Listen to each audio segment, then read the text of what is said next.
I've been bout my papyrus since I've been in it. Put me in the debate, you know I'm gon' win it. If I scream black power, don't get timid. If I say black city, I'm talking about Kemet. If I say black city, I'm talking about Kemet. Primary research and we done pushed it to the limits. All you dudes finished. The king counting cattle up with brother Reggie. When I'm in Oakland, smoking, bro, they love the Chevy. Back in the day, it was the spokes on the chariot. Long procession when the king got carried out to every spot. Woman looking nice as ISIS. I read ancient texts, so my advice is priceless. Nubian gold, your ice don't entice us. Beating me harder than counting grains in your spices. Your heart was beating, but your brain dead. You're lifeless. Yo, they ain't nothing like us, yo. Don't try to make me mad. Make me smile and say you love me, man. That's real right there. Yeah, come on. You should listen to your main man's advice. Do a YouTube and apologize like Dice. Or the back fade coming like the Antichrist. Egyptologists sent me reading and said that I'm nice. I got a Stella with your name on it. I'm like Sargon. You the type of dude wake up and your car gone. Told, cause of the money you owe. Before you stream, you should clean up that humble abode. Like Akhenaten City for my woman in gold. I keep the pseudos running, people coming in droves. You catch me on a live stream with Pan-African James.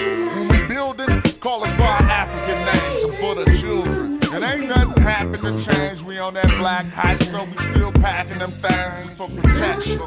Got connection. My complexion, pure black, that's the S. Make me smile. You love me? Show me some love. All right.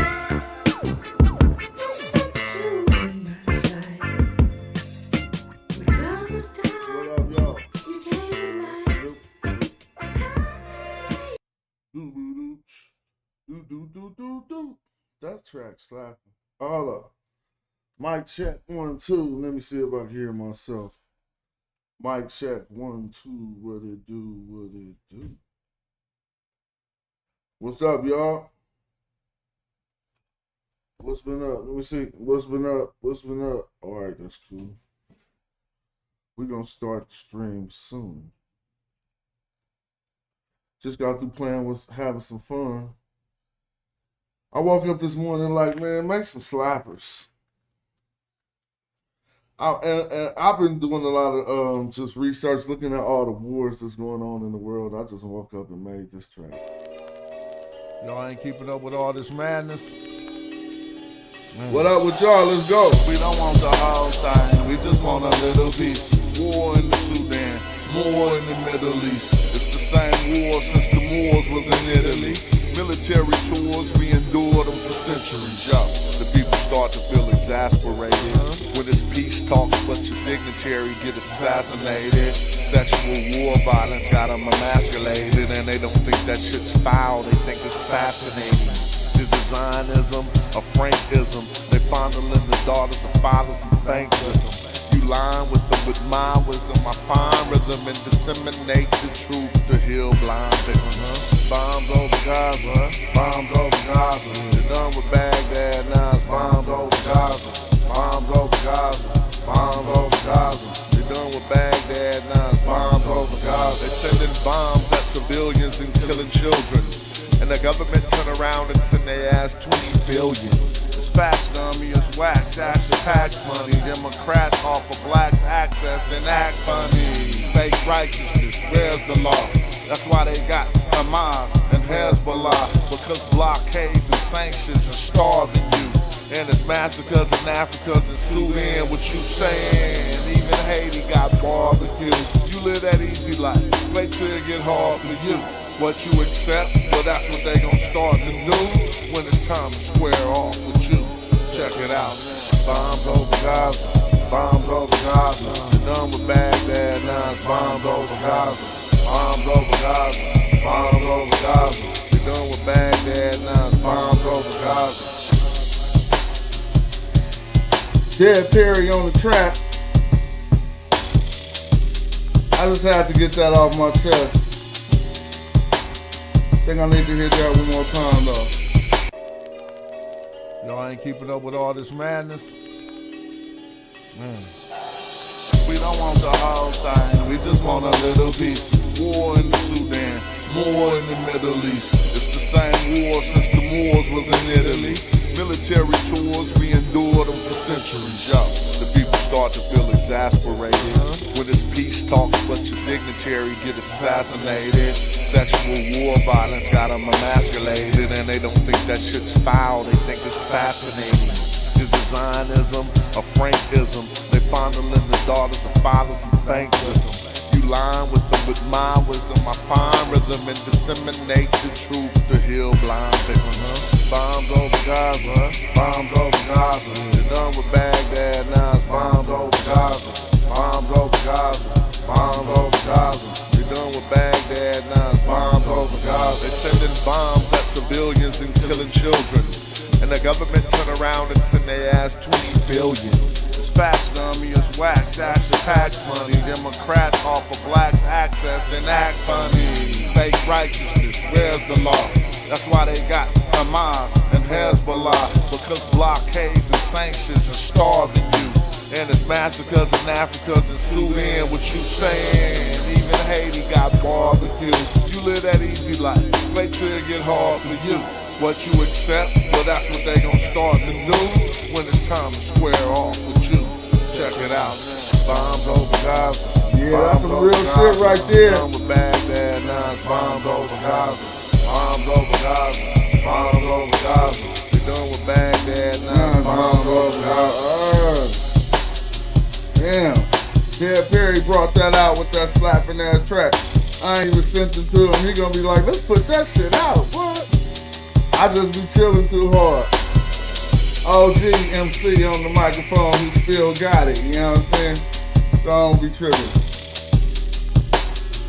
But that's clap. But then I was like, you know what? I was having some fun. I said, I need to rap on some different shit. I didn't even want to rap to this, then I forced myself, and this came out a banger. Listen.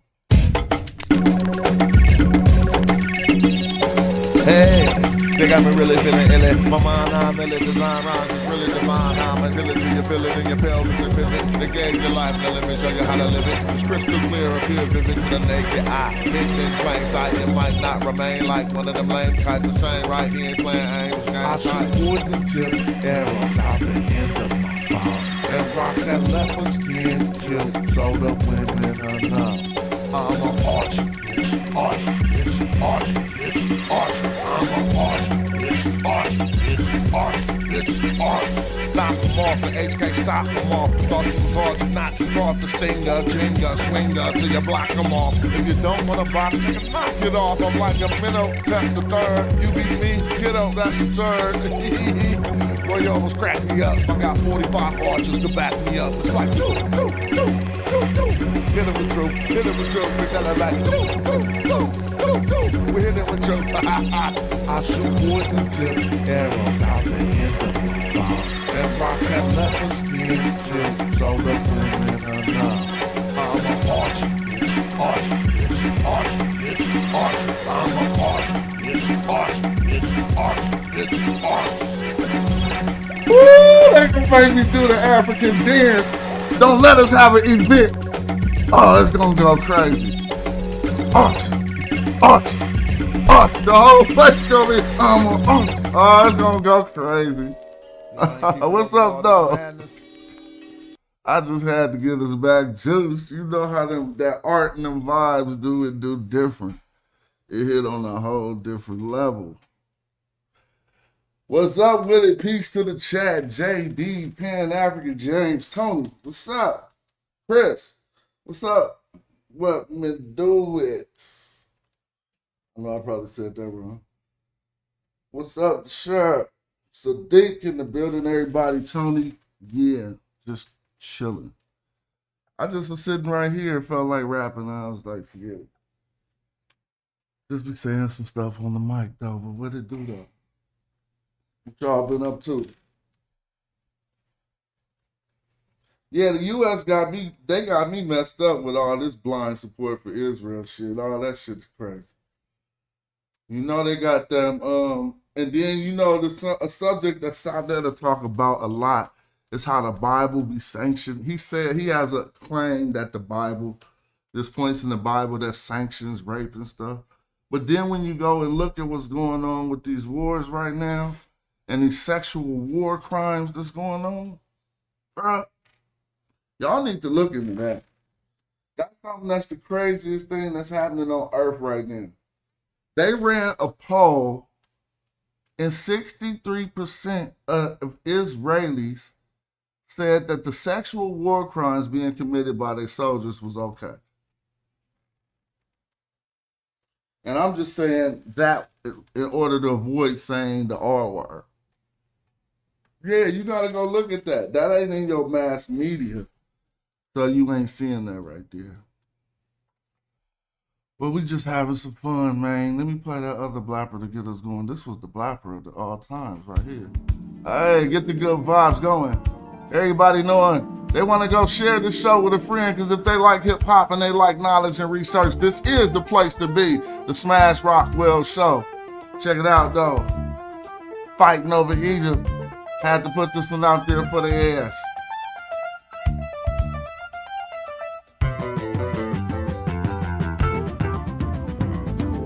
Hey, Black Egypt on top. All them little clowns and frauds, they won't stop. So I speak like I'm Sheik and the Diop. When they tell us stop saying it's black, we not. I refuted your Egyptologist, she hot. I just hit her with some primary, she ain't got. She a PhD, yeah, we know now. I made the PhD, take the video down. Met Papi Sutni Neil. If you apply yourself, they can't see you.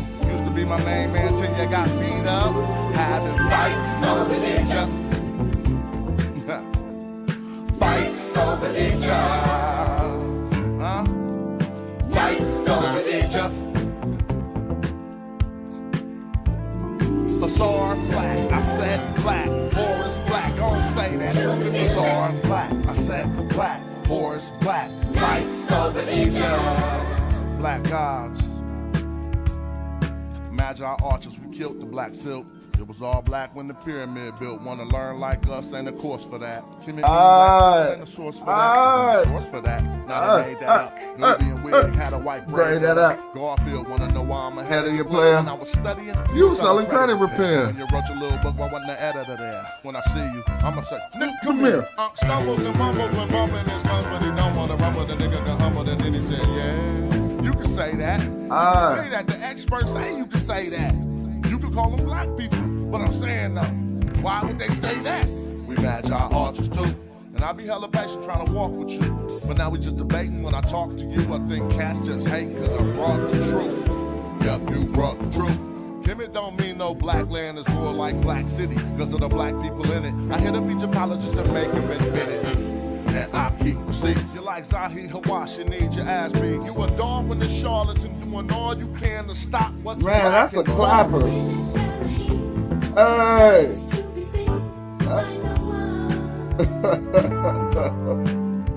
But now, y'all hear the conscious mixtape is already done. I just need to upload it now because they're all just classic slaps.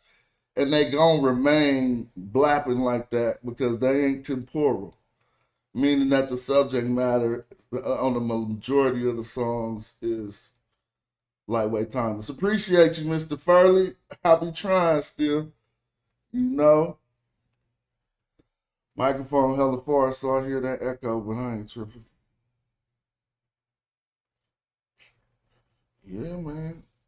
That mixtape will be blapping. All the way down to Harkoof, Revolt.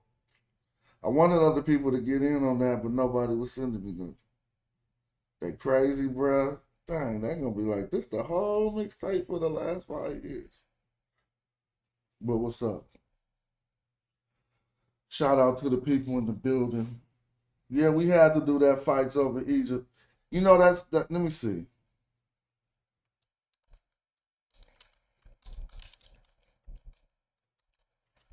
It all started with this song. This is still a blapper too. It's facts. There's facts in here. I don't even be tripping. It's just facts. When it was Kemet, Black Egypt, it was a Nile Valley civilization. Black Egypt. Tell me what we wrong on these verses. Listen. You gonna get Tormented for 4 minutes. If it's war, win it. Just share gesture got a false door in it. The Nubian flow, that's before Kemet. Masa Kim T got rubies and gold. And it's fit for a Kushite king. But what it look like, the green Sahara ring bearer. Bring terror to your satellite kingdom so they do not bother me. Scarification look like wavy line pottery. Kush with the black top pots. I rap top notch and I could kick you till your laptop stops. I'm like Tahaka, Shabaka, or Pianki, the author's a father. Any cocky, I came down and out through the lands of Kush, living a pre-dynastic pharaoh way and marrow way. Kerma, Khartoum, or Simna by the 5th cataract. Now I put the 5th wheel on the Cadillac. So much ride, a white man couldn't battle that though. They had to paddle back. Black Egypt. Black Egypt. All right, I'm gonna check my DMs for that track. Black Egypt. Gotta look and see what I now started. Black Egypt. And how it's easier to go downstream than upstream. And which way the river somebody just asked me, can I do a video again about putting up the boards on broken windows on abandoned homes for money? Why not? Don't look at the color, look at the culture. Black Egypt. What you know about Dynasty 00? Roll through with Shimsu Heru on the standard. Ta-Nehisi, Sudanese G's. Try to test me, I'm an archer from Tassetti. The squad ready, so I'm stepping in with the extra thin leopard skin. A tail on the apron with my crown on. You can crack jokes, but I ain't the one to clown on.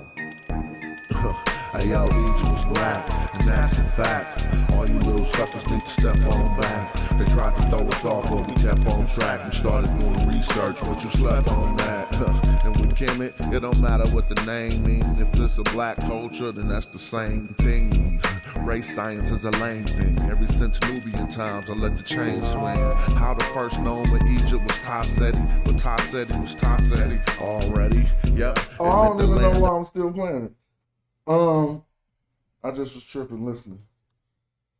I'm gonna get to that question Big Crush asked. That question was on one of my videos when I be talking about hustles to, get started.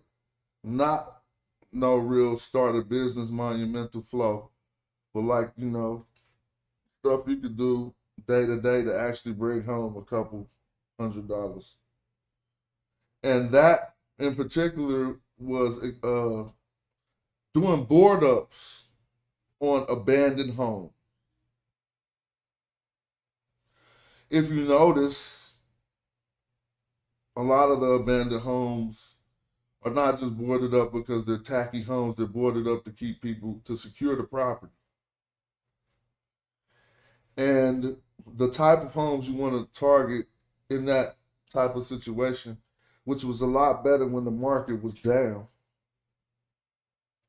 are foreclosed properties. Because we all know who's the owner of the foreclosed property. The bank. So that's double good for you, because the bank got money. And the bank ain't the type of an owner like a human owner. Human owners have emotional attachments and stuff, and they haggle for prices and stuff. A bank, they have a parameter inside of their system, which says a range for a price for a particular job that a vendor might pick up. So say this job, I finally figured out the range for one window was like $45 to $150. Meaning if you had a property with 10 windows, you could get $1,500. If you knew how to obviously get that job. But I'm going beyond what I was talking about. The people who manage those jobs for banks are called asset managers. Somebody said the only issue I have with that song is you said you got to rhyme for 4 minutes. Shout out to Federal States Kemet. You know what happened? I be freestyling. So I just said, tormented for 4 minutes. And then it was only 3 minutes. Huh? That's hella funny. Shout out and thanks for the contribution. You're going to get 12 minutes. I'm going to have to put more in it to make it 4 minutes. Anyway. Um, so there's asset managers. If you could get it, when you get in good with an asset manager, your company would pretty much be getting all the properties. But that's what I was talking about. And so, how do you say you see a house that's a recent foreclosure? You're gonna do the way you do the due diligence is the tax records. You gotta know how to put some. If you could just jot this stuff down, if you want to know and look it up later. If you want to know who foreclosed on the house, you pull the tax records. And the tax records, normally the foreclosure is gonna be the loan that's in the first position, and that might or might not show up on the tax records. Then you can, or you find out however you find out who owned the property, contact them and let them know about your city ordinances and what you need to do. Yeah, and he said emergency board ups pay way more. That's true. So he know about that game. Yeah, because the type of board ups I'm talking about aren't emergencies. Somebody lost their property, and that's a phenomenon that happens when the market is down. It'd be foreclosures all over the place. At the height of me doing this, I had 26 properties that I was maintaining for the bank, right? Until they sold them, and that was a long time. And so yeah, you could. That was what that was. But thanks for asking, because it gave me an opportunity to talk about that. You know what I mean? I'm supposed to go on Sonetta tomorrow, but I ain't really got nothing. I need to talk to Son. But I ain't got nothing. I ain't been researching. I don't like talking about the same old stuff and doing the same old stuff. All right, let's look at some stuff that, wait a minute. Now, let's talk about this person. And I want your opinions on this lady, sister, who shares my last name. I know I'm about to make a lot of y'all mad, because y'all ain't been watching her. Candace Owens. Oh, shit. Woo, it's going down, Candace. I like you now.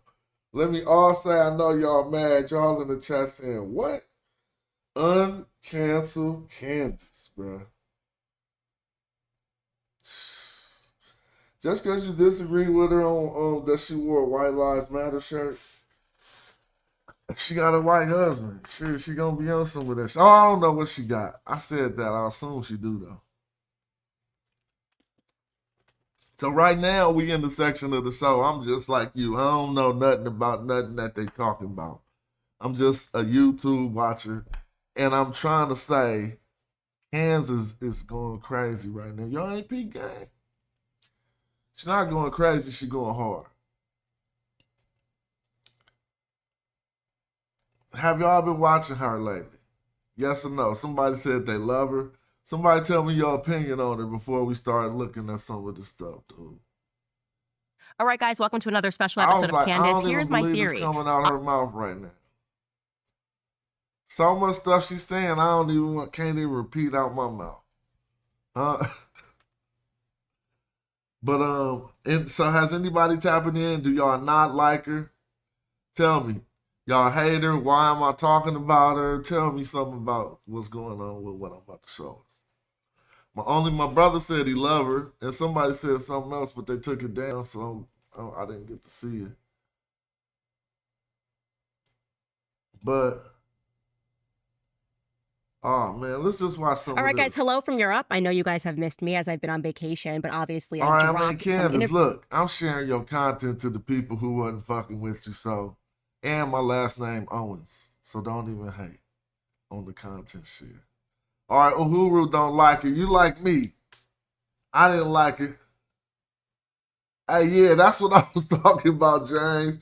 She started saying stuff you didn't think she was going to say. Hold on. Interviews that had been in the vault, and probably chief among them, I enjoyed them all, but obviously was the Ye interview. It caused quite a splash, and I'm so glad that it did, because for me, it felt like I was getting something off of my chest that was on my chest for 2 years.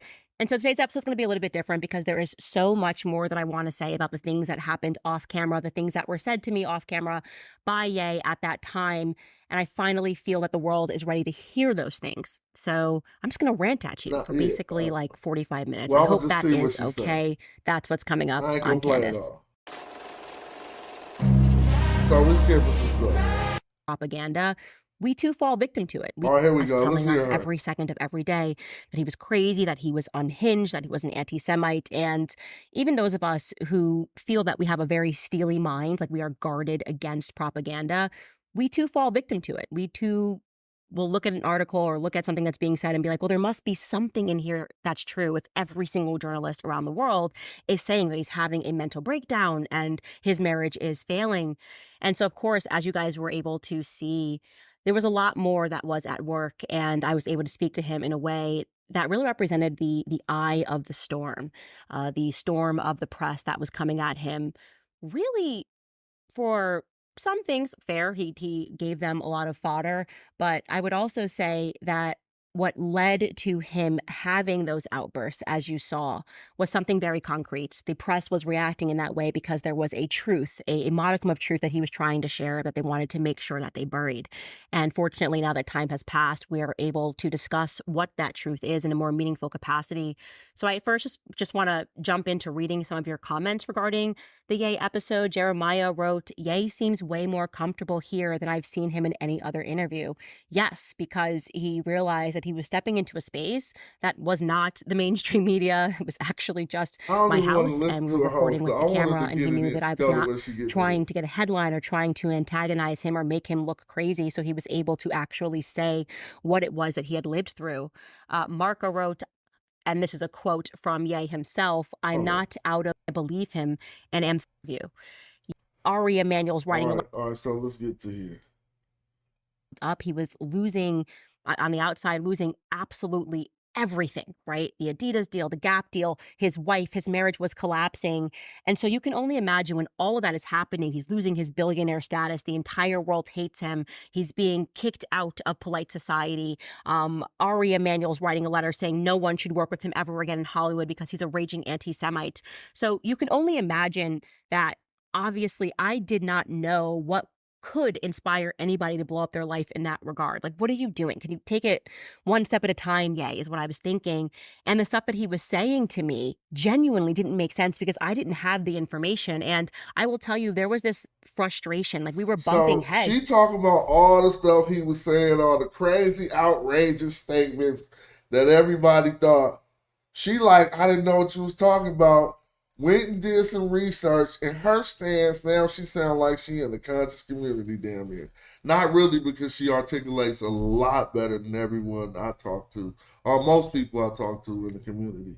But when you listen to what she's about to be saying, I'm like, huh? It's because he essentially was expecting me to understand what he was saying and to react to what he was trying to tell me as if I had the same information. I'm not from Hollywood. I've never worked with agents and lawyers. I don't know what goes on in Hollywood. When you say to me, as he did, that they killed Michael Jackson, it's quite a heavy thing. They killed Michael Jackson, Candace. I'm going, what are you talking about? At that time, in 2022, I believed the yellow journalistic perspective that Michael Jackson was some sort of a pedophile, had weird relationships with children. And so Ye just blurting out that they killed Michael Jackson didn't make sense to me. He also brought up to me the Khazarian kingdom. Literally was asking me if I knew about Khazars. And like, do y'all know about Khazars? Oh, hold on. I just pulled off my headphone. This is all stuff we be talking about that Kanye got some wind of, that he hit Candace Owens with, and she getting an awakening to some truth. Again, if you're watching this series now and we're starting to speak about things historical, speaking about who the Khazars were, who the Khazars potentially are, it's just stunning to me that Kanye had all this information and was frustrated. Not just the Khazars, though. Ashkenazi, too, is all the same thing. You just got to peep game. With me because I think he thought at some point that I was playing a game with him. He's like, you're very smart. You know, you read tons of books. You have to know what it is I'm speaking about. And I'm going, no, I have no idea what you're talking about. Then he starts accusing me of being controlled by Zionists. And I'm going, what on earth are you talking about? I just want to do my show. But because I'm someone who has seen the progression of Ye's career, as I've said to you, I was a fan of his music. I felt that his music Cause ours, JG just spelled it right. Out of Russia, yeah, they were out of Russia. We're gonna do the knowledge on that after she gives us some points. gave me the code, as in the strength to be myself unapologetically, because I have seen so many times when the press throughout his career had called him crazy, and then just as Thaddeus is writing here in the comments, a few years later, the press would be like, oh, actually he was right, or rather the fans would realize that he wasn't saying it in the most eloquent way. You know, no one has ever accused Ye of being an eloquent speaker, but the points that he was delivering as time progressed, we recognized were valid. And so I wanted to create that space Wow, for so him hold on. to She recognized that Kanye points were valid. Do y'all hear this?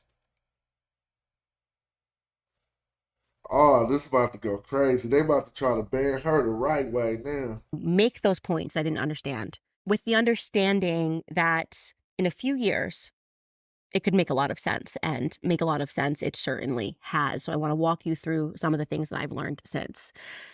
So first and foremost, the moment I think that was the strongest for me, and I hope that for you guys back at home, and obviously reading your comments, you have now understood why I was so cagey and I would not say anything about Ye. Because imagine your friend coming to you telling you that he was placed on a Psych 5150 hold from his gym trainer, who colluded with a doctor to give him a diagnosis and then feed that diagnosis to TMZ so that the entire world thought that he was crazy while he was in the hospital for a breakdown that he didn't believe that he was having. So just to jog your memory, let's take a listen to that clip from the conversation.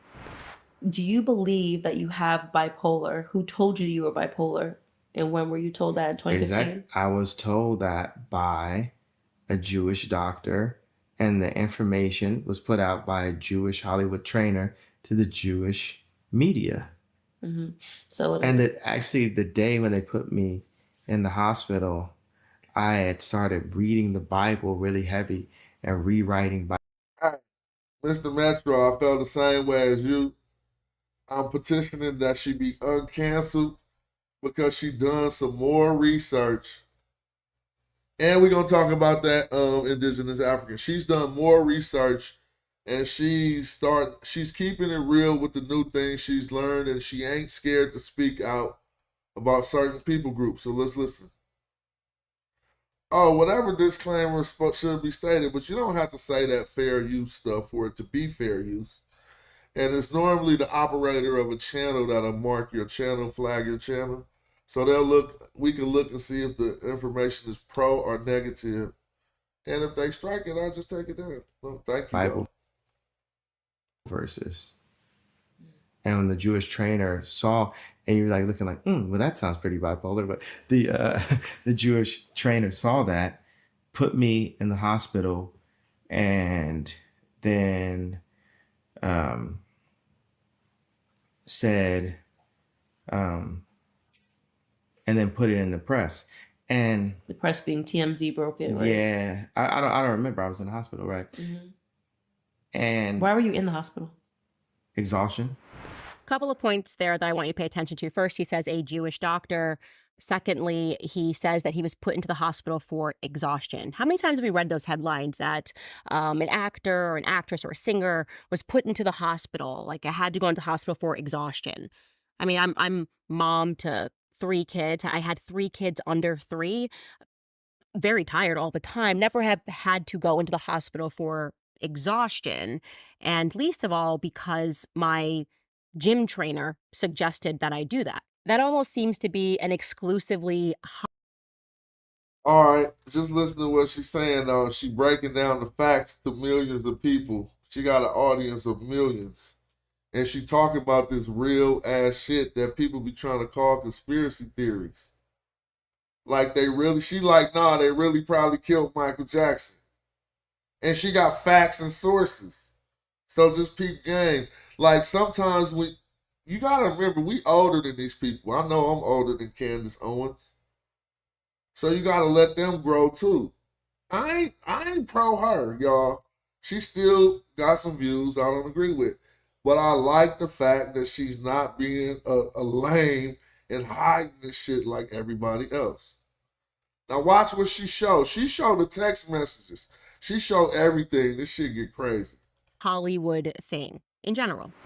All right, guys, just jumping in really quickly to remind you of one of my sponsors who's able to steal away this, because it's preborn.com by Sigmund Freud. All right, now here we go. Now here she go back to the knowledge. I've been reading that have, I would just say, exploded my mind and made me realize that something more sinister is going on. But among them, quite accidentally, I stumbled into the history of Sigmund Freud, recognizing that this whole concept of telling someone that they're crazy was created by Sigmund Freud. You hear things in the history about, women being told that they're hysterical. Feminists are always on this tip. Oh, telling women that she's crazy all the time. And they say that it dates back and men would always accuse a woman of being hysterical. Well, actually, where that came from was Sigmund Freud, a person that is celebrated in our textbooks. And he is, in fact, a Galician Jew. I would say he's not a Jew, though, because he doesn't follow the Torah. He actually is a Kabbalist. That's what this book by David Bacon, who was a Jewish historian, wrote. He wrote about Sigmund Freud and all of the implications that he created psychoanalysis as a means to mainstream the Kabbalah. Fascinating book, fully recommend that you read it. I'll give you, in fact, the full title of it is Sigmund Freud and the Jewish Mystical Tradition. More fascinating is the fact that Sigmund Freud, who had nothing to do, his first 30 years of his life, he had absolutely nothing to do with psychoanalysis, and suddenly decided to have a major career pivot after, and it is heavily implied in this book, his father let him know that he was a Kabbalist. There is an understanding that they don't tell you about this mystical tradition in your family until you are at least 30 years of old, because the secrets of the Kabbalah are considered so powerful that they can't be entrusted to somebody that's young. And so it tells you that when he was 35 years old, his father gifted him with this Hebrew Bible. Well, let's just pause and stop and say you did not think that she be talking about stuff like this on her show. I know I did. I never watched her. I always was like FTB. And I did that because of the propaganda against her. Plus because of some of the things that she did and she supported that I didn't even know why she was supporting. But I'm listening to this. And she doing a good job exposing some shit that we all thought was a lie. Listen. And then suddenly Sigmund Freud's life transformed, and he starts writing these weird letters to his friend, who also happened to be a pedophile. Wilhelm Fliess was his name. Wilhelm Fliess, factually speaking, molested his son Robert.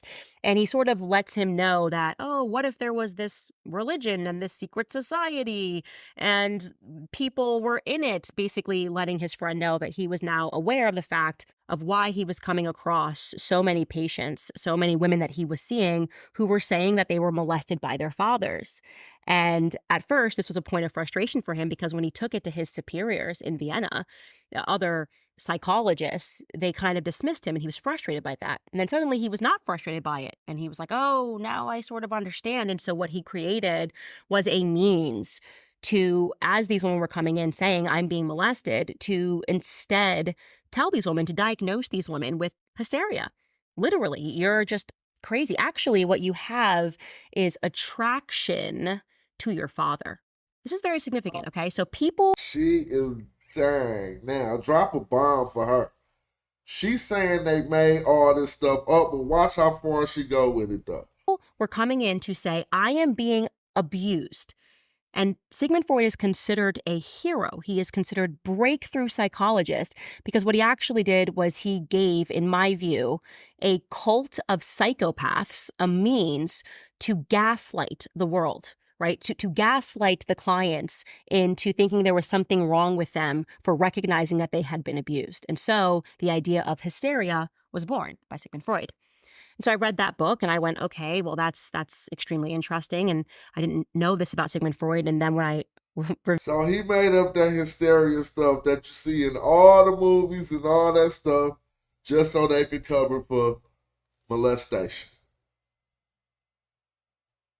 revealed in an episode that somebody who had worked for the Sigmund Freud Archive Center as the director of the Archive Center, a Jewish man who should be celebrated, by the way, for his bravery, Jeffrey Masson. When Jeffrey Masson, who was a Harvard grad, got this dream job working at the Sigmund Freud Archive Center and was on the fast track to become the new director of it, decided to learn German so he could read those archives, he discovered that Sigmund Freud was covering up for pedophiles. Silly Jeffrey thought that if he went out to the world and shared this information, that people would go, oh my gosh, you uncovered a massive secret, and now we're going to take down Sigmund Freud and rip him out of textbooks. Well, the exact opposite thing happened. The press turned on him. He started getting attacked by the press. He ended up in a lawsuit spanning 10 years because he was defamed by The New Yorker. And he won the lawsuit, and then they won the appeal, back and forth. 10 years of his life fighting because he was being defamed in the press for trying to expose the fact that Sigmund Freud was a pedophile. So you can discern from his letters that Sigmund Freud's father was a pedophile. Pause. This is too heavy. I gotta pause it so we can absorb some of what she's saying, dude. Is this for real? Shout out to Said Imhotep, word up. It was on my mind, and that's art, and that's the way I get it off my chest. So look, but I'm gonna upload those tracks so people can share them with other people. So again, I ain't gonna keep giving no disclaimer that I don't rock with her, because her last name Owens, and hey, I don't even know. But I ain't gonna I'm not a sucker like that I gotta keep explaining to y'all why I'm playing this. Shut up. Who is you? Shit, what you do? All right. Now, she is going hard. I'm rewinding this so y'all can see the weight of what she's saying. Fighting because he was being defamed in the press for trying to expose the fact that Sigmund Freud was a pedophile.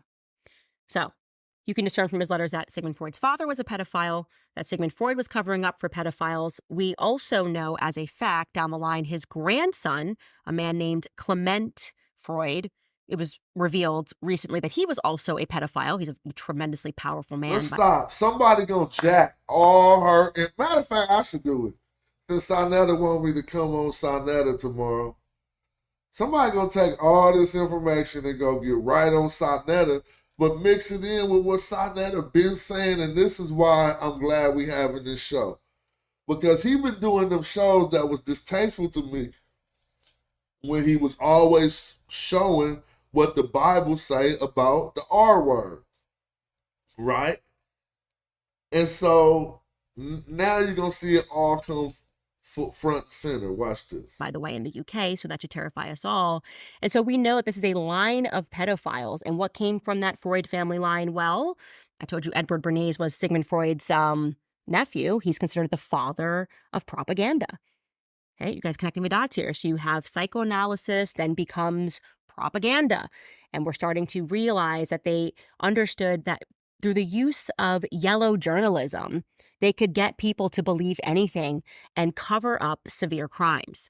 Now, it's interesting because he also was bringing up to me, I'm referring to Kanye West now, was bringing up to me the idea that there were these gangs in Hollywood. And this is something that keeps rearing its ugly head. And now it's being called an anti-Semitic conspiracy theory. I spoke about the plausibility that there were gangs, obviously, because so many artists keep saying that there are. Michael Jackson among them said that there were a gang of people that were colluding to ruin his life, that all of the articles that were coming out about him was just a form of yellow journalism. He did, in the end, win his lawsuits, and the kids that were at his estate spoke out like Macaulay Culkin did and said, he never touched me, none of this ever happened. In reality, he was at war with Sony, and for Kanye to bring this information to me to say, you know, MJ was killed, even that seemed like really far out to me until I got my hands on this book. Now, this looks really beat up because I had to get... Now, she is not just saying what she's saying. You guys got to feel this. But she's saying she stands behind and agreed with what Kanye was saying, y'all.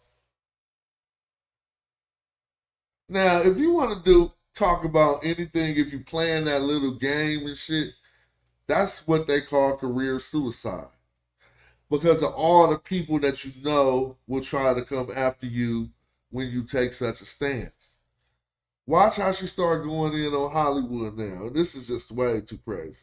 This book on eBay. This book is entitled Hollywood Babylon. It is written by somebody named Kenneth Anger. And I will tell you who Kenneth Anger was just based off of his Wikipedia. He was an American underground experimental filmmaker, an actor, and a writer. Working exclusively in short films, he produced almost 40 works beginning in 1937. Anger's films variously merged surrealism with homoeroticism and the occult. He himself was an occultist. He considered himself fascinated with Aleister Crowley. Now, again, if you're watching this podcast, you're realizing that I keep finding this guy popping up. Aleister Crowley, the occult. We talked about NASA, how this religion he established called Thelema became not just mainstream amongst the elites. I mean, they didn't even care. They were just throwing sexual rituals trying to summon demons. And the fact that this information is freely available on the web and the majority of us don't know it, to me, is a bit of a conspiracy, right? Hold on. You remember when you first got the knowledge, y'all? See? She gotta be 100. Because she in her stage of first getting the knowledge, and now she on her platform doing what you're supposed to do. We all went through these stages when you learn and you like, I gotta tell everybody. I used to, trust me, up until 2 days ago, I hated her. I watched these videos. I seen what she been talking about later. I no longer hate her. I want her uncanceled. I want y'all to continue listening and watch how hard she go. Fact that he was welcomed in polite society, was loved and adored by elite politicians in the West. It should make us go, what's really going on here? So anyways, getting into this book, you're not going to believe this. I guess I'll ask you a question here. What could be in a book or in a conversation that would warrant it getting banned? Why was my conversation with Kanye banned? Why was any conversation with Kanye banned in 2022? Now that you listen to the conversation, you're like, well, that wasn't a crazy conversation. The media had me thinking he was just like hyped up. Why weren't we allowed to listen to Kanye speak? Why, similarly, when this book was published in 1965 in America, was this book banned?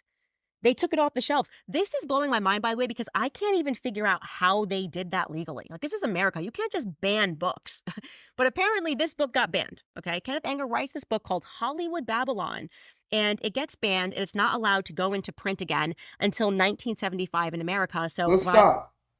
Can I ask y'all, who bans books? That gotta be the government. Because who else got the authority to say that this book cannot be disseminated in this country? God. I wanted to get my hands on this, having come across it in some of my researching. I had to have Savannah, my manager, get a copy of it on eBay. Like somebody who was selling. That's why it's all beat up, because it's from a very long time ago. And now I know why this book is banned. Now I understand why the Kanye conversation was banned. It's because if there is a truth that is being hidden, the best way to get rid of it is to simply tell people, just to sensationalize it, right? Like I said, yellow journalism. It's crazy. This is far out there. Well, this book from a Hollywood insider is absolutely shocking. And I just wanted to read you some portions of it because I suspect that many of you guys will be trying to get your hands on a copy of it on eBay soon. But, it just tells the story of how Hollywood was actually established. And I don't think that that's something that many of us think about. We just assume, I don't know, Hollywood was always there. I don't know what we think. We don't think about it because really the golden age of Hollywood was the 1920s. And none of us, or at least not many of us, I don't think any of us were alive in the 1920s. And so we just accept that motion pictures became a thing somehow. And maybe in our mind, we don't recognize that so much debauchery took place, that essentially these were the carnival people that just realized they could make money by creating all of these characters. But what he establishes in this book, Kenneth Anger, is that the intention of creating Hollywood was to create a sort of demonic religion. So I'm just going to read you about even how they were naming the theaters at the time cathedrals, like this inverse again of religion. So he's talking about how people were. This initial read kind of like it's something I could not share, but then she's going to have a secondary read that gets to it. But trust me, when I share it, you're going to say he was right. He could have not shared it. But listen, I feel like I got to, man. Racing at this time to cathedrals. And he writes, one more stupefying picture than the next sprung up in cities across the land to accommodate the well-heeled faithful. The multitudes flocked to the darkened temples where the flickering shadows danced, fleeting visions of erotic and exciting deities born through the somehow wicked and wonderful darkness on a lush groundswell from a symphony orchestra. They were wander sanctuaries where millions worshipped from the depths of lodges. Their idols on the Argentine altar on high were huge disembodied countenances of awesome gods and adorable goddesses matched their marcelled pastel profiles while mounting mute, blessedly inaudible nothings. All over the world, this novel and pagan religion flowered and left its offerings before crossing the sacred precinct. This religion, enormously lucrative for its perpetrators, as cynical as they were shameless, was just old, heathen, hedonistic body worship, dolled up in a new disguise, the adoration of the stars of Hollywood, USA. It was an illusion, a tease, a fraud. It was almost as much fun as the old-time religion, without blood on the altars, but the blood would come. He then talks about, the star worship of the heavenly bodies began when the flickering figures doffed their anonymity, creating all of these characters, Charlie Chaplin, all of them having names that were not actually their names. Never have so few, for the Hollywood stars of the first magnitude were never more than a select few, a charmed circle, furnished masturbation fodder for so many. No other religion can make that statement. Okay, I hate to interrupt again, but I have to tell you guys about American financing. I know, like you, around. So speaking about what was all right, here we go. We're going to get to the part where she's talking about Kanye. Sacrifice, and he starts speaking about what was going on in Hollywood in the 20s. That essentially this book was banned because he just spelled out how actors and actresses were being murdered. And they were being murdered. There were plots with their lawyers, their agents, essentially exactly what Michael Jackson and Ye were trying to communicate, that there is essentially a gang and a cabal in Hollywood. They've always been there. In fact, these agents and these lawyers sprang up out of literal gangs. Like, these were dope dealers that then became agents, that then became owners of motion pictures, who were killing each other and killing actors and actresses who were trying to get out. It tells various stories, but there's just two of them that I actually wanted to. This is the information she researched to make her think now that Michael Jackson really was set up. But she gonna show this email from Kanye. Let me make sure this is the right thing. Because the thing that is the craziest is when she showed it. So let me make sure I gotta be. Oh yeah, that's at the end. All right, cool. To bring to your attention because I think they're really relevant. The first is of this young actress named Olive Thomas. I mean, this girl was 20 years old and she was known as a person who had her life together. She had a squeaky clean image. And then one night in France, she's just found dead in her bed. She was holding, when the person knocked on the door, when the valet opened the door, she was holding tightly to a bottle of very deadly bichloride of mercury tablets. The suite was registered in the name of Mrs. Jack Pickford, known to millions of adoring fans as the bright young star of the American screen, Olive Thomas, okay? So she gets killed, and it's heavily implied here that she was killed, and they tried to make it look like an overdose, and the public didn't believe that it was an overdose. So they then took to yellow journalism about her and began making up stories, just salacious stories, accusing her of having a drug addiction with absolutely no proof. And the public was shocked by this. Like, how could this innocent girl who we've come to love on our screens, you're telling us that she was secretly a drug addict? And it worked. Every single time they did this form of yellow journalism, when they wanted people to look the other way and not to believe that something criminal had taken place, they would just suddenly say that the stars were either drug addicts or they were crazy. Just repeat this over and over again. I think most stunning was this story of an actor, and he was considered the king of Paramount, this actor. His name was Wally Reed, and they institutionalized him. And what was really going on was he was worth a lot of money for Paramount. They needed to get rid of him. And so they actually used his wife, right? And All right, institutionalized him. hold on. Got My man Robert told me to research Israel Finkelstein. I'm familiar with him, but I ain't dove in to his work. But I will throw back Norman Finkelstein for you, and I will share some of Norman Finkelstein's work after this on the same subject. her to sign off on papers somehow, basically saying that he had a morphine addiction. And so she played the part and said, oh, he's addicted to morphine. And once again, America was stunned because he had a squeaky clean image. And they essentially, and I'm just going to read this directly, Paramount Pictures issued some euphemisms about Reed's quote unquote overwork. Oh, exhaustion. Reed had exhaustion, but soon, no less a source that Mrs. Wallace Reed informed the press that her beloved husband was undergoing a cure for morphine addiction. So again, using the wives to assure the public that the husbands are actually insane, that they need to be institutionalized. Oh, damn, she going in. Using the wife, using the Kardashians. Damn, she breaking it down, bruh. Oh, my God. Again, this is way too familiar of a pattern. The sensational news that Wally Reed was a drug addict struck the American public at large like a rawhide whip across the face. Wally was not just an immensely popular Hollywood movie star. He was the vital symbol of young American manhood. Blue-eyed, chestnut-haired Wally was a handsome, cheerful, strapping, 6'3" giant of a man, and he possessed acting ability as well as youth and good looks. So they were shocked. They literally put this actor into a padded cell. Okay. This is in. Now she got her whole show. I showed the majority of it, but at expensive knots. I know I'm gonna probably do a 20-hour show, so it ain't gonna matter at the end. But I'm gonna skip forward to her new evidence. She talked about Mike Jack, and you should go see everything she said about that. She like that. She don't believe that shit now. But wait till what she said about Kanye, and she got receipts. So let's go right here. To right here. When you get through that chaos book, you realize that the CIA worked with Dr. Jolly West, worked with Sidney Gottlieb, and they wanted to be able to control people in Hollywood. And so I'll give you my perspective and my belief. I believe that Kanye West was MKUltra'd. I think that obviously the person who played a part in having that done was Harley Pasternak, his trainer, and I'm going to read you what the press. Dude, she is on. How is she out in the public doing this? I don't even believe it. She say that boy was MKUltra.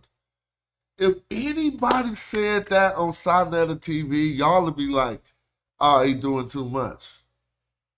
Now MKUltra, let's look that up. That comes from a military operation to make people go crazy. They developed this juice, and they did all kind of movies about it. Well, let's just look at MKUltra. See, these is movies, 2022. But it's a CIA experiment. Let's look at the real some maybe. Look. Project MKUltra was an illegal human experiment program designed and undertaken by the CIA to develop procedures and identify drugs that could be used during interrogations to weaken individuals and force confessions through brainwashing and psychological torture. Don't limit it to just that one sentence. It expanded into using drugs and shit to get your way. You feel me? Now, if she say my MKUltra don't mean she all the way alluding to mind control. She's just basically saying give her some drugs to disorient you, as she speaks about. Well, let's watch this. And she putting people's faces on the screen. She hard. Control people in Hollywood. And so I'll give you my perspective and my belief. I believe that Kanye West was MKUltra'd. I think that obviously the person who played a part in having that done was Harley Pasternak, his trainer, and I'm going to read you what the press ignored. So, like, motherfucker, that's what I'm saying. You just gotta, all snakes don't bite, but you gotta start learning how they look. That motherfucker is shady right there. I don't give a fuck. That smile and shit got some other shit behind it, and you'll be able to understand and identify this shit when you start watching other forms of media, not just U.S. media. Because they paint guys that look like this as one good character. But when you start to see other medias that reveal what they be doing, and I'm not talking about him in particular. I'm saying, I am talking about him in particular, but I don't know. I'm not talking about this case in particular, right? Because I don't really know if what she's saying is the truth. Just listen to how she lays this out. And this is about to be crazy. You get crazy. So you have to get some newfound respect for somebody we all didn't like, which was Candace Owens. At the time when Kanye was tweeting about quote unquote the Jews, it's still stunning to me that the press ignored him saying that Harley Pasternak was a piece of this puzzle that lent to his frustration. Ye tweeted, "Man, I gotta keep pressing pause." So Kanye give out tweets about the Jews and everybody ignored that this guy was part of the equation. Ignored him saying that Harley Pasternak was a piece of this puzzle that lent to his frustration. Ye tweeted, "What should be obvious by now is that I was raised to stand for my truth regardless of the consequences, so I will say this again. I was mentally misdiagnosed and nearly drugged out of my mind to make me a manageable, well-behaved celebrity." The message that he shared from Harley Pasternak was, "I'm going to help you one of a couple of ways.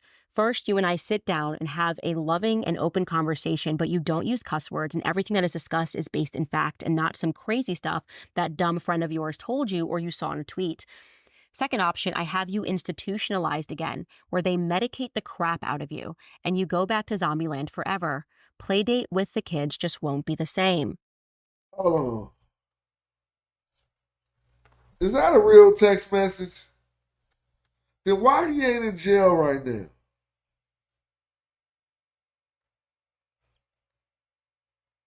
So you trying to tell me this is a text message that I'm looking at on my screen that Candace Owens that's just shared that Kanye gave to her?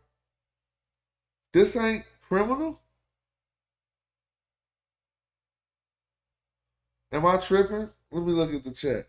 She hasn't said anything. Oh, well, go watch another show, Gogan. I don't even know who you is. Shit. You feel me? You ain't worked up no rapport on this channel. Keep your opinion to yourself, partner. Or get popped by one of them archers in the chat. Let the people who've been supporting this channel say shit. You just shut up. All right?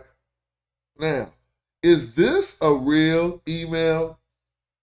And tell me, is this not illegal? Like I don't know what this is called. Is it coercion? What is it? Cahoots? You're going to get your respect when you do your numbers, Gogan. But for now, sit down and shut up. Now, second option is I have you institutionalized again. So he had him institutionalized before. How can your goddamn trainer, ain't trainer doing muscles and shit? How could your trainer have you institutionalized? And you go back to Zombieland forever. Playdate with the kids just won't be the same. Just ask you guys watching this right now, do your personal trainers speak to you like that? What connections do your personal trainers have that they can get you institutionalized and drugged? And now that we know for a fact, due to declassified CIA documents, that they were able to create a cocktail to give people mental disorders as a mechanism to control them, how does that text message read to you? If Kanye is crazy, it's because they tried to make him crazy. They wanted to do with Kanye what they managed to do, in my view, to Britney Spears. And it's incredibly important that we continue. Even though I don't know what's behind the question, but it is a good question. How many subscribers she has? Like 2 or 3 million. And how many of those subscribers are real people are being used to influence more people? Or bots maybe being used to influence more people? I don't know, but you know how we deal with information. it's kind of like we came across all of these type of statements that she's making long before her. We get the conspiracies first, right? I don't know what somebody telling Smash Watcher talking about France Prime Minister. Oh man, she was going in on Michelle Obama, dog. I don't even believe it. That's when you like, what's going on? You to provide him a platform to speak about what exactly it is that is going on in Hollywood. Because as I said, from the beginning of time, Nah, she take it back. She growing into her Candace. She might still have some views you hate, but she might have grew up different than you. Sheltered in some community that think that certain shit don't exist. it has been But I applaud her audacity after being kicked out of the institution. You feel me? There's a lot more of that. She got a whole show. She got 2.3 million subscribers. And that video got like 500,000 views. All right, now we about to go in. Because I said Normal Finkelstein, but I didn't understand how Normal Finkelstein and Candace Owens, did they have a conversation? Dang, so now we're going to segue to her and Finkelstein. This 9 months ago. The moment he made, this must have been they was, she was probably pro. Yeah, she probably was in her shit on her stupid pro-Israel, and he probably beat the brakes off her. Let me see. I mean, this dude got bars. Talking about the things that's going on with this war right now in the Middle East. And somebody told me to look at Israel Finkelstein for some history. And I don't know which of these I can share, but I don't really be tripping. This is information dissemination. I'll probably have to take the video down or whatever. But he be going in. Golly, it was this one debate I was watching. He was beating the brakes off these fools. Just watch him on Piers Morgan or whatever. He'll give you some truth behind what's really going on in the world. And why do we need to pay attention to it?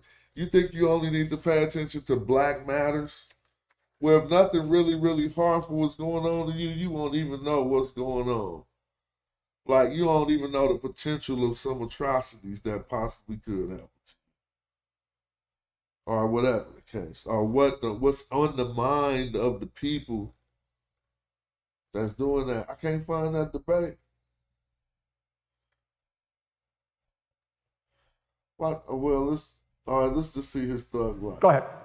Hi. During your speech, you made a lot of references to Jewish people, as well as certain people in your audience, not Jewish people in general, but certain people, especially in your audience. She about to try to teary eyes Karen shit about her Israel killing hella people. And he about to beat the brakes off her. Then like a daughter who came in his room on some BS with her teary-eyed cry. Watch this. Go ahead. Hi. During your speech, you made a lot of references to Jewish people, as well as certain people in your audience, not Jewish people in general, but certain people, especially in your audience, to Nazis. Now, that is extremely offensive when certain people are German, and they're also extremely offensive to people who've actually suffered under Nazi rule. I don't respect that anymore. I really don't. I don't like and I don't respect the crocodile tears the crocodile tears. No. I'm sorry, folks. Allow me to finish, and allow me to finish. Listen, sir, allow me to finish. Sir, I don't like to play before an audience the Holocaust card. But since now I feel compelled to. My late father was in Auschwitz. My late mother, please shut up. My late father was in Auschwitz. My late mother was in Majdanek concentration camp.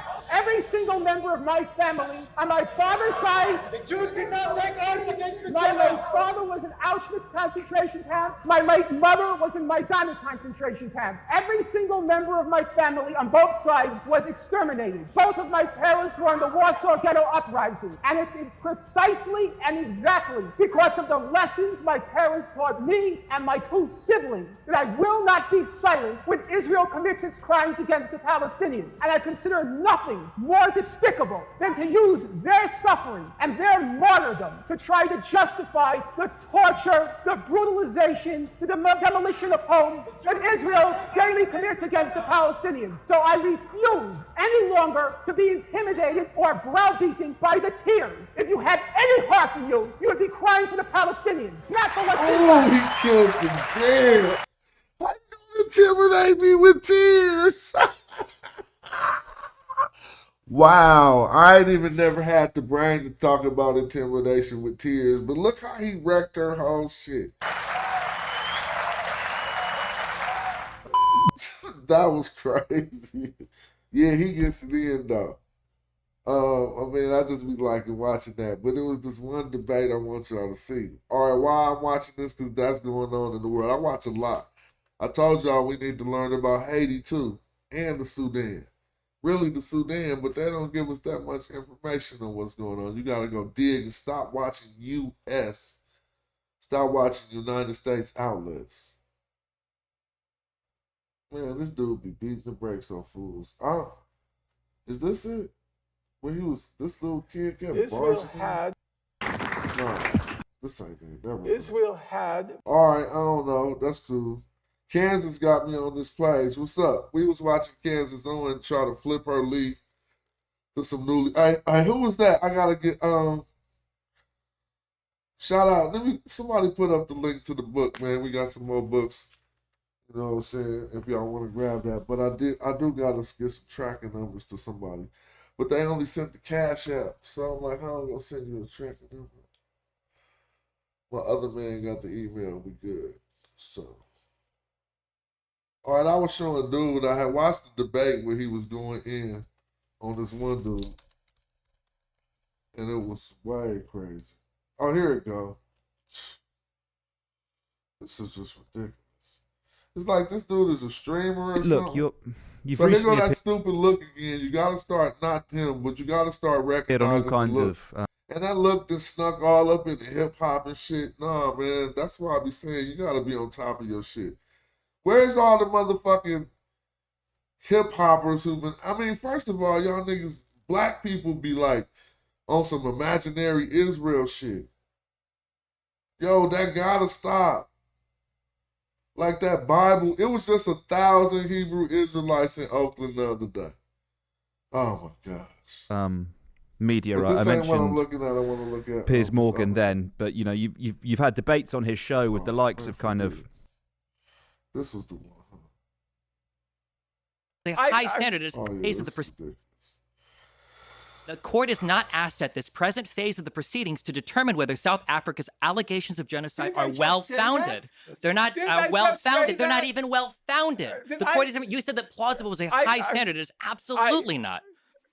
It is a misrepresentation of the strength of the case. These dummies who talk hella fast with this fake fro, them motherfuckers on some bullshit. Just like the majority of the quotes they have in this case are. And also, you said it was an extremely well-founded case. They spend like 1/4 of all of the quotations, some even pulled from the Goldstone report, that try to that actually deal with the intent part. Which is, by the way, I think you guys, I don't know if you use the phrase the dolo specialis, that the intentional part of genocide. Sorry, I don't know that term. I think it's called dolo specialis. It is the most important part of genocide. Dude, this dude is keep on arguing, so they keep on arguing. I don't understand people who keep on arguing. This ain't genocide. I don't get it. Like, okay, it's just a war where, oh my God. But we can talk about it. Y'all in the chat who want to say this ain't genocide, you just gonna get kicked off the show hella quick. Ain't no need to listen to y'all. Genocide. Watch how he killed him though. Which is proving it is a highly special intent to commit genocide. It's possible that Israel could. That's mens rea. No. The mens rea. Yes, I understand the state of mind, but and for genocide, it's called dolo specialis. It's a highly special intent. Did you read the case? Yeah. It is Mr. a highly Farrelly, special intent. I'm going to ask you again. Genocide. Yes. Please stop displaying your imbecility. Okay, I'm sorry if you think the declaration of the judge is imbecile. Don't put on public display that you're a moron. At least have the self-possession to shut up. Did I I'm read the comfortable putting case? my display on camera. Mr. You're comfortable putting yours in Mr. books. Farrelly, Okay. I read the case around 4 times.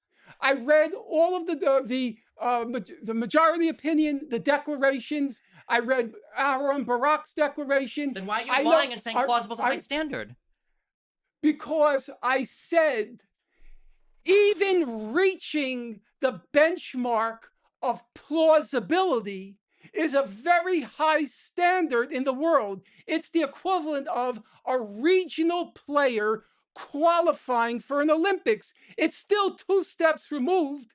You may not be on the team and you may not get a medal, but to get qualified, which in this context is the equivalent of plausible, you must be doing something pretty horrible.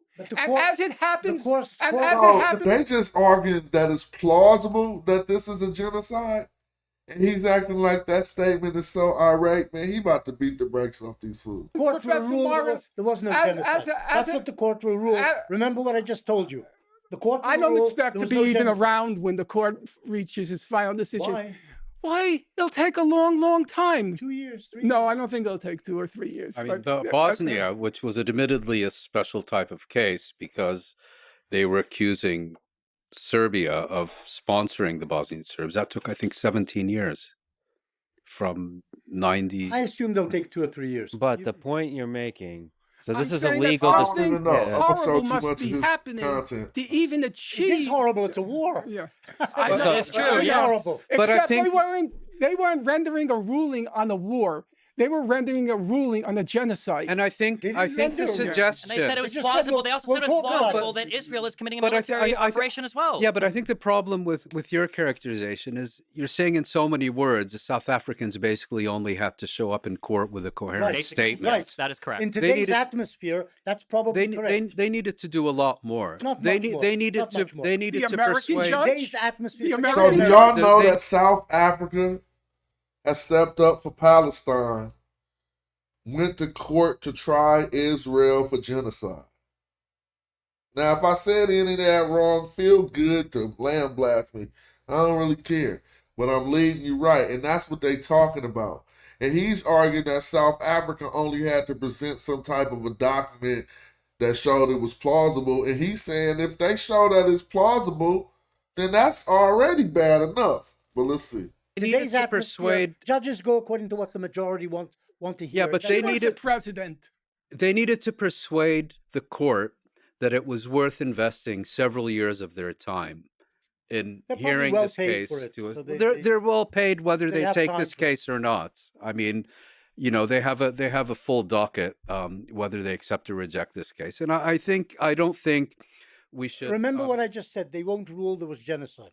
Remember what I said. Also, I recommend people actually read the case and follow through a lot of the quotes. That they just Okay. don't show genocidal Mr. Borelli, intent. brace I don't think so yourself. either. The Israeli Minister of Mr. Finance on the Borelli. 8th of October, See that 2023. voice right there, that rambling ass voice that act like it's always right. And learn to identify these trained propagandist liars that they put in the media. They always sound like and they ramble off the lies, and then Norm about to bust him out on that shit. Watch this. Taken from the ICJ. This is from South Africa's submission. Bezalel Smotrich, I can't read this, stated, Smotrich. there you go. Okay, at a meeting of the Israeli cabinet that, quote, we need to deal a blow that hasn't been seen in 50 years and take down Gaza, end quote. But again, if you click through and you read the source, their own linked source, it says, as per this own source, quote, the powerful finance minister, settler leader Bezalel Smotrich, I can't pronounce this, demanded at the cabinet meeting late Saturday that the army, quote, hit Hamas brutally and not take the matter of the captives into significant consideration, end quote. Quote, in war, as in war, you have to be brutal, end quote. He was quoted as saying, quote, we need to deal a blow that hasn't been seen in 50 years and take down Gaza, end quote. You can't strip the quotation of Hamas, a entity that you're at war with, and then pretend that there's genocidal intent. That's not how it... That's not genocide. So when the Ukrainians say we need to defeat Russia, That's not genocide. no. When Ukraine says I we ain't need to gonna watch defeat too Russia, much of is this, that but I also genocidal? urge you to watch this whole debate too, because it's hella good. And Norm just wound up beating the brakes off these dudes. They was just sitting there looking stupid when he started going to his sources. They really did the I want y'all to see it. Hold on. The faces they be doing. I mean, killing all Russian skip forward. German policy. but The American judge, neither here nor the there. American judge read. You are holding the American judge to Well, she was the president. Oh, here She you was go. the president. Look. Supreme Court today. They may Watch support this. Trump. Okay, look. It shows you Okay, how worthy Professor American Morris. judges are. Professor Morris, without going too far afield, if you heard a statement by the defense minister said, we are going to prevent any food, water, fuel, or electricity from entering Gaza. Do that? He wanted to make Did Israel do that? Okay, no, I'm wondering. What he said. I'm asking you. Isn't Israeli government wait, policy? but we're talking about statements now, intent. How would you interpret that? After 1,200 of your citizens are murdered the way they were, I would expect extreme statements by lots of politicians. But you're by lots of politicians. But you don't accept extreme But that's Palestinian. not Israeli policy. Wait, but you don't accept. What he said isn't Israeli policy. But you don't. They let in water. They let in gas. But you don't accept. But you don't accept extreme Palestinian statements after they lost their entire country, not just 1,200 people. That's a good point. No, it's a good point. And on that. On that moment, but you can go watch the whole thing, and I'll just lead people to some interesting stuff to see. Hope the content creators ain't mad at me. Oh man, now you ain't gonna believe this. So I said 65%, right? Israel. Now the sexual violence being committed right now in Gaza. They did a poll, and this is the editor's IJ. This is not my information. Now look at this. A recent poll by the Israeli Institute for National Security Studies revealed that 65% of Israelis want only disciplinary action against soldiers who were filmed gang raping and severely abusing a Palestinian detainee.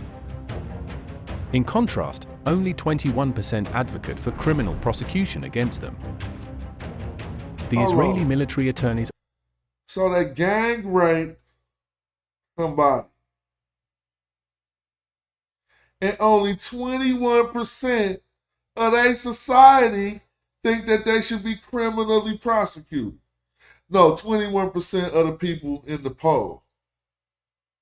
Do y'all hear this? Is this crazy? A recent poll by the Israeli Institute for National Security Studies revealed that 65% of Israelis want only disciplinary action against soldiers who were filmed gang raping. They only want a little disciplinary action. You know, slap them on the wrist. No criminal prosecution, just a little. What is disciplinary action that is not criminal prosecution? Just go fold clothes? You know, go do. Oh my God. Raping and severely abusing a Palestinian detainee. In contrast, only 21% advocate for criminal prosecution against them. The Israeli military attorney's office agreed on the release to house arrest of the 5 soldiers on August 18th. In the same survey, when asked whether Israel should comply with international legal norms and ethical standards during conflict, 47% of respondents denied. Now, I want to show y'all something. Don't think that that's coming from one source. I've seen people debate this, and I've been watching people debate on the news this. Look. So that's 5 months ago. Hold on. But I'm like, what the hell is going on?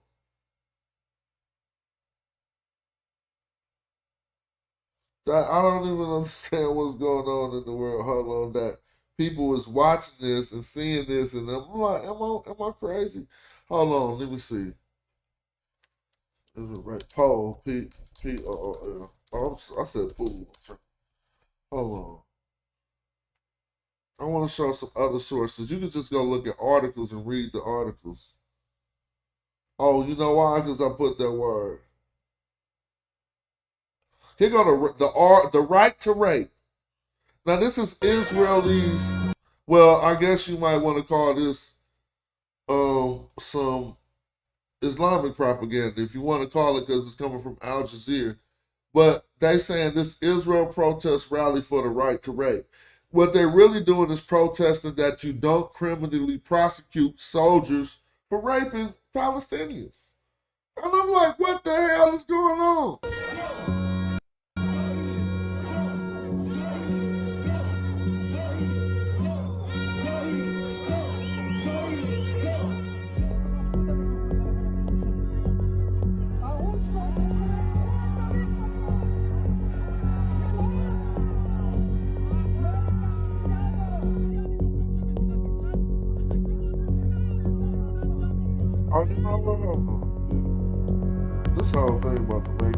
go re-edit this video. I can do that while we watch it. I want to edit this video so I won't even be. So YouTube can't hate.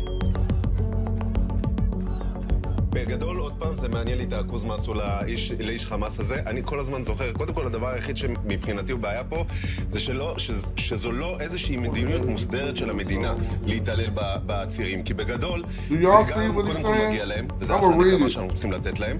ודבר שני, אולי זה גם ישמש אותנו קצת יותר כהרתעה. קשור 30 מבנותינו על עצים... Hold on, I'm gonna go back and read it, man. I just have to edit this video. Now let's go back and read what dude was saying on this show.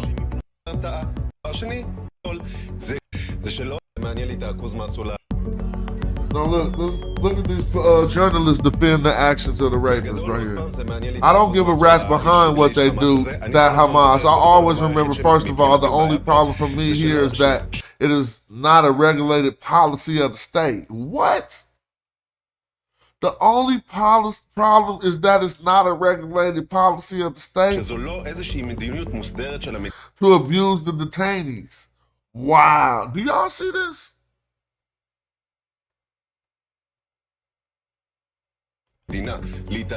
Because first they deserve it. And it's great revenge that we should give them. And second, maybe it will also serve as a deterrent. So the sexual war crimes, they raped that dude and it's on video and it got spread on TikTok. They saying it'll serve as a deterrent.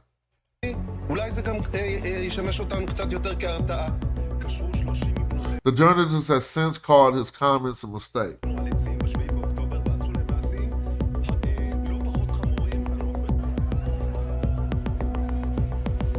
Now, after Israel's Channel 12 aired a leaked video of the alleged assault,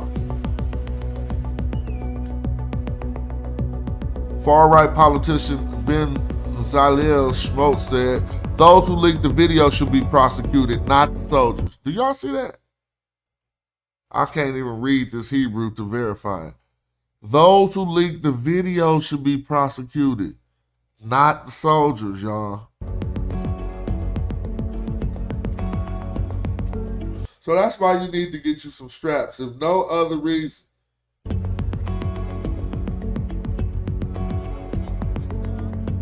If it's done for the sake of national security, bro.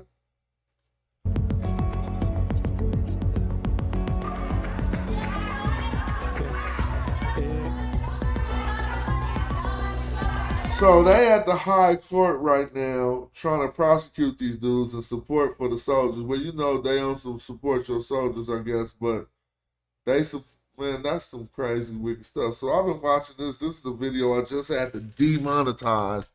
I already knew to do that, and I'm gonna probably have to take it down. So if you want to support the show, you always can support Smash at the Cash App. Just like that. It's all good. But we're gonna keep it rocking. That's what made me come up with this tune earlier, that bombs over Gaza. Let's hear that again. Y'all ain't keeping up with all this madness? Yep.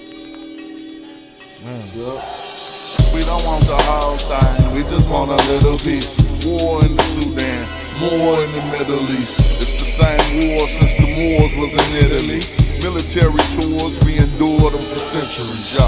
The people start to feel exasperated when it's peace talks, but your dignitary get assassinated.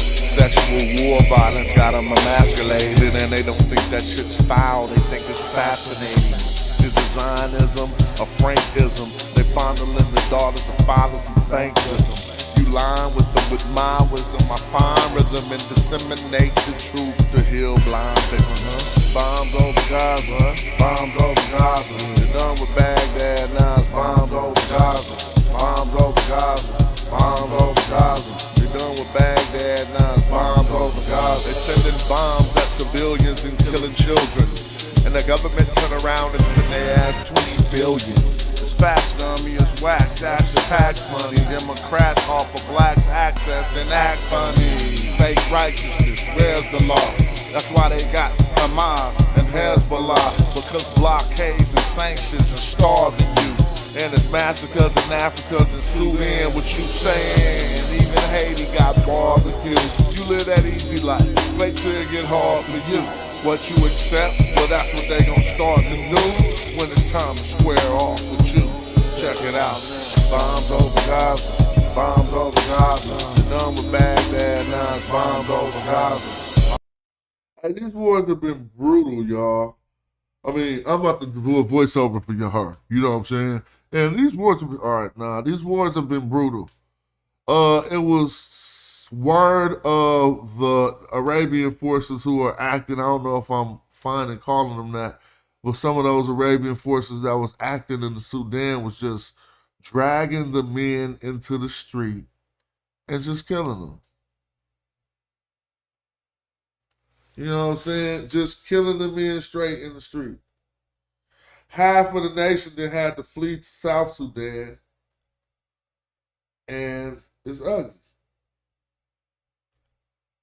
I don't know about this coverage. They're going to flag my channel. See, these is all some news channels because ain't nobody talking about it. It ain't like you can just find a channel like ours that's talking about it.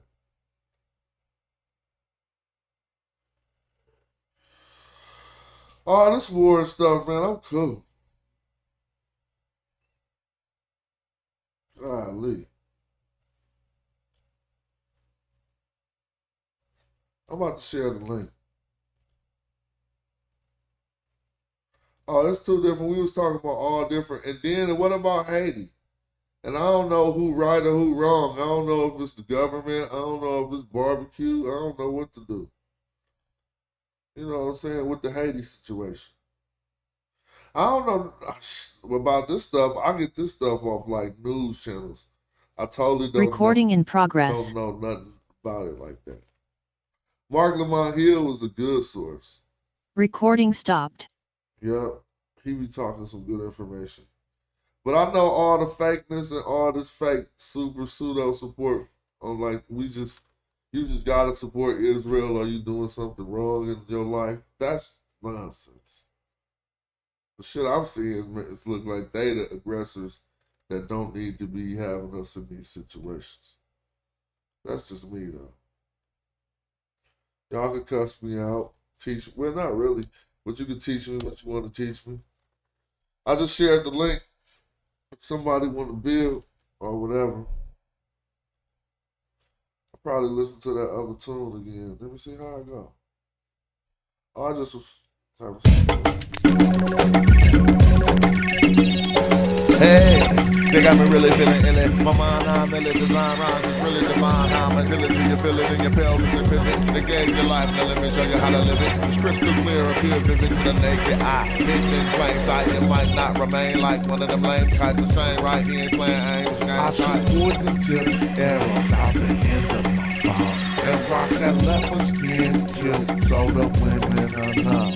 I'm an archer, bitch, archer, bitch, archer, bitch, archer. I'm an archer, bitch, archer, bitch, archer, bitch, archer. Hit the lane. Knock them off, the HK stop them off. Thought you was hard to not just off the stinger, jinga, swinger, till you block them off. If you don't wanna box, nigga, knock it off. I'm like a minnow, tap the third. You beat me, kiddo, that's absurd.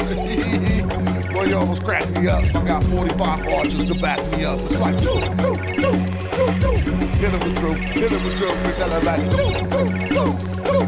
we hit it with truth. I shoot poison tip arrows out the end of my bomb and rock that leopard skin kilt so the women are numb. I'm an archer, bitch, archer, bitch, archer, bitch, archer. I'm an archer, bitch, archer, bitch, archer, bitch, archer. All right, y'all hitting the link or what? Huh? All right, here's how I feel about Kamala, though. Now that I'm peeping game on her, she was just part of the people who, well, I don't really know what's going on with her. I ain't one to be like, I don't know. Somebody said she had a, whatever. That ain't what I'm talking about. And maybe not even with her. She woken up my eyes to the movement of others. See, that's why that people of color shit ain't cool. Like, what is people of color? There's hella different nationalities that you're talking about. And if you try to act like see, a lot of people heard that people of color, they opened their eyes and was like, oh, it's benefits for people of color? Oh, I'm about to go to America and migrate and use up all the benefits. I'm even going to go to an all-black school on some affirmative action, even though I'm Indian. Now, I don't know what it is, but that's the vibes I started getting. When I heard a few things, somebody said something like, when I heard her say, I ain't doing nothing for no black people. Do I got to play that clip? You would never say that. Like, I mean, what'll make you say that? You ain't got no sensitivity to that. So it was a whole bunch of people who had some dark skin that after the civil rights movement, they upped and said, oh shit, I could go hustle black people about their rights by going to America and taking some of that shit they giving the blacks for all the discrimination they did on them. And I just got hip to that when all this ADOS and this foundational Black American stuff come out. Like, I never peeped game on that. Like, oh yeah, that's a real thing. Right? So now people of color is even Chinese people. So when they talked about discrimination of people of color and niggas being hung from trees, then they give out some rights, some Chinese people come take some of them props. We got hoodwinked. What's up? What's the deal, Smash? People of color is bullshit. What's up with you? Word. Yeah, I just sliding through, man. Yeah, that video with Candace Owens is interesting. I kind of seen her on this show called Jimmy Dore. It's a Irish European guy, and he kind of goes he kind of like on the type of stuff that she on, right?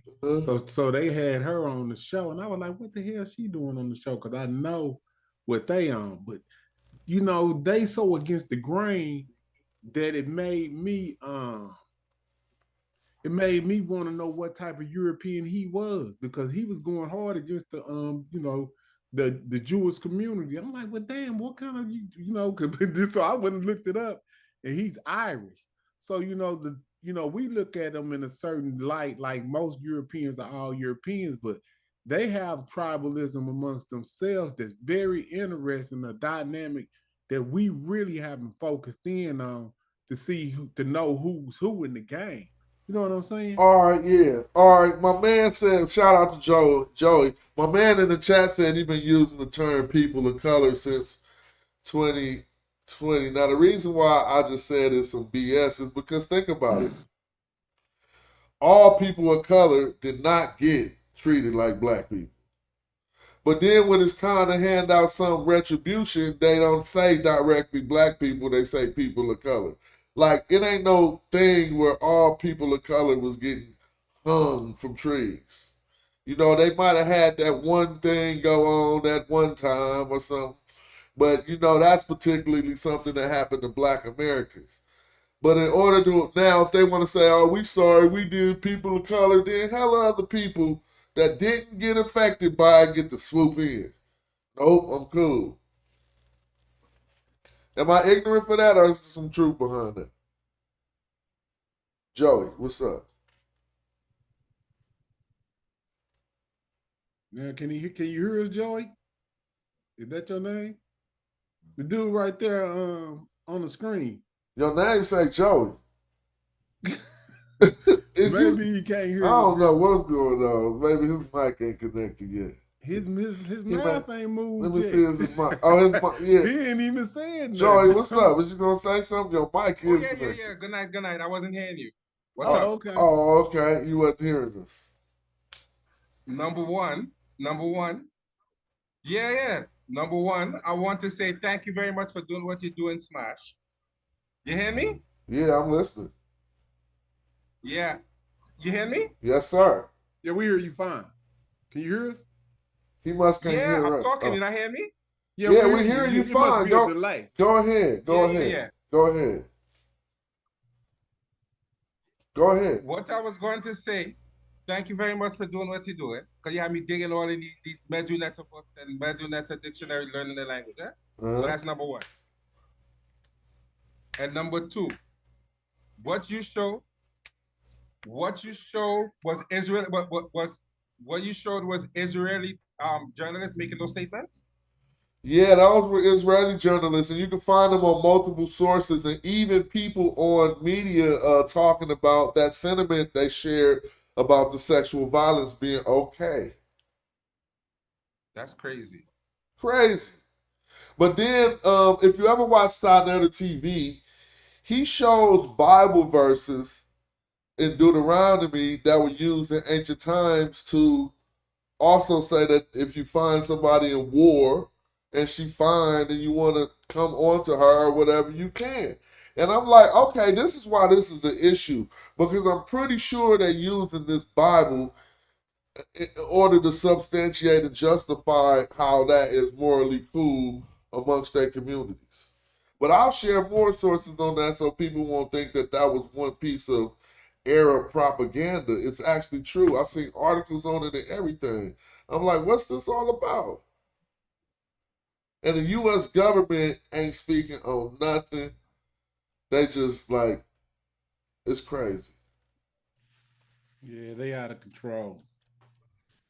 But yeah, I was looking. I've been paying attention to Candace a little bit, not much. So, but you know what she said about Michael Jackson, I thought that was strange. Even more so what happened to Prince, because I don't think Prince. Hello? Oh yeah, he fell off on here. Oh, okay, yeah. I don't think Prince was doing no drugs. I don't, he seemed like the type of cat he wouldn't mess.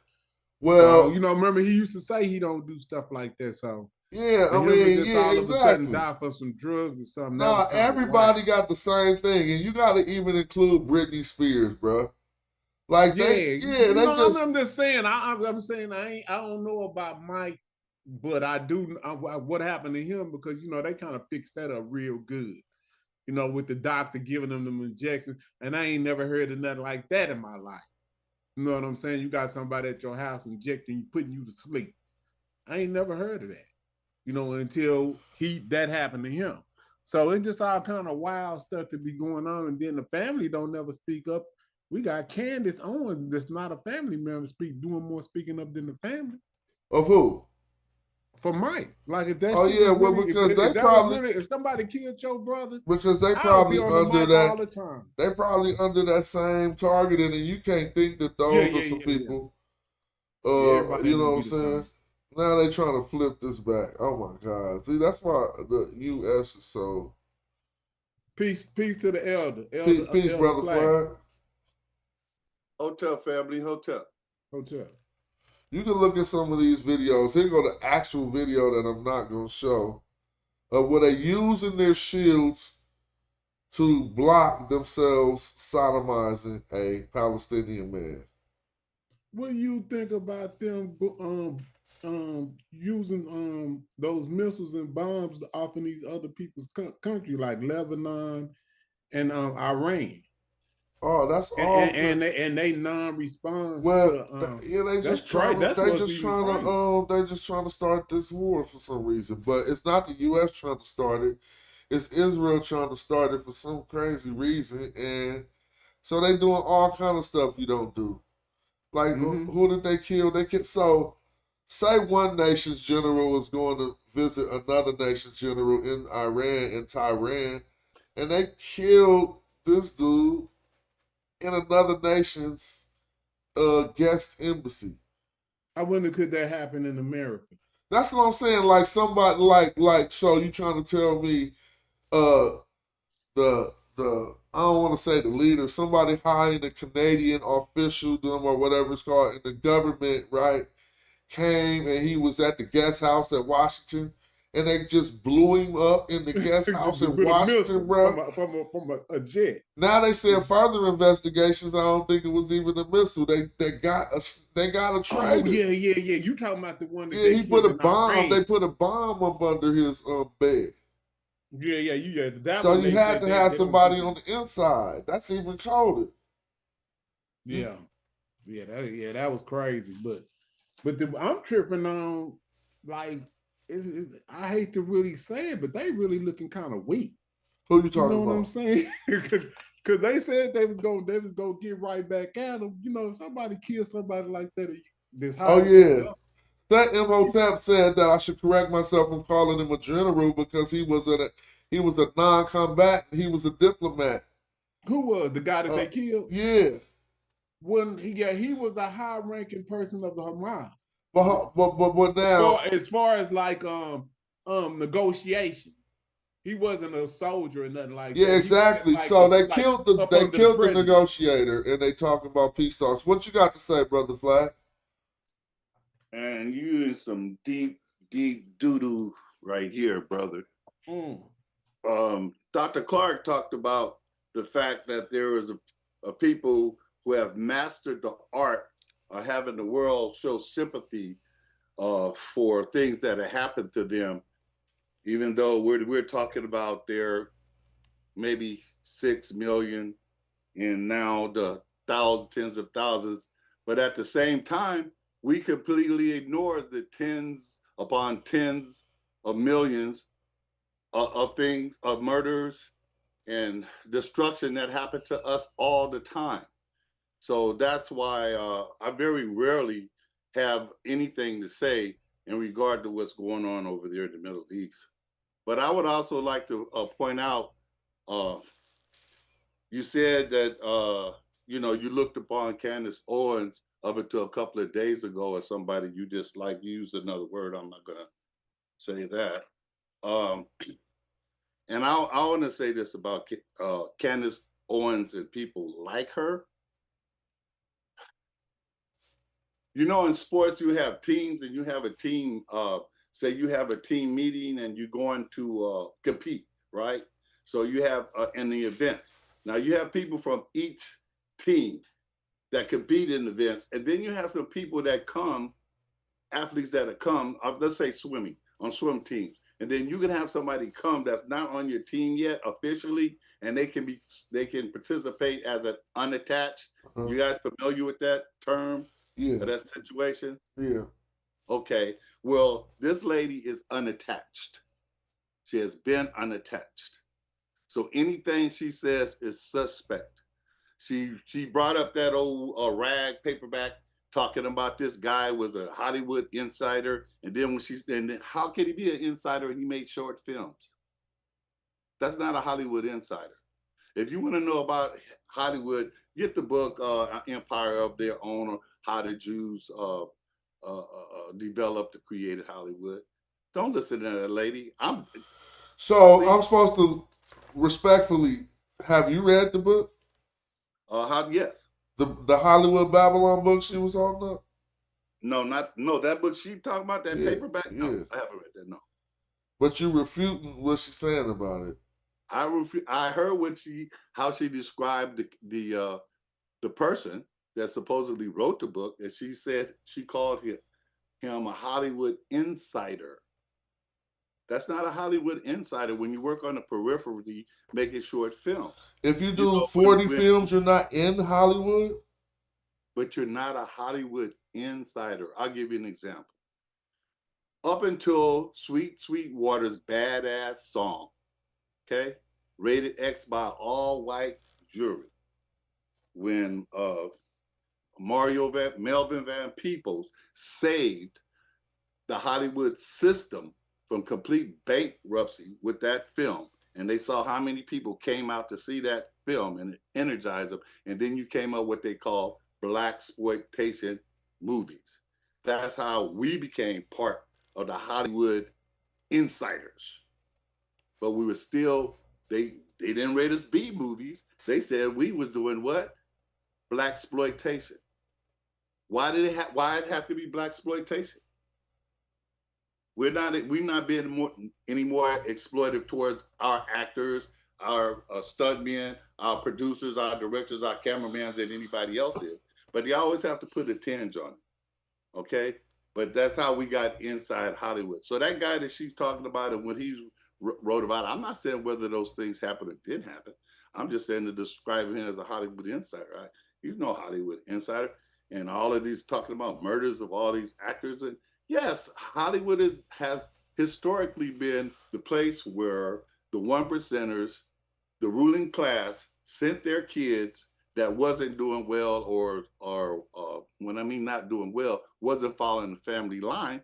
So they would send them to Hollywood. They would tell these directors, "See, can you find a place, make my son a star," or whatever, because they had all these parties and orgies, et cetera, et cetera. It was known as being that kind of place since the 20s, yes. But it's a closed system run by all the Jews, all the major studios. We're headed by Jews. And so, yeah, but as far as the way she was describing, that's all sensationalism. And then we get to repeating that stuff. That just makes us, it's not a good look. So it seemed like you said the same thing she said in your own way.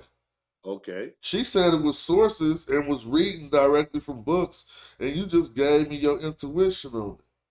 No, brother.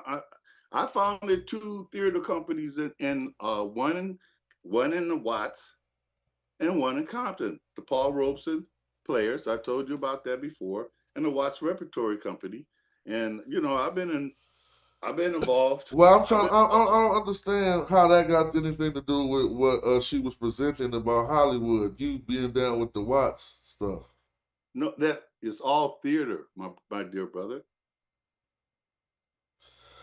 I'm looking for the basis behind the logic of how you discredited Candace. I'm not trying to look for nothing else. That's all. You feel what I'm saying?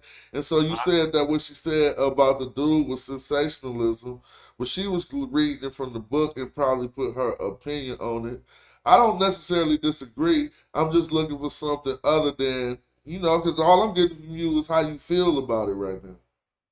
Absolutely. Well, that's all you're ever going to get from me is how I feel about things. I think about it, I feel things, I study things, and I speak on them. So. Nah, you be giving me facts, and you give us places to where to see some stuff. You know what I'm saying? It don't just all Brother be Flag that. just don't like her. Yeah, you just don't like her. You know what I'm saying? I want some facts. So what I'm saying, give me some more, brother. Like, tell me where to go so I can substantiate that stuff. We get it. And that's just what it is. But you know what, Brother Flag? I ain't saying I like it. I ain't went that far. Yeah. But I do understand that you have sometimes that where somebody can be saying something that's true. Well, what's the main thing she said that turned us all off? Because from a standpoint, we all heard her in some discourse at one point to make us say we don't like her.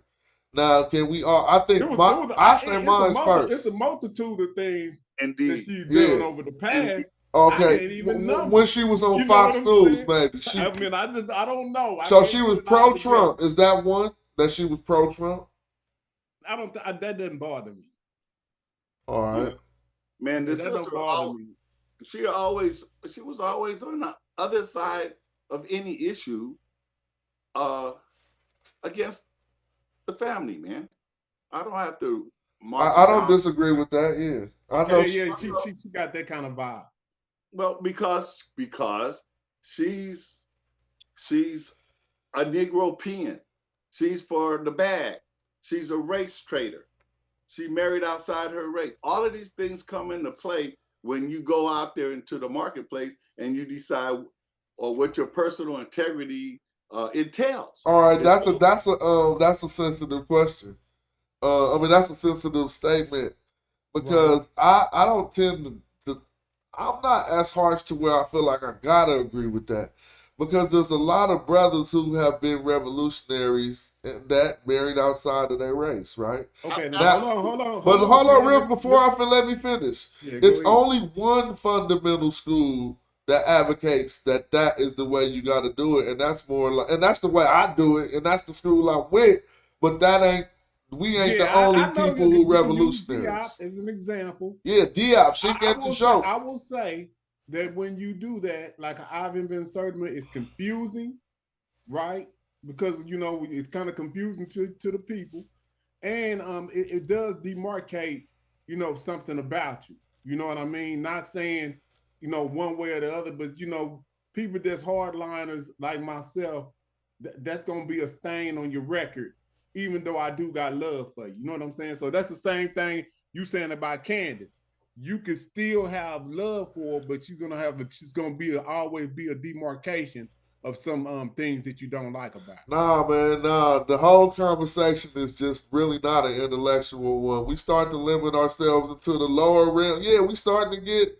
This is a conversation that is had most often in our subcultures, and not you know what I mean. Am I going too far? I'm talking about.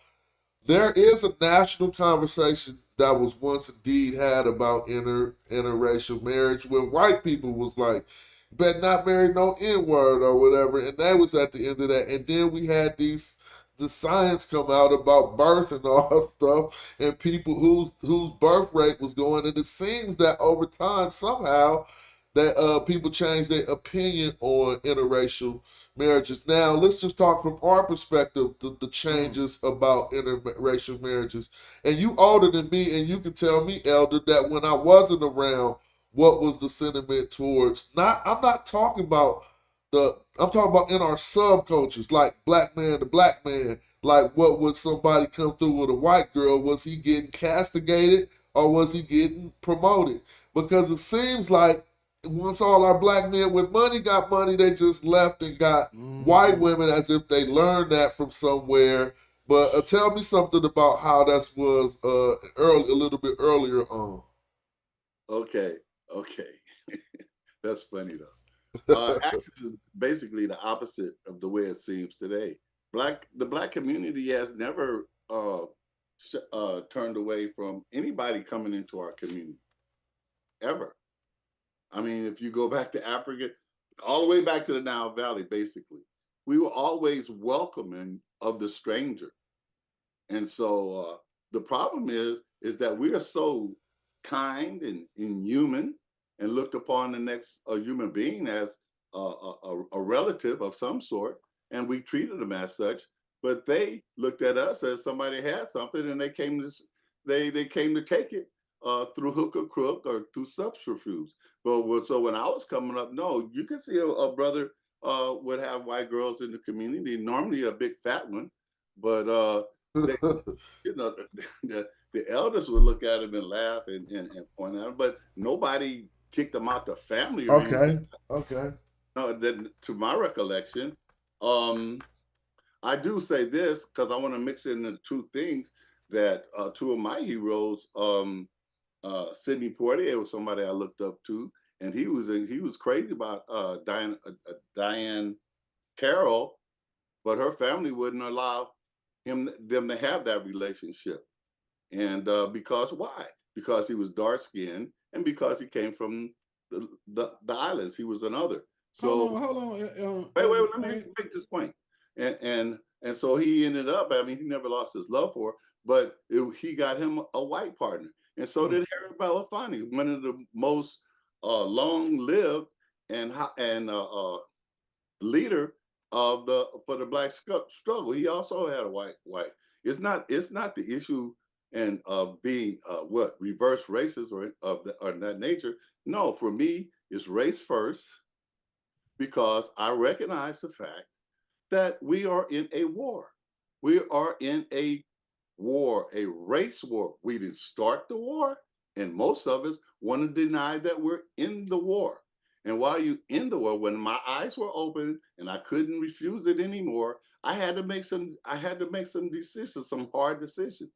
So when we were burning down, better not say that, when we were taking over campuses in order to get African studies and what we call relevant education in the educational system, and us going to jail and fight with the police and all that, and you come over there, one of the worst things that would happen if some sister saw you talking to a white girl, because they say you guys want to talk black and sleep white. So that's when demarcation came in as far as my generation is concerned, and I remember that in the 70s. But no, in order to make it in Hollywood, you will see that these brothers in there are normally, for the long ones, they usually have white wives, because you get a certain entree in that circle. She runs a point for you. Now, in the sports, it's just the opposite.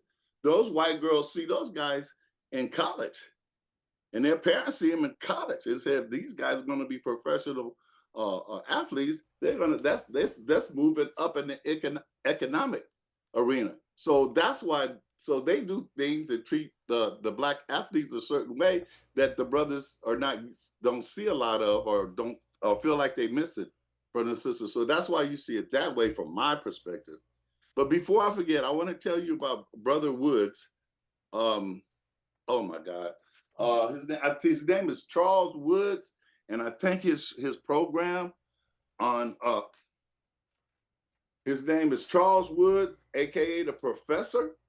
And anything you want to know about Black Hollywood and films, and I mean, please take it, go to him and get some information. This woman is not reliable, and so I'll leave it at there. And for as that book is concerned, you're a researcher, Smash, and for that you're gonna hold up a paperback as opposed to a book, how the Empire of Their Own. No, they're not on the same level at all. And she's just bringing in some sensationalized stuff to get people to work her way back into the good graces. I ain't feeling that. I'm not feeling that. Because we like to, what's the word? Gossip all the time. I disagree. Okay. Yeah, just respectfully. I see her dumb. Let's look at some of her dumb points so you can see, people can see opine about saying. Hitler and this is what she was European saying, all the history stupid stuff. Hold on. Oh gosh, all sorts of things. And all you can think about is fossil fuel profitability. She's wow, articulate. Genocidal She's intelligent. colonization is interesting. She's educated. She has poise. She has all of those things that you need to be in media. She has it in spades, but she has no fidelity towards the Black community. So I have no use for her.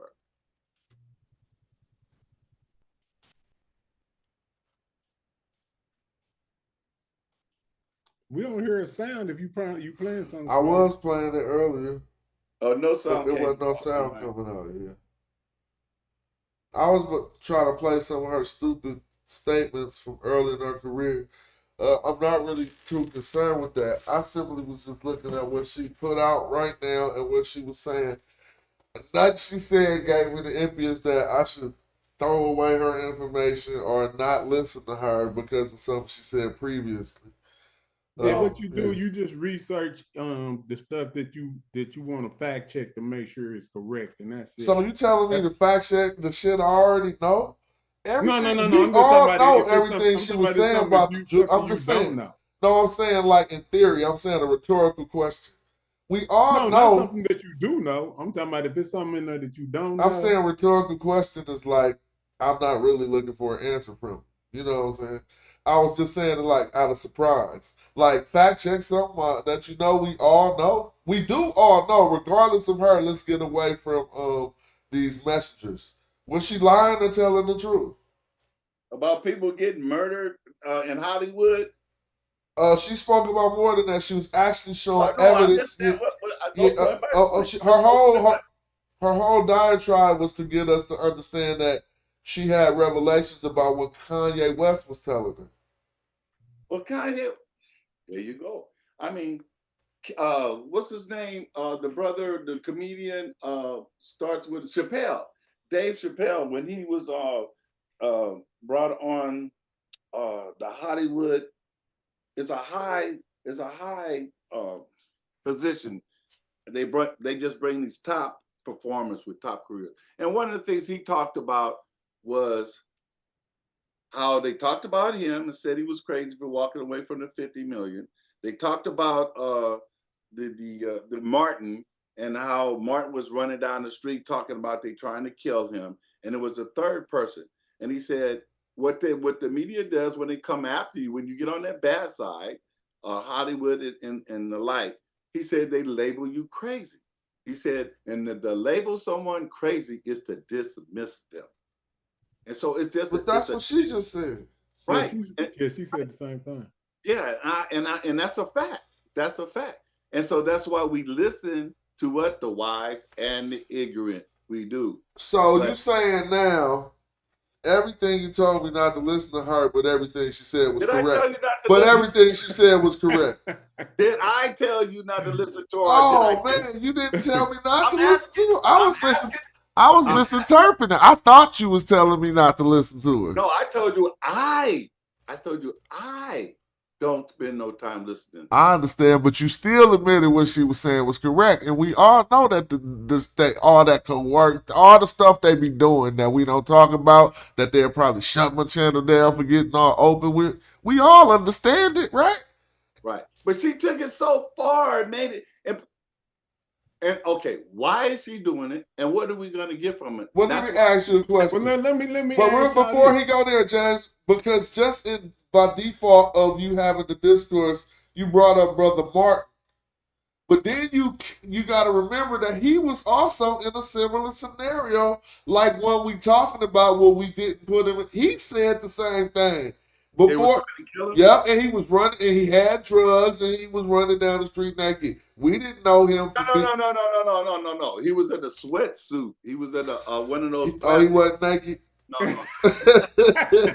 You know that's how I get the Brother Flag. That's how I go by the time we get the. Well, I heard no. You didn't say that. I heard that from another source. But you hear what I'm saying, Brother Flag? That's another brother we wasn't even talking about that is making these claims that some magical boogeyman in Hollywood is trying to get at him, and they all be drugged and doped up, and they all. I mean, come on, man. Okay. Wait. That is a coincidence. Wait. It's not a coincidence. It's not. It's a hell of a coincidence. Wait a minute. I come up from the summer of love, sex, drugs, and rock and roll, man.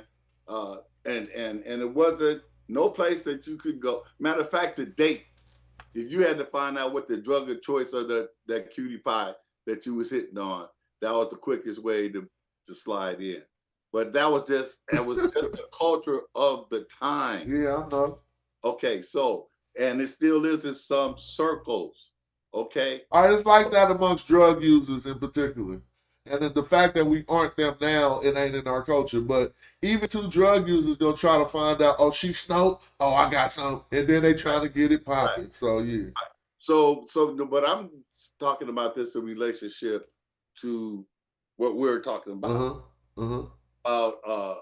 Everybody's a druggie and they got murderers and hitmen. So if you get out of line, no, they just don't give you work anymore.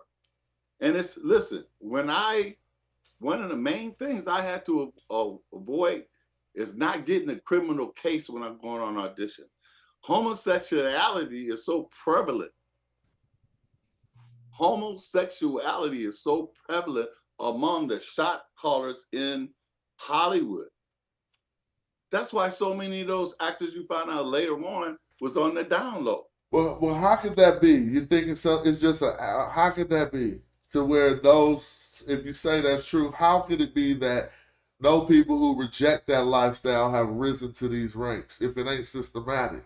But theater has always traditionally, historically, you go back. I mean, it's always been a bastion for the outsiders, the dejected, the others. I mean, you even, in the theater, they had the men playing women's part. You had to be open to different things on the creative end. And the lifestyle was so strange, it's not normal. So all kinds of takes place in it. So that's my explanation. I was raised right. I'm a man. I got certain priorities. So, but it was known, you might as well not go over there and audition with so-and-so. And I can tell you a group of black male actors from the era, let's say before up until the 21st century, maybe. So these guys were gay, man. You couldn't tell them to look at them, but as soon as that camera was off, they was hitting on you, or they was going to get their boys, and that's where the parties were. So I'm just saying it was just a different culture, and it's over there, it's been there, and it's still there for us, I guess. I don't know. I haven't been out there in quite some time, but they're there. You talking about in Hollywood? I'm talking about the whole Hollywood industry, yes. Oh, okay, yeah. Well, I mean, I think, not just Hollywood, the stages in New York too. But it's just in America like that now. But there were certain little it was certain safe havens for that. You know, when I was watching Fame when I was young, I didn't know what they was trying to show me with Leroy, yo. I never That was shameful. I right said there. I never caught on. I never caught on. That's I was shameful right there. 100% innocent young dude, and I used to be like, man, I guess already what. knew something was wrong. Nah, I was like, I guess where he from, they Yeah, wear no. leotards and stuff. You know, I didn't even. I never thought he acting like a woman. I never thought that, but they was trying. That school. Pardon me. I went to that school. You did? You got to understand, when you coming into you chasing a dream, and you're innocent. You're innocent. Hold up, you say Tupac went to that school? Yes, he did. Oh, okay. Oh, okay. Yeah, man, Jada Pinkett as well. So what school was that? The one they had, no, I think you're wrong, Brother Flag. The one they had, they have those all over the country. The ones But I'm saying at that time, Juliet is the name of it. But the Fame was modeled on a takeoff on the Juliet model of a arts school, high school. Mm-hmm. And that's what I'm saying. So, I mean, just to take a theater class at Fremont High School in 1966 and 67, I had to be able to fight when I'm doing Raising in the Sun. Oh, you're an actor? You gay? Say it again. Oh, so then only one person let that come out of your mouth. But you was automatically scrutinized if you were in the theater department, and in the choir. That was just the way it was. You know. Yeah, being in doing all that kind of stuff in school. That was you wasn't in auto shop. You wasn't on the football team. Word. you went back to my times. You know what I'm saying? So, Brother Flag, being in the theater class and then the art, my face frowned up. I'm in the theater class. I'm in the choir. I'm on the word. Yeah, so I got tested. Brother Flag, you know most young men don't really, stop being a knucklehead till they about 30-something, right? You know, the 20s is over. If you're not a knucklehead in your 20s, you gifted, are you bright, are you talented? Your 20s is for being stupid, right? So your 30s, you start getting together. Your 40s, you feel like a man in your 20s and 30s, but you like a soldier man, like you like more useful for using your testosterone for something. By the time you hit your 40s and 50s, you start becoming a thinker more, and you start to assess, hey, I don't need certain things in my life. I don't need this bravado. I don't even need certain things. And you start to reassess yourself. So I would have to say, the same thing would have to be true for a young woman who thinks she know it all, you know what I'm saying, in her 20s, Candace Owens, who just got a platform. He brought it right but back. I'm saying she just, who just got a platform in her 20s being manipulated by some people. Now she grow a little bit. I mean, she's got her white husband. You can use that against her or not. But now she grow a little bit, and she's starting to at least use her platform to reflect other than the negative things that she was once disseminating. Now she's starting to tell the truth about some things that we all know to be true. And you just saying because she did some things previously, she's unacceptable. Oh, man. Just be careful, Smash. That's all we say. Wow, Smash, come on, man. I apologize to the sister, all sisters. I apologize to the community if that's how I came across. Let me try one more time, very succinctly. And I'll say this. Yes, I'm race first because I know we're in a war and I'm fighting this war. And I'm working so hard to explain to my nephews and others that we're not abos, we're Africans. We're Black and African is interchangeable. It's the same thing. I don't care if you go back to Kemet or you go to the 23rd century, it's the same as far as I'm concerned, okay? So anybody, when I watch people use their platforms or use their positions to come and either put our dirty laundry out for everybody to see for no other reason than they want to get clicks, likes, ratings. You know what I'm saying? When you got other options, if you have some personal integrity, you wouldn't do that. And then when you're white overseers, bosses, friends cut you off, kick you out. You don't come back. You know that we're the only community where our informers, traders can do that shit and then walk around in the community unassailed. All I'm saying is I don't give her my attention. As attractive as a female that she may have been to me at one point, with the stuff that was coming out of her mouth, cut me off. And so that's all I'm saying. Man, there's other people, there's other sisters out there talking about information. There's other avenues to get the information. And you say, oh, that's interesting. I didn't know that. Don't give her the click. Don't give her the view. Don't give her the like. Don't give her the donation. Don't give her the time of day. All right, I'm with you, y'all. I hope y'all don't think I'm like pro Kansas. That's what I don't want y'all to think either. I just was like, she's saying something cool and I want us to hear it. That's what I was. But you said you don't hate her no more. I don't though. Yeah. I can't front it. I don't hate it no more. All right. Okay. We don't want to hate the sisters. We don't want to hate the sisters. Yeah, but Brother Flag, I be wanting to hear some history from before we really jumped into for brothers like me and Smash, a little bit younger than you, like some of the history that predates us as far as like what did y'all go through, because you were mentioning something about the Africana studies and how y'all had to fight to get them in the universities. Oh my God! Man. But see, but hold on before you go on. The interesting thing about that story that I would love to get a firsthand account on is, because our people, we don't even understand that it was at one point it was such a thing as we didn't have nothing to that we could study with our own voice. We don't even know that.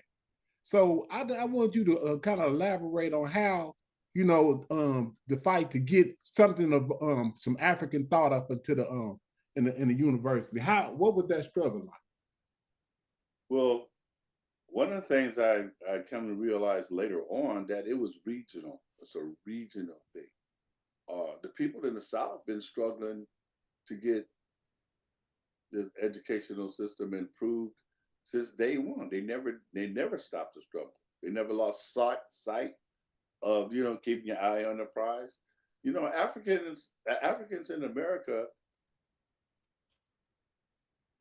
we went from 95% illiteracy in 1865 to around 65 or 70% literacy by the turn of the century. So 65 you said?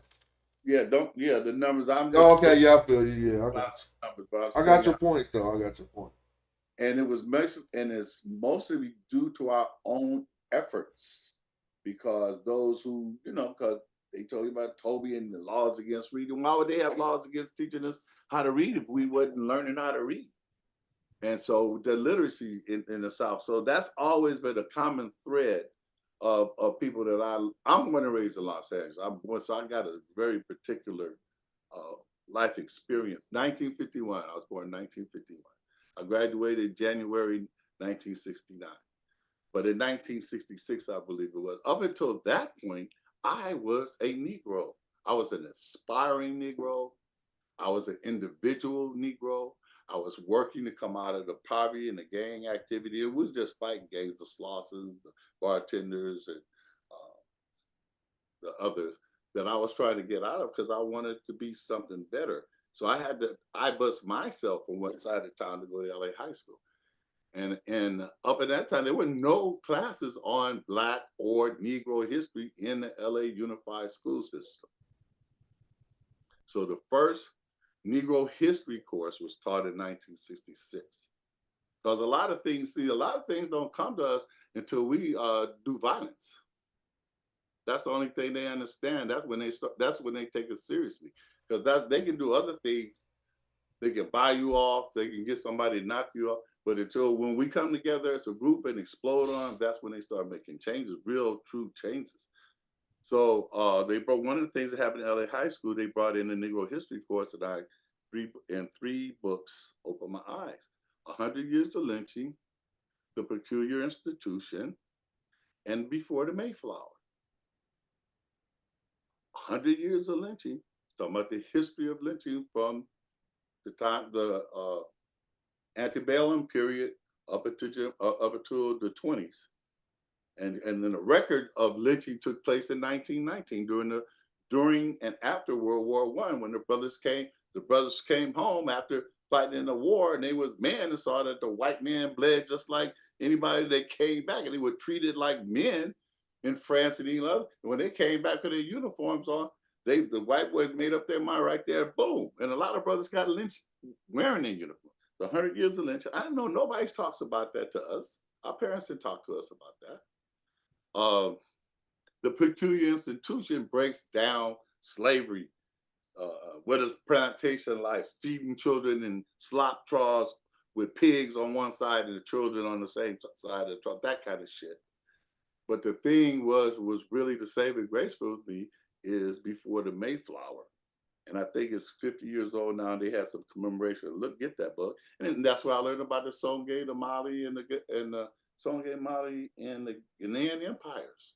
Nobody had talked about what happened before slavery, what we were like at that. And so that and a couple of things that happened during some demonstration led me to be one of the people to say, hey, we got to get a Black student union here.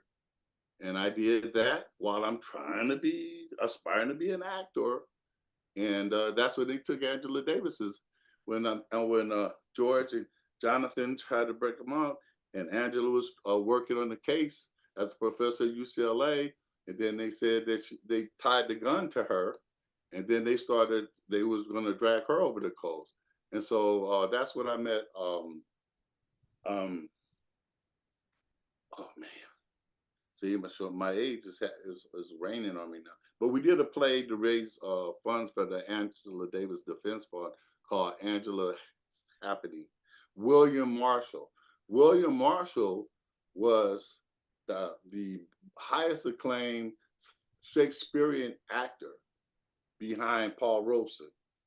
And I'm gonna get to that one of these days, because I really embarrassed myself when you asked me about the Paul Robeson players that time Smash. But during that play, and because of that play, when I got kicked out of LACC for leading, they had their eye on me for my activism, and we shut down the school for a couple of occasions, my political activism. But they took all the brothers that had come back from Vietnam. It was called Veterans Against the War in Vietnam, that were teaching us how to make Molotov cocktails and stuff to blow up some buildings, to close the school down and stuff. And on one break, when we came back, all of that leadership was gone from the school, and they brought in a whole slew of these gender confused Black males from Hollywood into the school, and they were Yale leaders and cheerleaders and that. And one of them said that he was in love with me and started telling the football players that. And so when we danced, I got kicked out of school, and it said if I come back to that school, I would never be allowed at another California State college. And because I was doing Angela's Happy, one of the brothers in there heard about it. He said, hey man, I can get you in San Fernando Valley State college if you come to do the African Studies Department. I said, I'll be glad to. And that's how I began. And that department was only one semester old, where they had to take over the administration department, the administration building, in order to get that department in the school. So that was before the Crips and Bloods? Absolutely. Oh man. So what was the gangs? What was the gangs like in LA back then? I beg pardon? Someone asked from the chat, what were the gangs of LA like back then? The Slossons, we had the bartenders, the baby bartenders, the businessmen. Yeah, we had a whole bunch. These was Black gangs, but they just threw their hands. They didn't really do all the killing and the gang bang. Yeah, different sections. And check this out. The gangs were initially formed to protect us from who? The spook hunter. The spook hunter. You know, the cops, the LA Sheriff Department, they catch you playing hooky from school or whatever. They take your ass. First of all, they beat your ass. I'm talking about junior high school students. in high school. And then they take you on the other side of the railroad track over there to, I can't even remember the cities now, and take you deep in there. Like that movie, they made a movie about that shit in New York called Gangs of New York, where they dropped them off in the, and they had to fight. They had to try to get back alive. Yeah, well, that was on the regular year when I was in junior high school, Charles Richard Drew Junior High School in Watts. And that kind of shit was going on. They used to bring the paddy wagon to Fremont High School, 77 Division Police Department, would bring the paddy wagon, leave it around the corner, and when the bell rang for school, they gave 5 minutes, and then anybody was at the hamburger stand, they loaded them up and took their ass to jail. I mean, they were terrorizing it. But the gangs was a clique. That was your homies in the neighborhood to fight when the white boys came through from the 50s and from the 50s and the 60s. And so that's the 50s and the 60s was white? No, the decade of the 50s and the 60s. Oh, the years. That's where the initial fight was. Yeah, I thought he was talking about the blocks, the 50s and the 60s. No. That was later. That's later. Yo. Well, you know, that's you crazy. That was crazy. But I just thought about what you said. He said the 50s and the 60s. Because they had the rolling 60s, but it wasn't no rolling 60s back then, huh? It wasn't no. He said the 60s was white. This before the rolling 60s? Yeah. Yes. Yeah, before they was even born. One of my sons just had his 40th birthday. I had over 32 cars between the time my oldest son, who's 42, and him and his young son, between them going their high school years of junior high school, I kept cars over here for these guys to work on and build on. Right. To keep them out the streets. Mm-hmm. Because it's real. I was in the PCITI, the Professional Intervention Training Institute, created to give entree for the gang. The brothers had been in prisons and came out, and now they want to do something for the community. We got those guys because some of them were former shot callers, some of them were active, most of them said they weren't active, and we used them as to walk kids back and forth to school in the mornings and the afternoon, so other rivals communities wouldn't come over and jump them and stuff. The only time we had those kind of fights when I was in school in the 60s is after a football game. But we, like you said, we were just throwing hands, and you might get the brick through the back of your window in the car or something. But we wasn't shooting anybody, and it wasn't like that, man. But anyway, I lost my train of thought. But did I answer some of your questions? Yeah, I mean that was beautiful. I just love history and just, you know, we wasn't there. You was born in 51. My mother was born in 50. So when I listen to her talk, she tells me a lot of stories about the history before I got here. So I'm always appreciative to hear the elders speak. So that's why I wanted to really kind of. But so you saying that you personally started the Africana studies in what, Los Angeles? No, I started the Black Student Union at Los Angeles High School, 1967.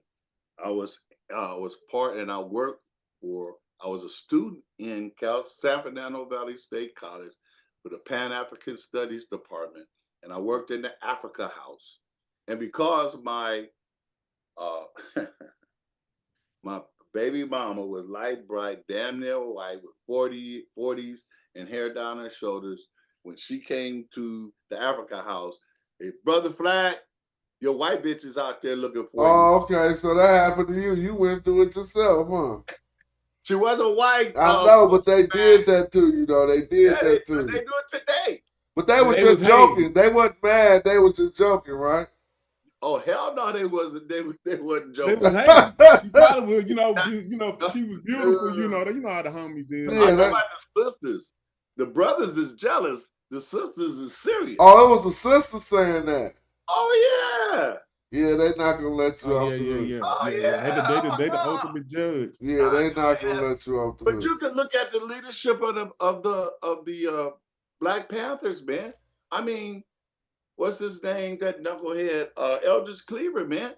Eldridge Cleaver talks about his soul on ice. He writes that he used to rape the sisters in the projects as practice, so he could get his skills up. For the prize was the white woman that he wanted to rape. Yo. That's in his book. And then you ever seen Kathleen Cleaver? That he wanted to R word, you said? I don't know why y'all put letters on shit. It's hard enough for me to keep up with y'all lingo. No, he said he wanted to do sexual violence on him. Right. In his book, He has a chapter when he talks about how he used to practice doing that to black women in the projects so he could get his skills up and his technique down, how to snatch them, how to get them, where to go, and all of that. Who said that? Eldridge Clinton. You never read Soul on Ice? Oh, no, hell no. I'm glad I did. Get it. Soul on Ice. That's Eldridge Cleaver. Also, he told us he was the first time he put it on an international level, and he compared the United States military to the local police, to the LAPD.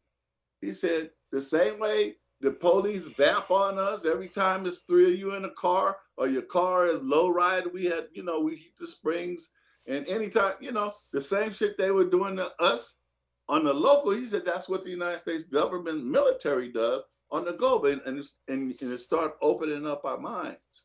You start opening up. So I start thinking about this thing that's happening to me in my neighborhood. It's not just happening to me in my neighborhood, and it's all connected. And it was all connected because there's a war on the African man globally throughout the history of the contact of the Europeans with the Africans.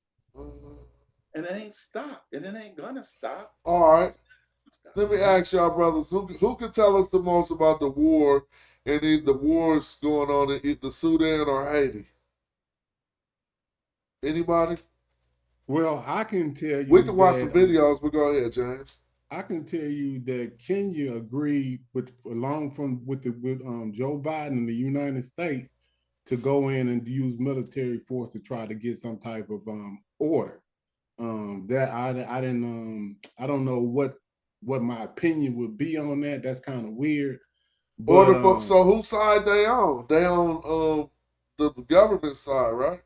I don't know what, it's just a weird situation because, like you say, we don't know much information. I could just tell you what from what I paid attention to. That's something that's happened here of late. And then you got the guy Barbecue, you know what I'm saying, which is the leader of the. That's Haiti, right? Yeah. That he's the leader of the fashion. That's now who the good guys? Who the good guys in Haiti Civil War? I don't know. See, that's what I'm saying. I can't be rooting for the wrong people. But that I'm just telling you about the leadership and the person who then took over and kicked. Now, see, the people he kicked out was supposed to have been the puppets of the United States. Oh, okay. Well, the puppets of the United States is always not the good guys. Yeah, I'm just saying, but the way that they characterize Barbecue off in the media, I understand what his plight is. No, that's propaganda. Who the people like is how you know who the real one is. Well, I don't know what the people really like, or you know what I'm saying, because they ain't giving you that type of information. The only information they're gonna give you is the people that's pro-America. I think Barbecue might be the man. Barbecue is a former police officer he's local, okay? He's for his community. Yeah, and I like how you said that because they say former police officer turned gang member, which lets me know he's on the bad side of their propaganda, basically. You know what I mean? But keep going, Brother Flag. Yeah. You right. We have to learn how to. Yeah, it's like learning another language. You got to be able to switch back and forth and understand. Haiti, we have to get it in a context, a historical context, because Haiti has been beaten up on ever since they kicked Napoleon's brother's ass and got their liberation, and that's never ceased. That's never stopped. And in the most recent times, Maxine Waters went down there, took a whole group down there. This is when the people elected a priest. I can't remember his name. And the United States kidnapped the dude and took him to South Africa. You remember that? United States? No, I don't. I wasn't watching. I have to call my wife. She can tell you the names. But there was a dynasty of a family. I'm trying to think of the man's name. Him and his son, who they were just lords over Haiti from after World War II up until this priest. I think I know who you talking about. Papa Doc. Yeah, Papa Doc and Baby Doc. So Google Papa Doc. All right, well, tell me about Papa Doc. I want to hear from the elder. Well, I wasn't, very. What I learned about it most was through Baba Jetty, Jay Carruthers, when he talked about the irritated genie, and also the psychologist of Brother Wade Nobles from up there, San Francisco State. You should know him. Okay. So when they told me about the Haitian Revolution, and what all went on there, where the Maroons came down out of the hills, and the brother said, give the white man back his God, give him back his God, because I have to get the quote because I don't want to misquote it. And once they went back and they had a balloon ceremony, and they did a whole ceremony, man, and they went to war and they freed themselves, they liberated themselves.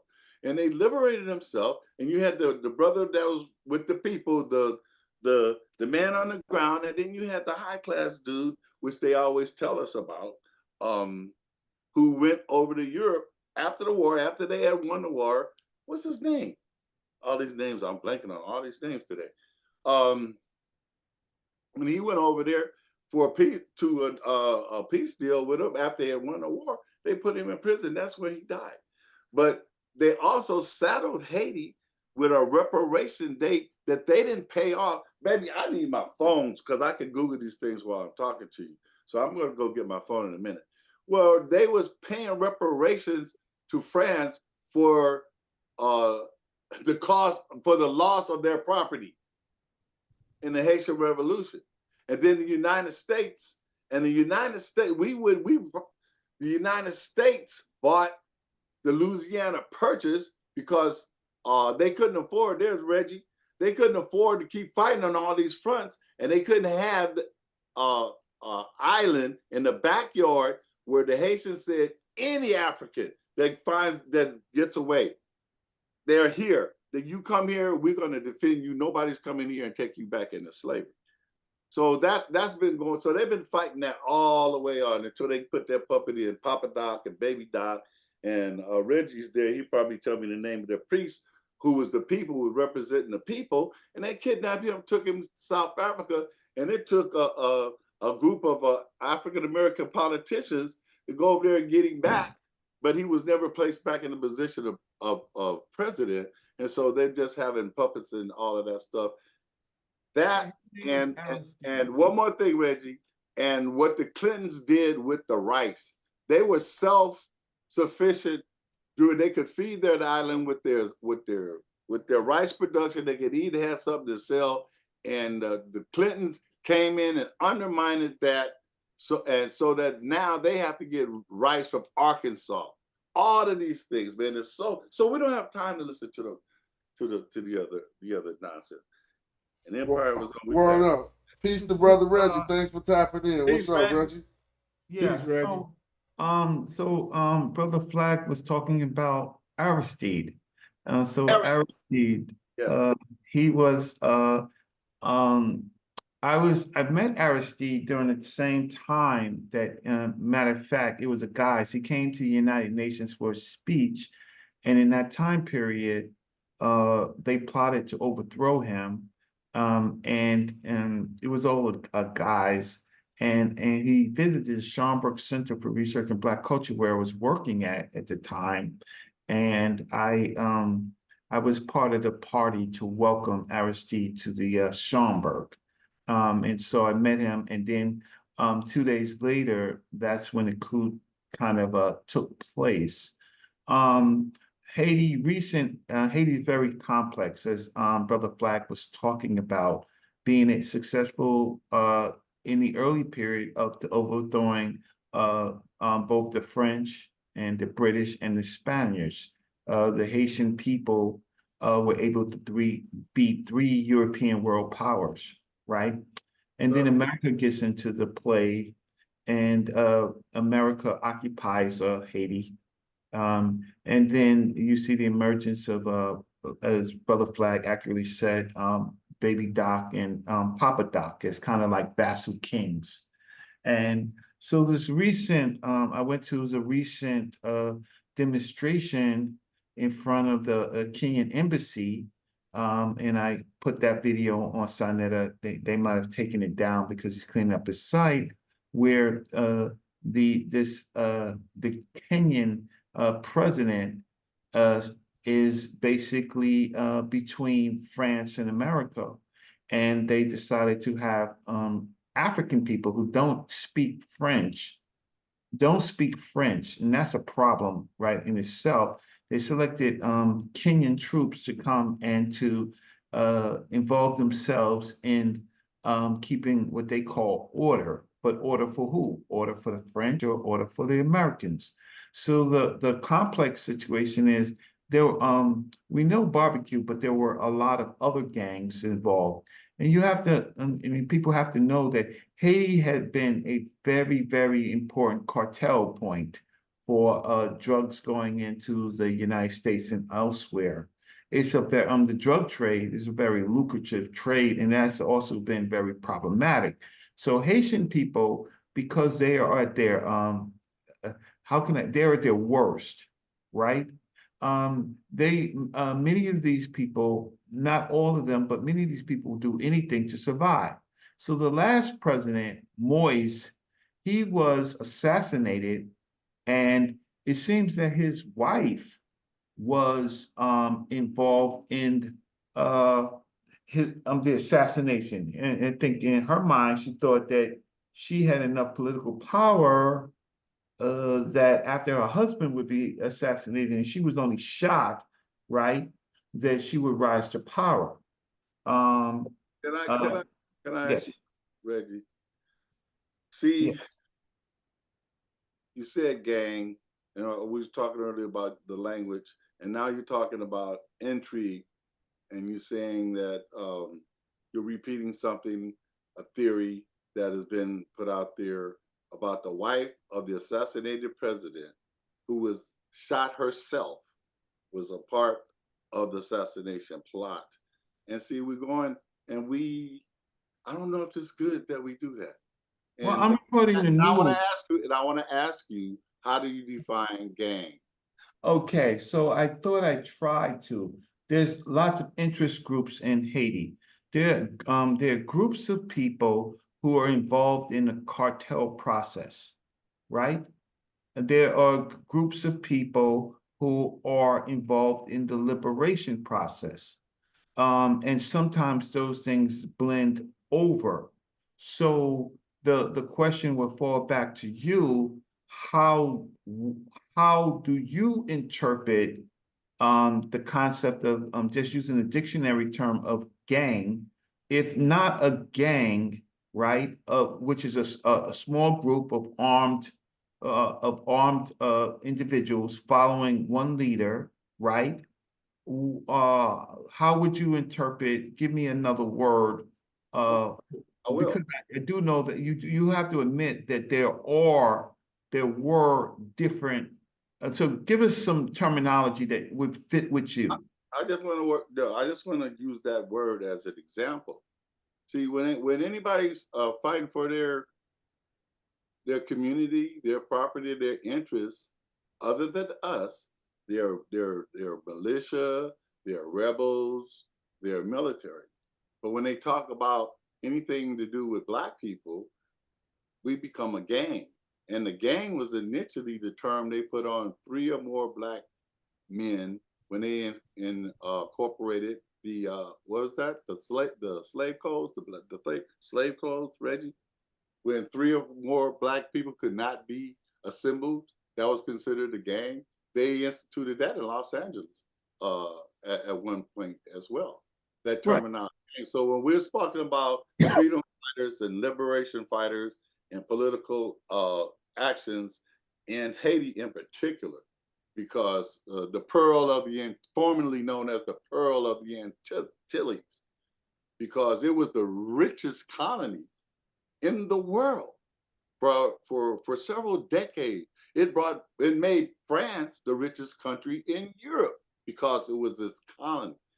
So when I'm looking at and hearing these reports about what's going on in Haiti, I have multiple sources, but I just listen to these guys that go there.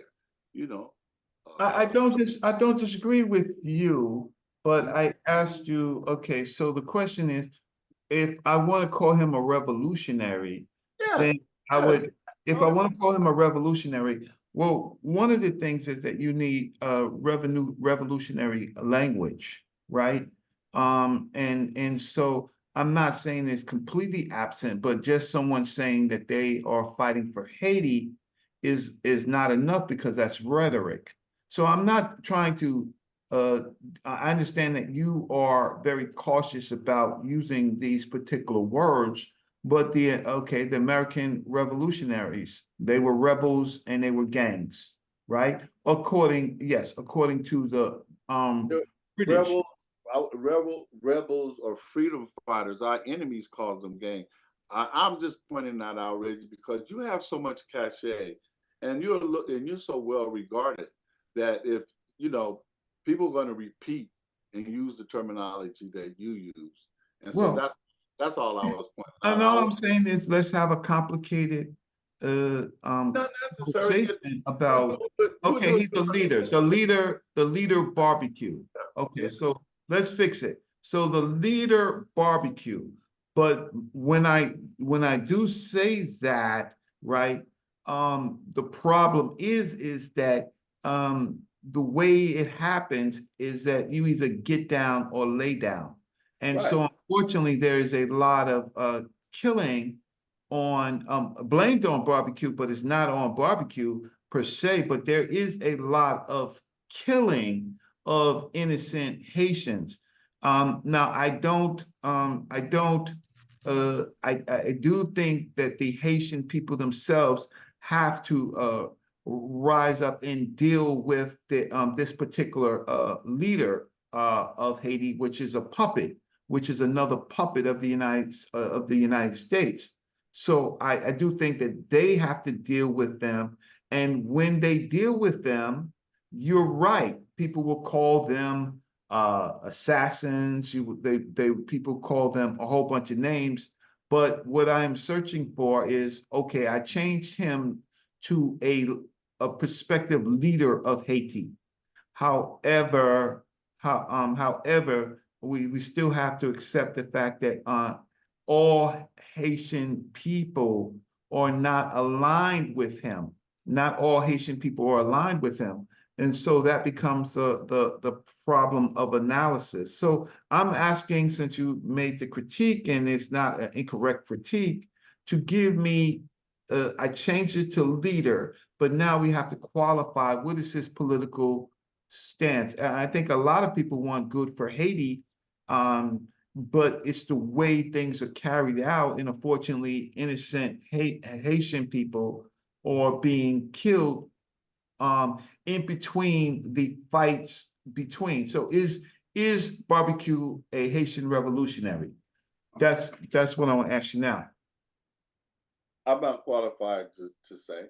I will say this: I'm not qualified because, like you said, then there's going to go on. No, I'm not qualified to say.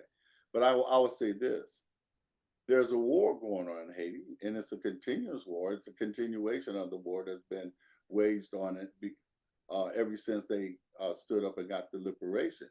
And it's been an economic war, and it's a military war, and it's been fight on many fronts.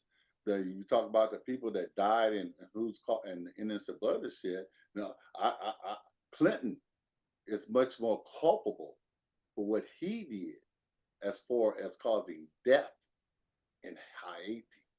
So we magnify the little guy that's trying to fight for his hood, to fight for his homeland, to fight for the control of his own destiny. And then we're looking at it from afar with skewed information that's not reliable. And that goes back to the other thing we were talking about earlier. We're getting this information that we can't trust. And then we're making assumptions about it, having discussions about it among people that are looking for us are looking to us to know a little bit more so they can learn.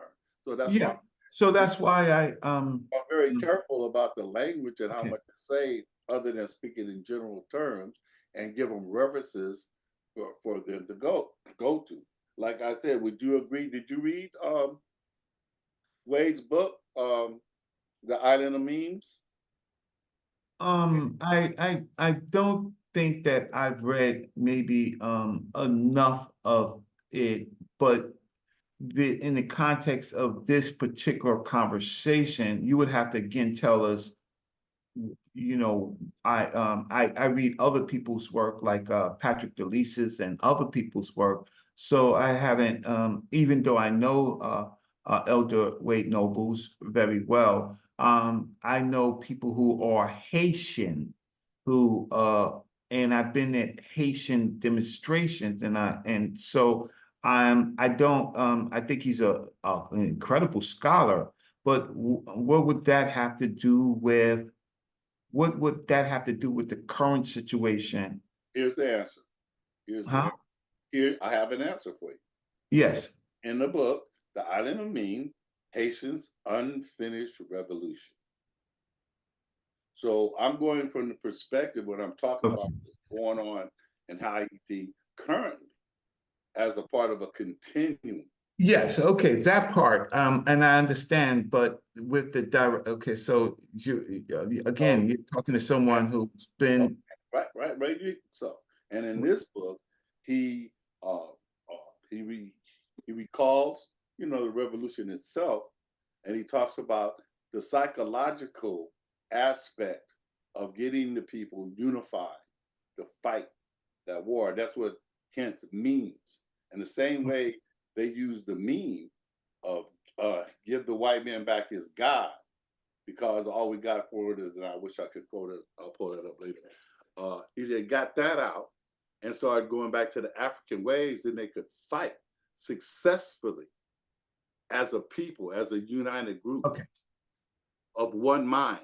So so you say, what is barbecue? I mean, I don't know if he calls himself barbecue or that the community over there It's a nickname. It's a nickname. Wait. But who bestowed it on him? Is it an indigenous nickname that those people just? It's a nickname. Wait a minute, Reggie. It was two parts. I said, I don't know if that's something the media put on him, the government put on him, or if that's what he was in the community because he was always having cookouts and that's what they called him. Or did they put it on him the way the brother who kicked the truck driver in the head in '92 on Normandy and Florence, and the captain of LAPD came in here and called him football. They named him football. So people around from that point forward looked upon this brother. Nobody ever called him that. So I'm just saying the way the language, because this is a language platform. I know this is primarily as a wordsmith language platform. So those type of things are. He's like a Nasud. He's like a Nasud Biddy in a sense.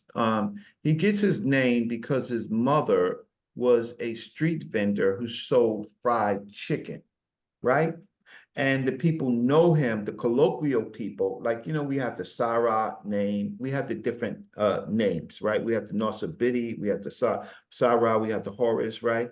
So then, there's personal names. So this personal name of barbecue is a name related to his mother's occupation and how the people know him. Thank you for clearing it up for me, because that's what I'm here for. His name sound wild. Yeah. I get it, Brother Flag. I just want to know where that come from, because But yeah, like I was saying, let me ask the second half of Smash's question, and I kind of want to shift that until, like, I know gonna see what I don't want this to be is y'all saying that I'm talking about fantasy, right? But this is what I want to ask y'all next about Haiti, and then maybe the same question for Sudan. What is the solution to these issues? If either one of you could answer, like if you could fix it, what would be the solution to fixing both situations? Particularly off in Sudan, what's going on there with the war, and then the same thing in Haiti. Well, I'll let Flag go first. Yeah, I think I can help. I wasn't paying attention to the complete questions because I was trying to pull something from this. What I'm saying is, a lot of the times we'll talk about stuff, but it's like we never hear like us say what is the solution. Like a lot of because I'm not with talking about the problem. I want to know what the solution is, right? And that's where I think we need to focus more time on a global scale, is talking to our people like, man, this is what we all need to do and get to it. Okay, but then it becomes that's just the way I be thinking. Yeah. So if you want to know how it's complicated, right? It's a power struggle between two groups, right? The Sudanese armed forces and something called, I think, the RSF, right? And it has been a civil war between those two groups. What possible resolutions can happen is the problem is that the Western cultures of nations, they help finance these wars, so they don't want a resolution. And so the root causes, right, or a number of things. It's political, I think it's ethnic and economic, right? Because these groups of people are also part of family groups, right?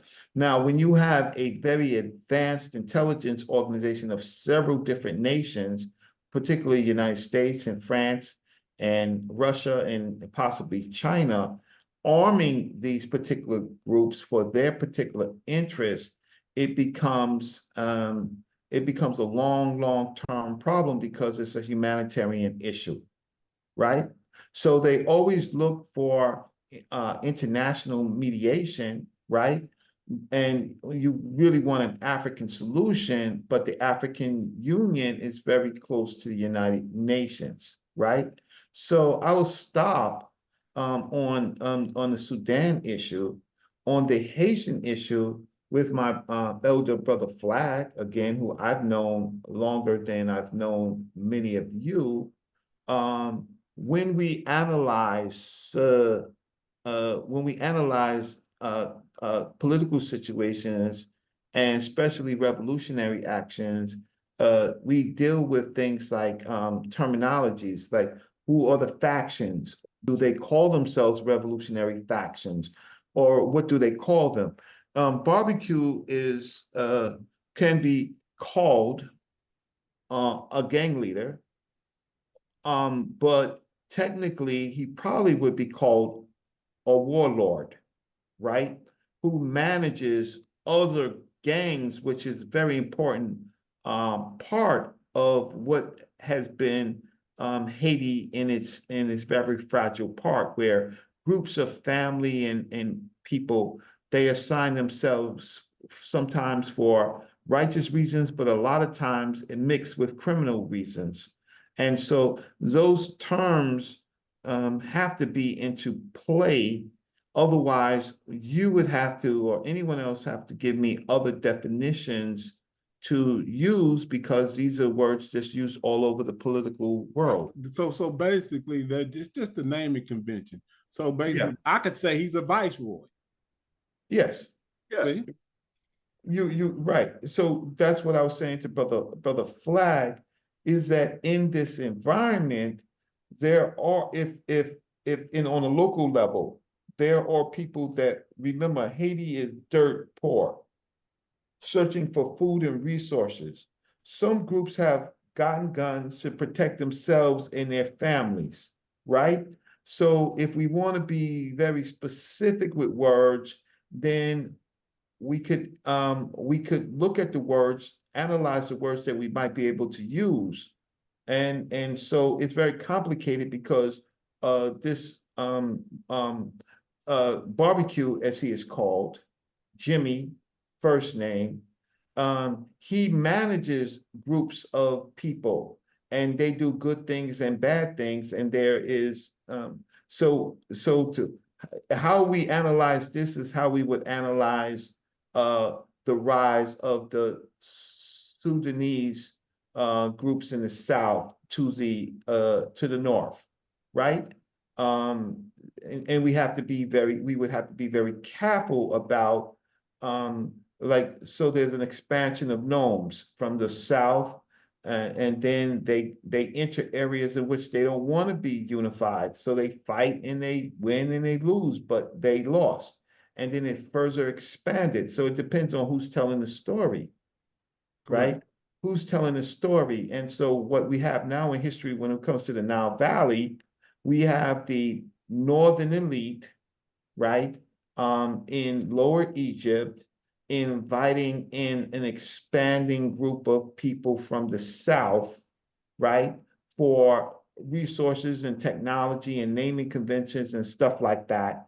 And then we have this two lands, right, where the Lower Egypt receives language, writing. They receive, they change their burial practices. They change some of their temple structures, right? And they integrate with let's say the Thebans, right? The Thebans, they integrate with them because the capitals was hardly ever in the north, right? They were always in mid and kind of like mid in the southern. So I'll stop. It just depends on having the skill set to make a good analysis on the subject. And when I'm asked a question, well, yes, I am always trying to be solution oriented, but also tell basically how complicated the situation is and still try to find a solution. Correct. Okay, appreciate it. So let me give my. I like to address your question.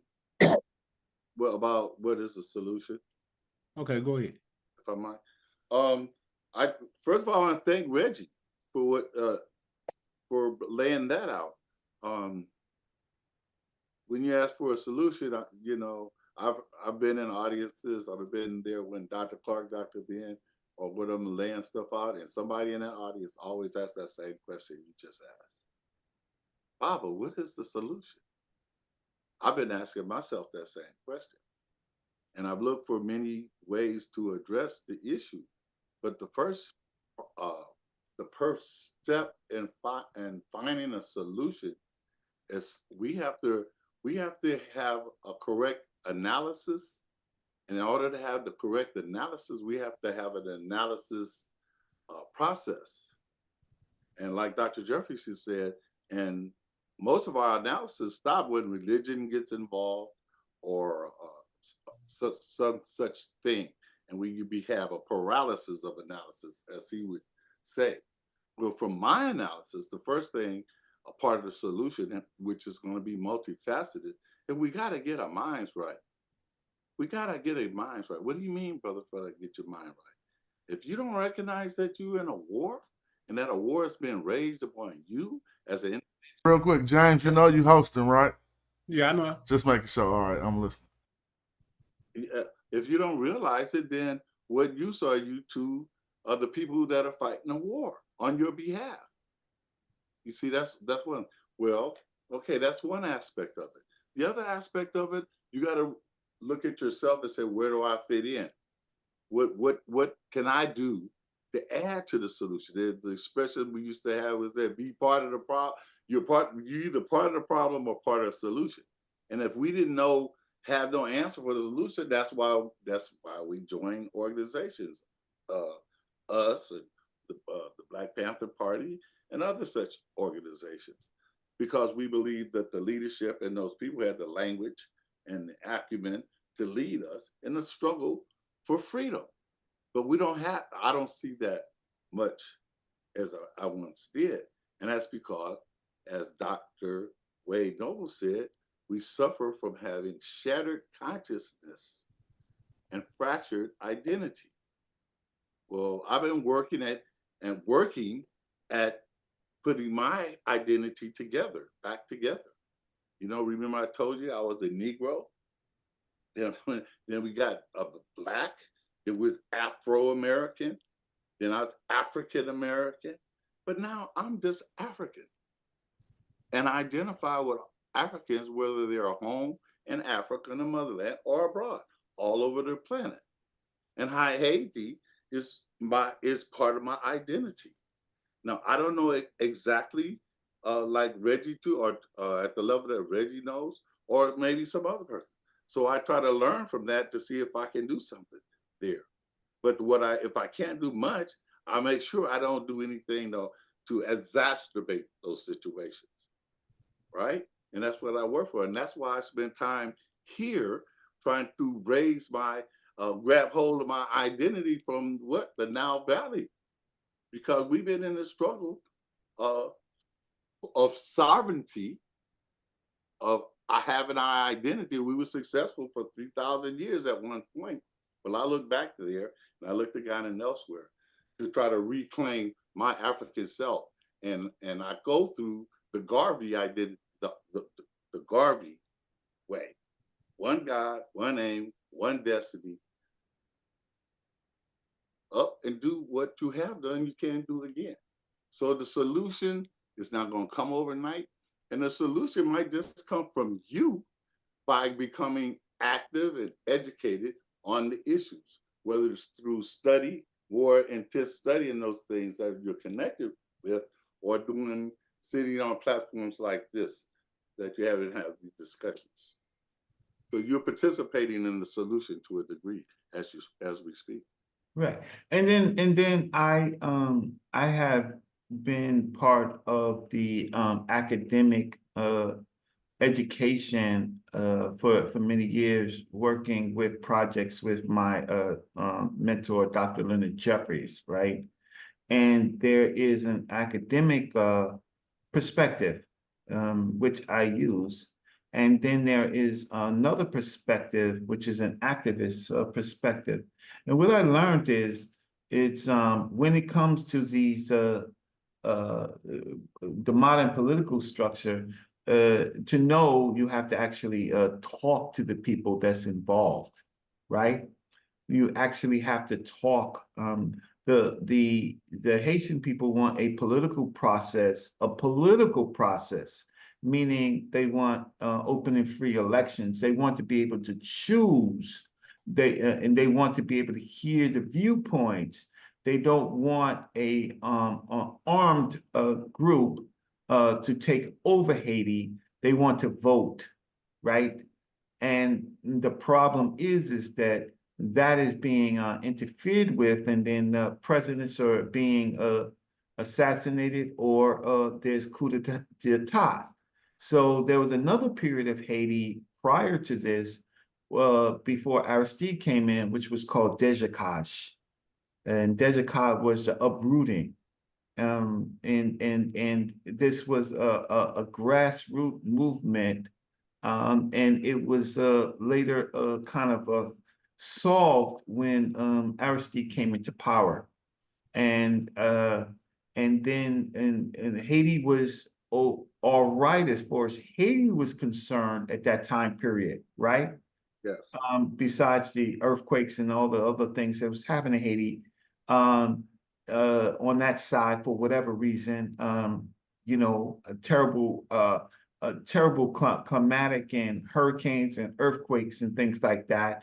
But then this other thing is this demand for drugs, and Haiti being a launch point for having a port, an international port that's needed, that Venezuela connects to, and then later Haiti's resources, right? They find oil and gold, and so that goes right into the America's Monroe Doctrine, right? And Haiti can't connect with Cuba, right? And so it's foreign influence, and so the Haitian people are caught in between. And then there's this other kind of buffer situation with the Dominican Republic, which is resorts and calm politically, but things are launched from that side. In America has United States has interest over and control over the Dominican in a soft way, right? But most of the resources in Haiti. So, and then Haiti has this connection to voodoo, which is a very close relationship to this netter concept that we study. Very close. So we have we have to trust the Haitian people, and the Haitians here in the United States, they themselves, right, have to take the forefront. They themselves, instead of on Juve, we're gonna have Juve in a couple of days, and we're gonna have the what they call Labor Day parade, and you're gonna see 200,000 to 300,000 Haitians out there as part of the millions of people that go out there on Juve morning, and they have This to is in stop. New York that you're talking about already? Yes. One of the biggest parades of Caribbean peoples called Labor Day Parade in New York. And now we know that that is problematic, because there you have close to 1 million people from the Caribbean. And the problem is they've never been able to organize. They need like there's a OAU, which is not necessarily in the best interest. The Caribbean countries, they don't want to save each other. They see themselves as isolated nations, tribes, ethnic groups. And after every earthquake or every climate, there's a little fundraising. But in the nighttime, from night to morning, enough money could be raised to solve any crisis in the Caribbean, but that's not in the interest of America. Well,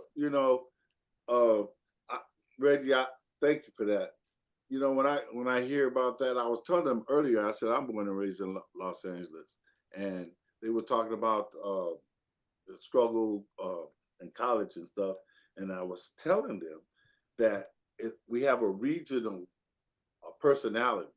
Us in the West, we have a certain way, and we have certain we prioritize things differently from people in the South, and they have the exposures to certain things that they always was admired the East, because there were so many different things, cultures and groups there of Black people doing things for the upliftment of Africans in America. And it seems to me that it doesn't matter how much money that we put in, or how we get together and gather for a little bit of time. If we don't, up until the majority of us, let me not say all, not all, to critical mass of us identify as Africans. So the same way I identify as a flag. I have a big family with all kind of attitudes and perspectives within my family. And so regardless whether we're in conflict or whatever, when they call, I try to do something to help. And if I can't do anything to help, what I don't do is I don't badmouth my family. And so that's a mindset.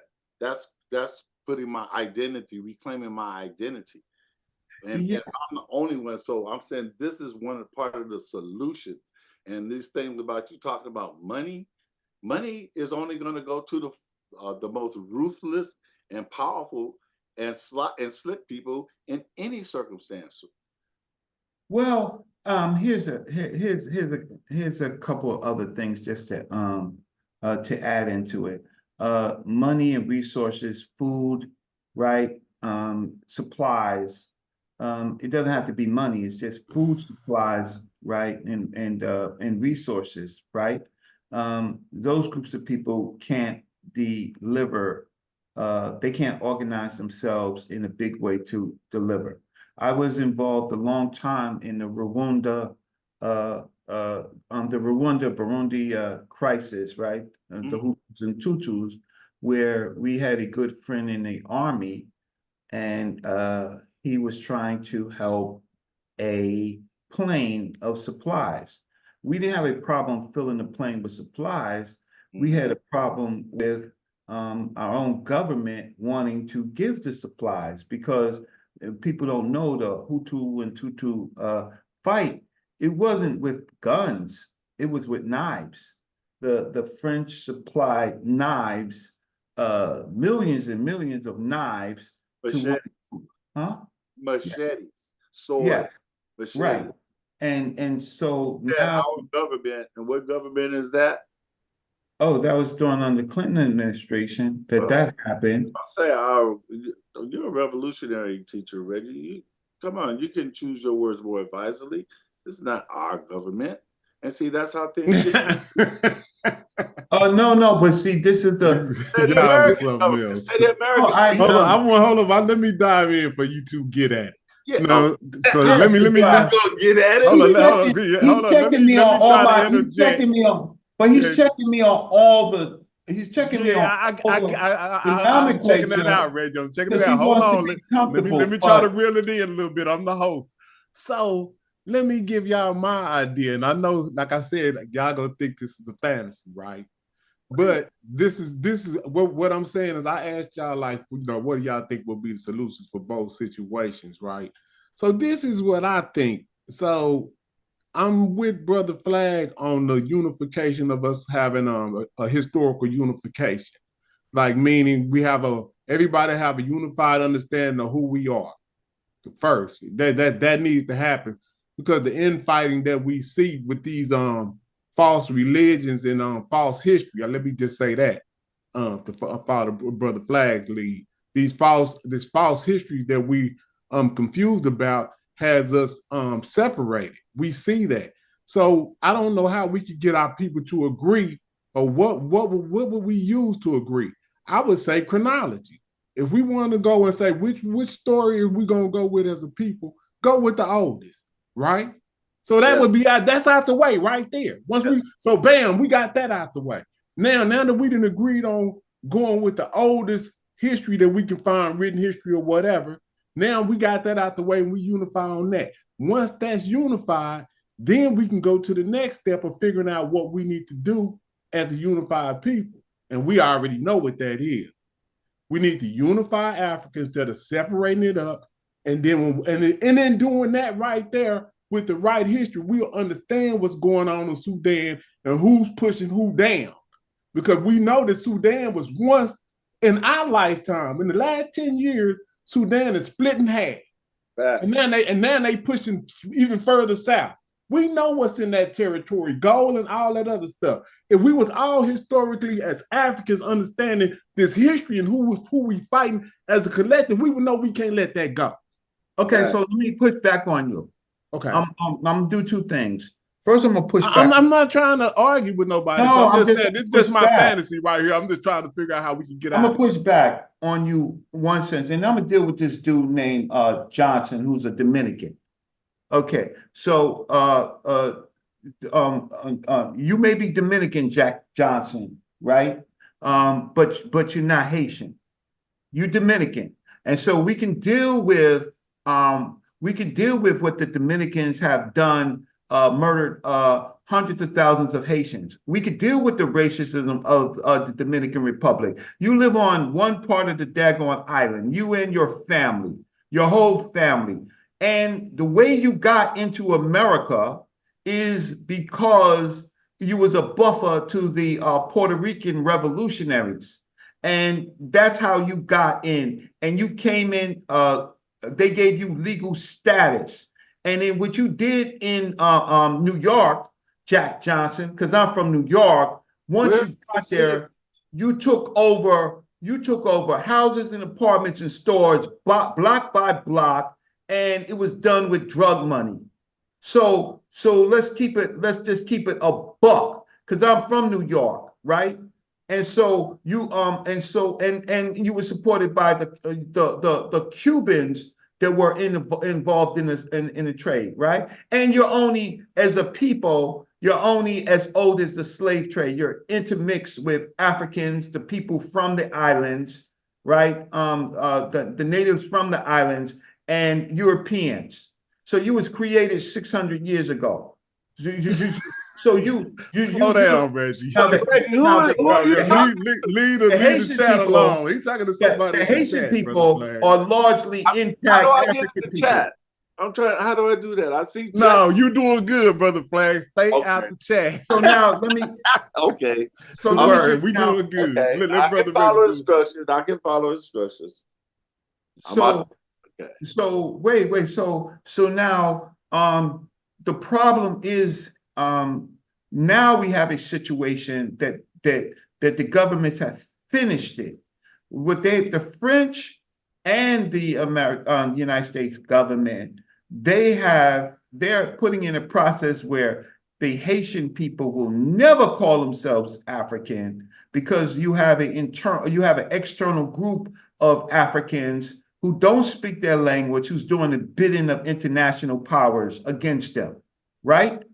And so they figured out not to have a white solution, a European solution to Haiti. They figured out how to have an African solution. And this African solution is external. You have a group of people in there who don't speak the language nor the culture, right? They're coming in as the armed force, looks black like them. So the Haitian people in the next generation, they won't be calling themselves African. Right, hold on, Reggie. That I think what you point out right there is very important about the country that they even I don't even agree with them doing this at all. But if you are going to do that, you could have gotten somebody from the Ivory Coast that at least speak French that could be able to communicate with the people. So I think that's the weaponizing and purposely done. That's what I just want to say. That absolutely, it was absolutely. How do you think they're gonna treat these people? I got a machine gun, submachine gun. I'm in an armored vehicle, and these people over here. How do I communicate with them? How do I communicate with them? I don't know the language. So how am I going to act towards them? I'm going to be very aggressive towards these people. These people are the other. They may not be the enemy. I'm a peacekeeper, right? But they're the other. So what you said, Reggie, is very profound because those people that's interacting with these Africans in Haiti with machine guns that we can't communicate with, right? Whatever happens later when they leave, what kind of tastes are the Haitian youth that's out there on the front line? It's always the warrior class, the 15 to 25-year-olds out there on the front line. That's at all the conflicts. How are they going to feel about Africans? Yeah. Oh, they're going to burn them with tires. Yeah. They're going to put tires on them and burn them. They call them necklaces, Reggie. You know. And they're going to do that. They waiting. They just haven't. Why? Because you have an external people, a group of people who don't even know how to say help, right? In their country, right? Yeah. And now there's money in there so that you can have informants and you can have so-called translators and other intelligence inside Haitian communities. And then the people will take the money because they need the money, right? So then I got another dude in the chat, KB2977, right? Hold on, Reggie. Wait, I don't know the man. How you making those assertions? I'm not talking about the man himself. I'm talking about the situation of the Dominican Republic. They don't help Haiti. They're on the other side of the island. I know the Dominican situation in the United States, right? I'm old enough to know. I'm 59. So I met the Dominicans when they were first coming in. Why? Because we thought in my projects it was a good idea to party with this thing called rock cocaine, and we first got it through the Cubans, right? But then the Cubans gave it to the the Dominicans. And for us, it was a party drug. And when I went to Washington Heights, when they was first growing up, many of them were good people, but they got, how can I say, help from somebody to get these packages in from New Jersey and from the New York ports, right? And they became suppliers of it. Now, just to be clear, Reggie, to be clear, you're not saying that the Dominicans were the drug suppliers in a community that hadn't previously had access to that particular drugs because that population wasn't there. You're not saying that. Oh, they were the center of the cocaine drug trade in New York. They was a center of it. There was a center of it. Where Malcolm X got murdered, El-Haj Malik El-Shabazz, right? That was a Black community. They forced out, if you go there now, there's not a... The Dominicans that killed Malcolm? No, I didn't say that. Well, I'm just asking a question. I didn't say that. This is the problem. I'm saying that the community at the time that El-Haj Malik El-Shabazz was alive, in the 50s and the 60s, right? That community was a Black community, right? And then the United States decided through New York to allow Dominican immigrants in, and they put them into Washington Heights, right? That's a government plan right there, Reggie. Well, I'm trying to lay it out for you. Okay. They couldn't, as an immigrant group that couldn't speak English, right? And were, how can I say, were largely a farmer community, right? Okay, they couldn't get jobs, the jobs that Black folks had in the United States. They couldn't get those jobs. But what they got was, they got this potion, this chemical, and that allowed them commerce. And they did two things. They found a way. They found a way to make money. They laundered the money. Let's leave it at put out the stores. Then they pushed the Black community out of that area. Well, you said the Dominicans are not Black people? That's not what I said. I'm asking a question. My question, you said they pushed the Black people out.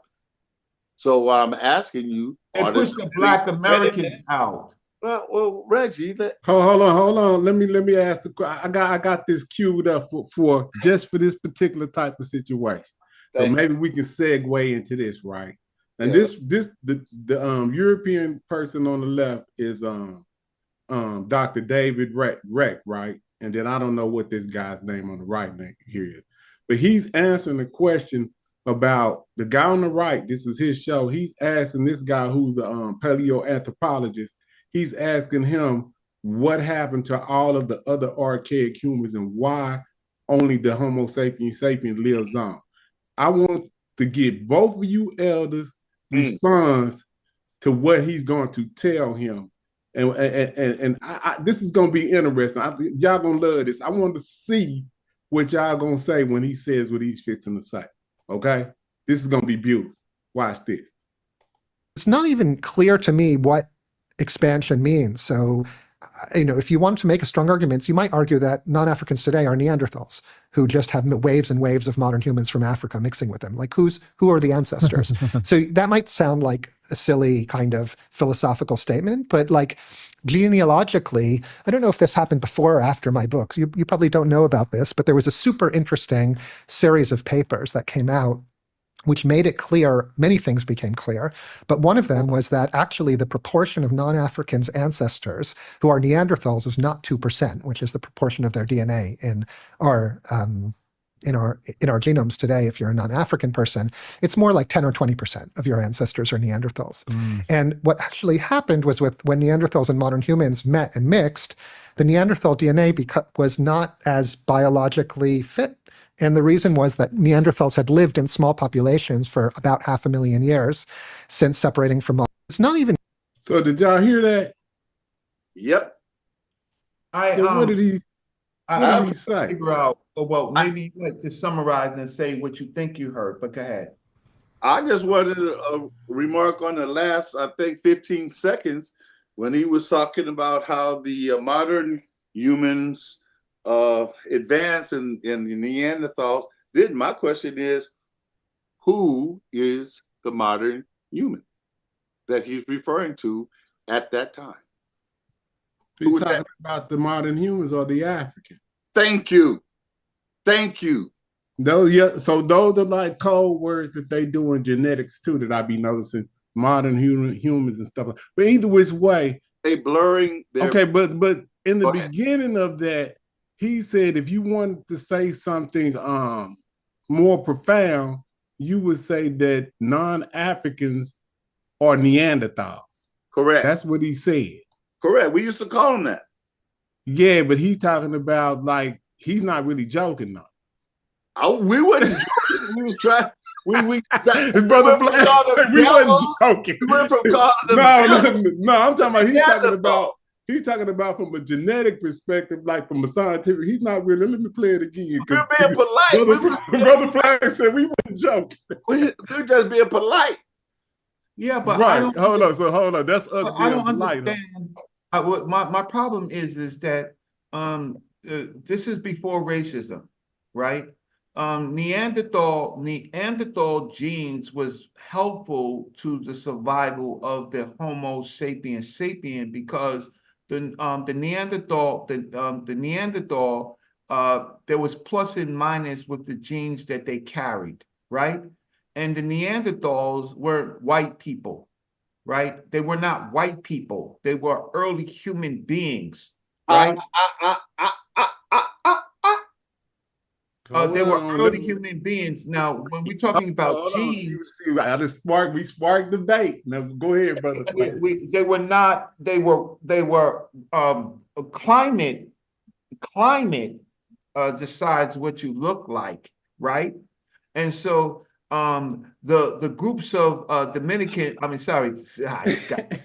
groups of Neanderthals, right? That the Africans admixed with was through the area in Spain and in the area of Canaan, and then a little bit from the area of Yemen, but mostly in the Levant area, right? But they were brown people at that particular time period. They were not white people. They may have features. They may have features that that ultimately led to the whiteness, but even the first so-called whites, where they came from the Straits, right? They came from the Straits much later. They didn't come and then you find themselves in the British how can I say? I don't want to cut your wisdom. I don't want to cut your wisdom, but I do want to. I want to stay on this point and find a line of distinction here. I'll do a metaphor. I told you I have my family, and they have broad range of tastes, talents, and appearances, and all of that. Okay, so the ones that moved to Vegas, you know what I call them? I don't call them. Okay, so we are modern Africans. What is the people that he's talking about? And you're going to tell me about the conditions that made that part of our family. If you want to claim them, I don't. Okay, that's personal. We're talking about everything's personal. I'm an African. I'm talking to other Africans. Now, do you not agree with my analysis, with my distinctions here? Do you think I'm being something I shouldn't be? Help me. Listen, I don't like to deal with personal situations, right? What you're talking about is personal. But I do want to, can I just do one thing, James? See, this is what James, can I do one thing? Yeah, go ahead. Can you help me? Okay, so I went to AI and I asked a question. So I'm gonna share my screen. Don't do the oh no. Can you enable the screen sharing? I don't know how to do that because Smash, he can come back I don't know. No, because I wanna, Hold on, let me look and see. because people think that I am wrong about cocaine in New York. And so, Oh no, we believe. no, I gotta, no, you gotta, no, we got into that. You switched over to the How do Neanderthals. you ask to start video? But I What does wanna, that mean? I don't know which one. Smash, if you listening. I wasn't on you about cocaine, Reggie. I didn't mean it. I want to hold up, Reggie. I'm gonna make you the host, and then maybe you'll be able to share your screen. Watch this. It's all personal with me, Reggie. okay, that's fine. That's fine. Okay, then can you share your screen now? Yeah, I'm gonna share my screen. So I hate when people are either young and don't know enough and got a lot to got there gonna say. So I asked AI, right, discuss the cocaine traffic in New York in a relationship to the Dominican immigration. Can you right? magnify it a little bit, please? Yeah, you argue with AI. Cocaine trafficking in New York. Cocaine trafficking in New York is a significant issue with various criminal organizations involved in the distribution and transportation of the drug. Among the Dominican drug traffickers organizations, DTOs played a notable role. The relationship between Dominican immigration and cocaine trafficking in New York can be understood through several key points. Cocaine trafficking in New York, primary traffickers. Colombian and Dominican DTOs are the main groups responsible for transporting cocaine into New York City. Transportation routes. Cocaine is smuggled in the U.S.-Mexican border and then transported by commercial and private vehicles to transshipment points in Las Vegas, Phoenix, Houston, El Paso before reaching New York City. Recent seizures. Relationship to Dominican immigrations. Dominican DTOs, Dominican immigrants have been linked to cocaine trafficking networks in New York. These networks often involve individuals who have connections to both the Dominican Republic and the United States, facilitating the movement of cocaine in New York, right? Notable cases, we could go through that community impact. In summary, while not all Dominican immigrants, and I didn't say all of them, are involved in drug trafficking, certain Dominican DTOs have established significant operations in New York, contributing to the cocaine trafficking problem in the city. This relationship underscores the broader challenge of addressing drug trafficking within immigrant communities and the need for targeted law enforcement and community engagement strategy. If I'm wrong, then I'm strong, right? You prove me otherwise. Don't give me no hocus pocus and don't give me anything. You go to AI just like you type the right question and then you come back and you talk about cocaine in New York because I know it very well, right? My little brothers, a lot of my little brothers that I grew up with involved in activities such as sex, money, and murder, right? So I was right there when it started, right? When my community blew up, and I knew where we got it from, and I knew the changes in the community, and I went to city college. Where'd you get it? Right down the street. Oh, okay. So you were directing that AI thing to me, or no? It's the person in the chat he's talking about. That's what I'm asking. Now getting back to the Neanderthal question. Yeah. The problem is if we're going to deal with the Neanderthal question, let's stay in the history of the periods of when there was Neanderthals and when there was admixture between Homo sapiens sapiens and Neanderthals. I don't want to bring it to California. Can I say? Oh my goodness, Reggie, can I say this? I would never put myself in a position to be standing against you or in opposition to anything that you were presenting on Neanderthals or anything like that. But I will stand with the position I take and what I said about that little thing that the brother put up with the two Europeans up there giving the thing. And I asked, and I stand on what I asked and what I said. The modern humans were the Africans. He said modern humans, aka African. That's my family. I stand with that. Now, these other things that you're talking about and the time period, whatever, when they left, they just like my family that moved to Vegas to the desert. They're gone. I don't talk about it. It's irrelevant to the struggle, the battle, that the war, the mess that I find myself in.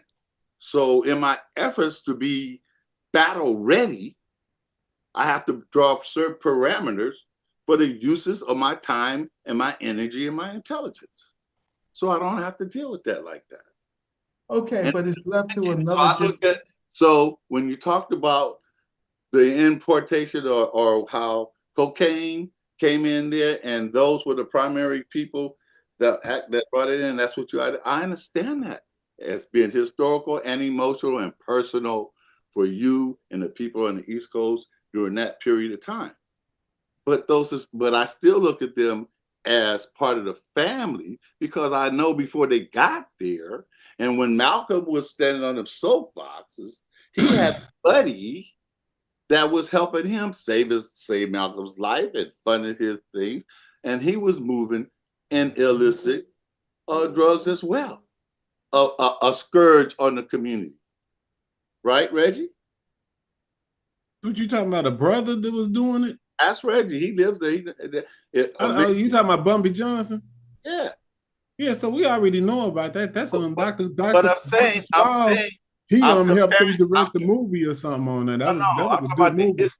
I'm comparing the ravages of heroin, and that was indigenous to the community that was there. And then later on, when Reggie was coming up and I was coming up, there was a new scourge that came in, or a transformation of something that was already there, because powder cocaine was already there. Yeah, but it was to. But they brought when the government sitting in your communities, they use the backs of those people. I understand, and I understand what that means to you. But it's still the United States government and the CIA, and I can't pull it up on the screen, but maybe next year I have that talent, where I can pull those things up. Where the cop came in and he was progress, brother Flag, progress. Yeah. He said maybe next year. Maybe because I'm always trying to, elevate myself with this technology so I can communicate with the community. I mean, this is magic. This is powerful. Yeah. And I don't waste my energy and time. And I would never get no pissing contest with Reggie about stuff that I know that he knows the ins and outs of it. And I'm speaking from my feelings. Yeah. Matter of fact, let me share this link. Okay, so on the because James did something very interesting, which was really interesting. He brought in the fact, right? Another fact of human migration, right? Or populations, let's just say populations. So in some ways, it's really interesting because humans don't change, right? We have the same type of behavior. It's about food, shelter, and it's about resources, right? And this situation with terminologies, I thought I covered part of it. There's reasons why African Americans might call themselves African Americans, but they're not going to call themselves Africans as much as we like them. And the other part is I've done a whole nother show. Africans on the continent, yes, they see themselves as African, right? But they have not unified. They haven't solved the problem for themselves.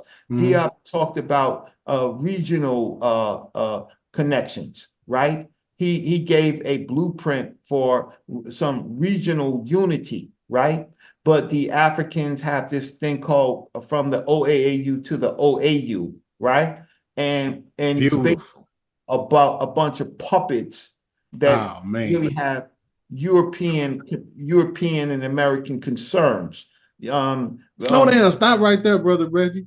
That's the organization that Dr. Clark and Malcolm X started, right? No, I'm talking. No. Okay, so sorry. It's the Organization of African Unity and the AU. Right? Oh, okay. Excuse me. Okay. I'm sorry. I had to fix that. Yeah, that's what I was like. No, I had to fix that. That was just a mistake in acronyms, right? Can I answer right there? That's where Malcolm took his name of his organization from? Dr. Clark created the Organization of Afro-American Unity. He wrote the preamble for Malcolm. Tell us about that, Reggie. Yeah, see, this is what I be wanting to hear, man. This like being a fly on the wall. let me mute out. No, don't go. No, don't do that. No, I want to hear this. Reggie, I've been wanting to ask Reggie about the same question. So, Brother Flag, let Reggie tell us. Ask him. He's right there. You just asked him. Yeah, but you gotta ask him. Well, right, Reggie. Well, what I really want to know, because see, I have a hypothesis of like what happened, right? And when you look up Malcolm in the wiki, it talks about the OAAU and it mentions Dr. Clark and the formation of it. And you know, I think 6 months after they formed that, he was dead. But if you look at what J. Edgar Hoover said about it, he said that when he started that was the biggest national threat to the United States was the OAAU. It wasn't the Nation of Islam.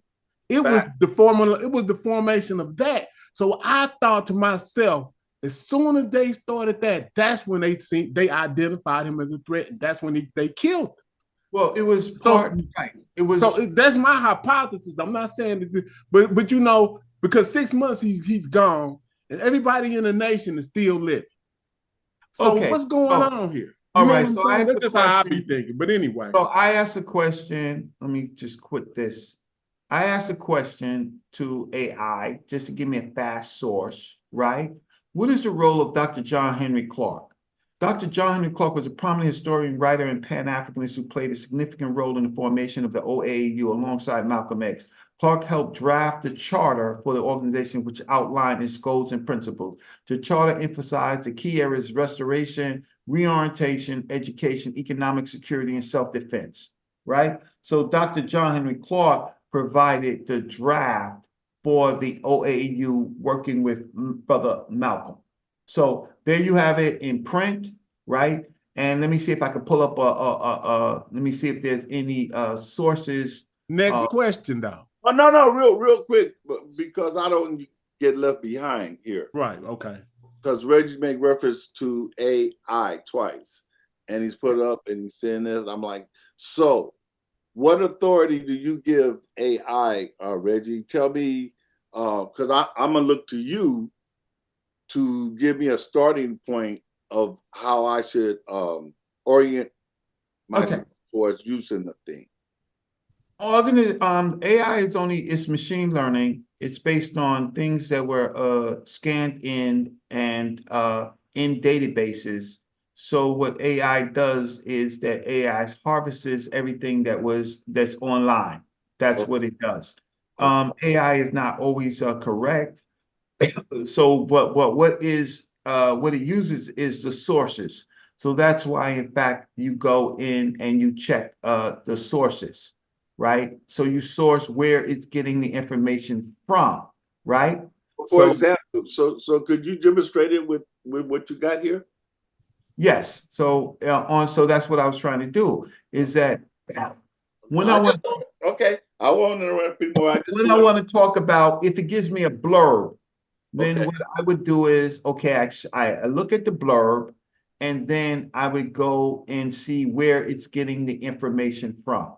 So it's getting the information from Wikipedia, and that's what James told you about earlier, that he looked at the Wikipedia, right? For the OAAU, right? So he's done that. This one is in Black Past, right? And this one is, this source right here is in AE registry, right? I can now ask AI, right? Do you have any journal or academic sources for Dr.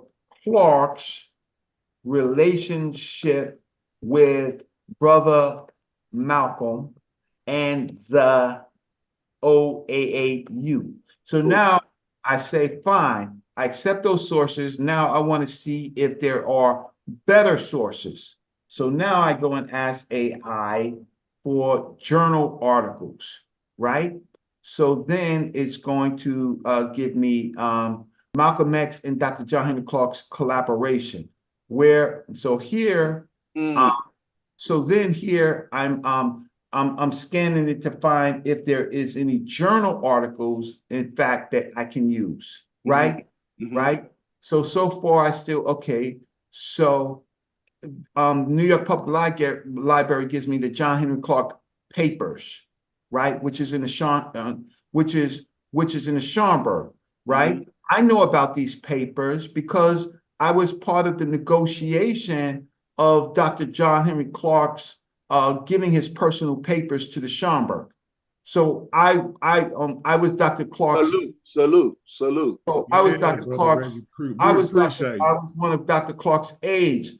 Dr. Clark asked the Schomburg for me to be his escort when he met Bishop Tutu, right? So when you see the old picture of me and Dr. Clark, that was at the Schomburg on the same day that Bishop Tutu came, and one of the things I had to do for Dr. Clark was I had to take a picture of him and Bishop Tutu, which I did, and I can't find my copy, right? I can't find my copy. So when we do research, what we want is journal articles that is much more substantial than magazines, but you can go to the New York Public Library, let's click that, and see if I can find those papers, right? So then if any of these papers come up, and if it's in PDF form, I could search for the OAAU. So here's the John Henry Clark papers. I hope you all see that, right? Yeah, we see. Okay. Beautiful.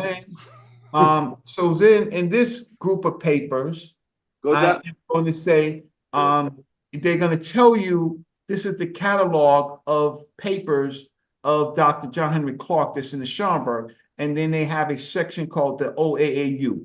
And it's probably in that box, right, or in that section, right, where you will find what letters or any personal papers. So you see the boxes in the folders, right? This is crazy. Then you would go to that box and folder to find out if you're a researcher, which I am, right? I'm not a chatty patty. You're training us to come. Brother Reggie, no disrespect, but this is out of control. I was like, did he know about this? This is incredible. You know what I'm saying? And I can pull up something else. I can pull up Dr. John Henry Clark's FBI document. Oh, don't do that. Do that. We got to see that one day. This is incredible. See, because I was telling somebody that my suspicions of how dangerous Dr. Clark was to the government because he's historically correct. Oh, I'm gonna stop. Dangerous. Like I never heard of Dr. Clark until I was 37 years old. When somebody is that valuable, you keep that a secret. Well, I'm gonna find Dr. John Henry Clark's FBI Gmail. So you people, I'm 59 years old. So you children in the chat that got something to say about me and my research and what I think. I work with the greats, right? So I was their aide. So you can miss me just because I'm on Sinetta Studios and I have to participate in the stuff that goes there, right? Don't confuse me. I worked on Dr. Sheikh Anta Diop's translation team, right? So don't. So you miss me with that. I went to Africa in '86 with Dr. John Henry Clark. So you miss me with that, and that's where I met Brother Flag in I don't know if you came to the '87 when we did when we went to the pilgrimage to Kemet in '87, right? I missed that one. Well, okay, so I was there with the greats, with Asa Hilliard, with John Clark, with Dr. Yosef Ben Jochannan, right? With Dr. Leonard Jeffries, with Brother Smalls, with Rosalind Jeffries, right? With Benachi Montgomery, right? So you miss me. You think because you watch Sinetta and you think you know me, right? you Google my name, my real name, and you Google yours, right? So I'm a boss up, right? Yeah, So I'm a boss with up. that said, Because brother guess Reggie, what? I'm your in credentials precede you, my brother. Trust me, all due respect, you don't even have to deal with even comment. I mean, that's beneath you at this point, brother Reggie. From what I've been around a pretty good while, and some of the things that I found, even the Black City Plan and all of the stuff that it all checks out. What was the cattle culture and all of the stuff that you brought to the community, all of that stuff checks out. So here it is. This is what you wanted. This is, you could click this page and you get it. FBI, they call it FBI's Digital Archive. FBI files on African American authors and literary institutions obtained through the U.S.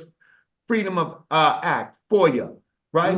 This is Dr. John Henry Clark. This is what the FBI has on Dr. John Henry Clark, right? Wait, let's go. Wait, hold up. No, wait, hold on. So what we have is, so just because we have one page, Clark, part 1, right? We could start looking at, we can look at all the FBI files. And this is part 1, 75 pages. This is the FBI spying on Dr. John Henry Clark, right? This is their notes. Wait, hold on. Then we can go to Clark part 2, right? Clark part 2, look at the PDF, right? This is how detailed the FBI was on Dr. John Henry Clark, right? So then here I can see, this is the early time period. This is earlier than Malcolm. So I'm gonna find the period where I'm gonna see where he was talking with Malcolm, what the FBI has on him. So man, I got tears in my eyes, brother Reggie. So you people in the chat, you're not part of the Black movement, right? Wow. You chatty patties and your fans. So you're talking to somebody who is on boots on the ground, right? I deal with concerns of African people, right? I've been to so many rallies, so many teachings and stuff like that, so many conferences, to the point that I was able myself, right, to lecture on conferences. I lecture. Brother Reggie, I seen you on the History Channel one day. Yeah, you told me on the KKK. The shit was crazy. I'm watching the History Channel trying to get my knowledge up, and brother Reggie popped on the screen. I said, "Holy smoke!" I think I still got the picture. It was crazy. I had to stop. Yeah, it was during the Ku Klux Klan rally. Yeah, you was right in the mix. I said, brother Reggie was a warrior. You got brother Reggie put on his camouflage hat, right? Put on my stuff. Was gonna meet the Ku Klux Klan, but I didn't even have to do the work, because the Klan was stopped by some white folks that infiltrated the Klan, right? That infiltrated the Klan. So, but the History Channel was working for the other groups. You know, that's what they do. They give their footage to the other groups, and they canvassed and see who was there. So they filmed. Everybody was there. I just happened to show up, right? So I think that some of you chatted. Not only here's this site not only has Dr. John Henry Clark, but it has James Baldwin. It has let's see, Harold Cruz. It has Du Bois. These are all FBI files. Gillens, yeah. J. Rogers, right? Anybody that they thought that was a threat to the United States government, right? So these are the things. Wait, some of these things they have not scanned and put up. Yeah, they redacted it or something. They probably got some stuff. Right. So over here, format text 397 PDFs, right? So the chatty patties, you could be upset with me, you could be jealous, right? And I could show you, and if I could show you Malcolm X's whole trial after his murder, I could show you that. I'll show that to you another time. So you know your hateful Man, this appreciate this, brother Reggie. I did Really, not know this existed. we really appreciate you showing. So I'm gonna put this in the chat. I'm gonna do you a favor, James. I appreciate this. Is I'm deep. gonna put this in the. I'm gonna put this in the. Let me get this off because Dave, you have the email because you told me you wasn't going to tell me how to get in the chat. Huh? No, I think he's talking about the chat here in the back chat right here. Yeah, and I want to see it. Okay, now listen, brother Flag. Yeah. Okay, if you I don't know, what are you on a computer, on a screen computer? Okay, if you I see it on the screen now. Okay, if you use your mouse, you will see a thing say chat right down there at the bottom. Yeah, I hit that. And when all I get then you'll see my name. Nope, it says Jonathan on Zoom meeting, and that's it. And nobody's in the chat. I can type a message. Okay, well, type in participant. I mean, not type in, but hit the next one. Participants. Hit that one. Participant. On the bottom. Oh, I see. Yeah, on the bottom down. Alpo. Yeah, that's 4. Alpo. So Alpo. Albert Alpo Martinez. That's who you call yourself. Oh, I thought you said Alpo, man. Reggie ain't even black. I was born in Newport, Virginia in 1965. Oh, wow. Reggie. My dude, 1965 in Virginia, my dude, right? My mother is from Virginia. My father is from North Carolina. So you want to, for some reason, you want to disrespect my ethnicity. I've done more black things than your whole family, right? Than you and your whole family. So why? Because I've been an aide to the greats. So I ain't black. Yeah, okay. So you could do that Kamala Harris and that Obama thing on me. Yeah, I'm blacker than you could ever be. Reggie, chill, Reggie. You got it. Professor Smalls ever grab you in the collar and say, well, I'll put it like this. When I was like you are now, Smalls would grab me in the collar and he said, Flag.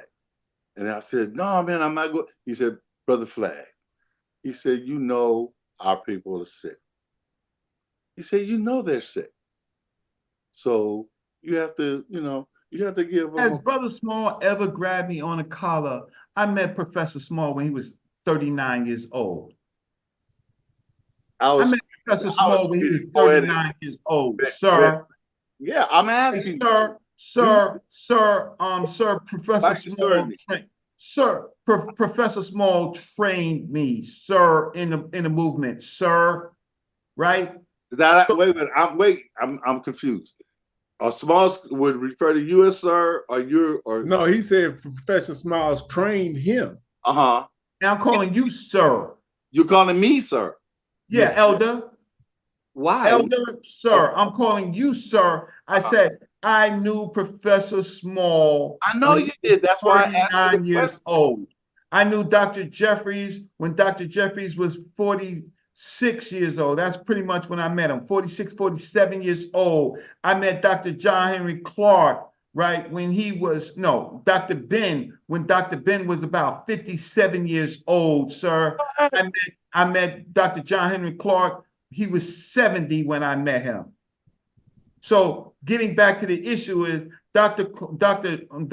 Professor Small, he sent me on so many missions I can't even talk about. So one thing about me and my relationship with my elder, I'm a grown man right now in 1959. He trained me, right? He trained me. And even him, I will take his advice, but I also take the advice of my other elder, Dr. Leonard Jeffries, right? So with that said, is that I knew what he did and he knew what he sent me on, right? See, I walk with Dr. Khalid Muhammad, you see, right? I met Minister Louis Farrakhan several occasions, sir. I went to the Million Man March when they was attacking Dr. Leonard Jeffries, and when Dr. Khalid Muhammad was being was pushed outside of the Nation of Islam, right? So and when I was an aide to Dr. Leonard Jeffries, well, I don't want to go past. Okay, Brother Ray, you right there. I got a question to ask you right there about Calvin. Are you one of the men of renown, Reggie? Say what? Are you one of the men of renown? No, I don't know what that is. Maybe I'm the son. Okay, Sons of Africa. The Sons of Africa. Yeah, I was the leader, the chairman. The Sons of Africa. So with all of those interactions and all those different positions that you played, man, I salute you. And I'm saying at this point, you are an elder. And I know they get under your skin, but you just did a wonderful thing, man. You gave me training on how to use this medium to further my studies. And that's why I hope some of these people in the chat are here as well for what you and Smash do with this computer to bring forth this information, man, so that we can grow and we can put together some of this fracturedness we have. And you, as an elder, okay, you gave him a good tongue lashing. You got to play your position as an elder now, brother. Yeah, because I know you know. I'm just saying this that you come up under. You are a man. We men. We all men here. We don't know who they are, but we know they are children. Children. Yes, they're your children. I'm talking about grown men, children. I'm not talking about. Well, if they haven't went through rites of passage, Reggie, would you agree with me that they're only children in the African sense of the word? And I know they are. And then when they get out of place, I discipline them. And I let them know that they not. Touche, brother Reggie. I've been trained. They ain't been trained. So as far as my relationship with I'll call him Dr. James Small, brother James. Right. Reggie. Guess who conferred his doctorate on him? We do, the people. Wait, do you know the actual date and event and where it took place? No, it took place. It took place right here in Los Angeles, and it was Professor Dr. Faraji's Aman. What's the name of his? He has a Kemetic seminary official thing, and we conferred that night. Small said, she said, Flag, he said, man, you know, I'm 70 years old, and all these years on the front line, he said, and this is my first PhD. I'm saying that to say what I just said to another man. I'm speaking man to man. He was 70 years old before the community, and it was us way over here that gave him an official doctorate, and he is Dr. Smalls, and he's Chief Smalls as well. But that is what's known in this community and respected in this community. And so I just wanted to, wave my flag a little bit right there, Reggie. But, not to compare with your multiple accomplishments. But that's interesting. Who you are, man. We know who you are. Yeah, and that's what family, man. And before I lose my point, yeah, that they always attack. And see now what you just said, that Los Angeles or the West Coast, Africana studies or Black community bestowed upon him a doctorate. It didn't, and it was done without anybody's permission, right? So I'm subwaying into something because they always try to diminish Dr. Ben. But I always look at the chronology of this thing, and that's why I asked you earlier, Brother Flag, about how the Africana studies get started, like time frames and stuff like that, because these people don't even know that this stuff is something we just created in the 50s and 60s or something. Right, they don't. So now the people that's leading this charge are the people that's outside of school, like Dr. Clark, advanced settlements, the George G.M. James, architects. They were architects and the generals. Yes. So they created all this. Dr. Ben, they created this before. Yes. So why wouldn't they have a doctorate in something that they had to go and study to put a curriculum together for us to have our own thing? Dr. Clark said, that's crazy. Dr. Clark said, I conferred PhDs on 2 to 3 generations before I ever went and got one. You say, so you saying who authorized it, who did? No, we do it ourselves. You ask what is the solution to all this confusion? It's to get yourself together. You know, dig in, get that, build on what they, like Reggie, you can go and see it. They used to keep all that stuff away from us.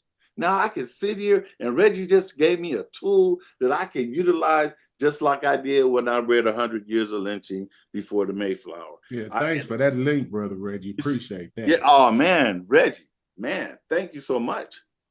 But okay, so now we got a connection with Dr. Clark and Malcolm X.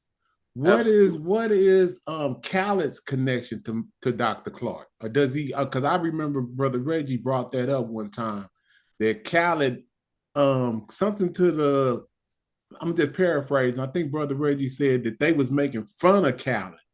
You want to get a timeline. You want to get he said, he said that they was making fun of Khaled for whatever.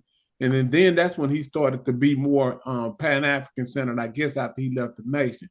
So those type of stories are the stories I'd be interested in, like you, Brother Flag, and like, you know, like you, have you met Brother Khaled as well? His mosque was here in LA on Crenshaw, in my community. Okay. I met many of his soldiers, but I never had a personal encounter with him. But my son grew up with, oh my God, the Western, the minister, the Western minister. This is why I always have my wife sitting next to me for those names. But grew up with the Western representative of the Nation of Islam. I can't think of the brother's name. Right. So his name was Khaled. And but Khaled and Matua worked with Khaled. He was in the community absolutely here. And when he became more Africanized. But all of our So okay, this is a famous picture of him with Aswa Kwesi. That's in Los Angeles. Kwesi's, yeah, I bet you dollars and donuts. That would be my guess. I can't say for sure. Or is it in Dallas? No, it may have been here because a lot of things they did at that mosque on off of King and Crenshaw for years. Yeah, college man, he was a force here. I'm trying to think. That's he's one of my favorite speakers of all time. I mean, the way he could, you know, think off the top of his head without anger and preciseness it's an art. Like that Donahue interview, I can watch that right now. But you want to know something? So as a soldier, there was an issue.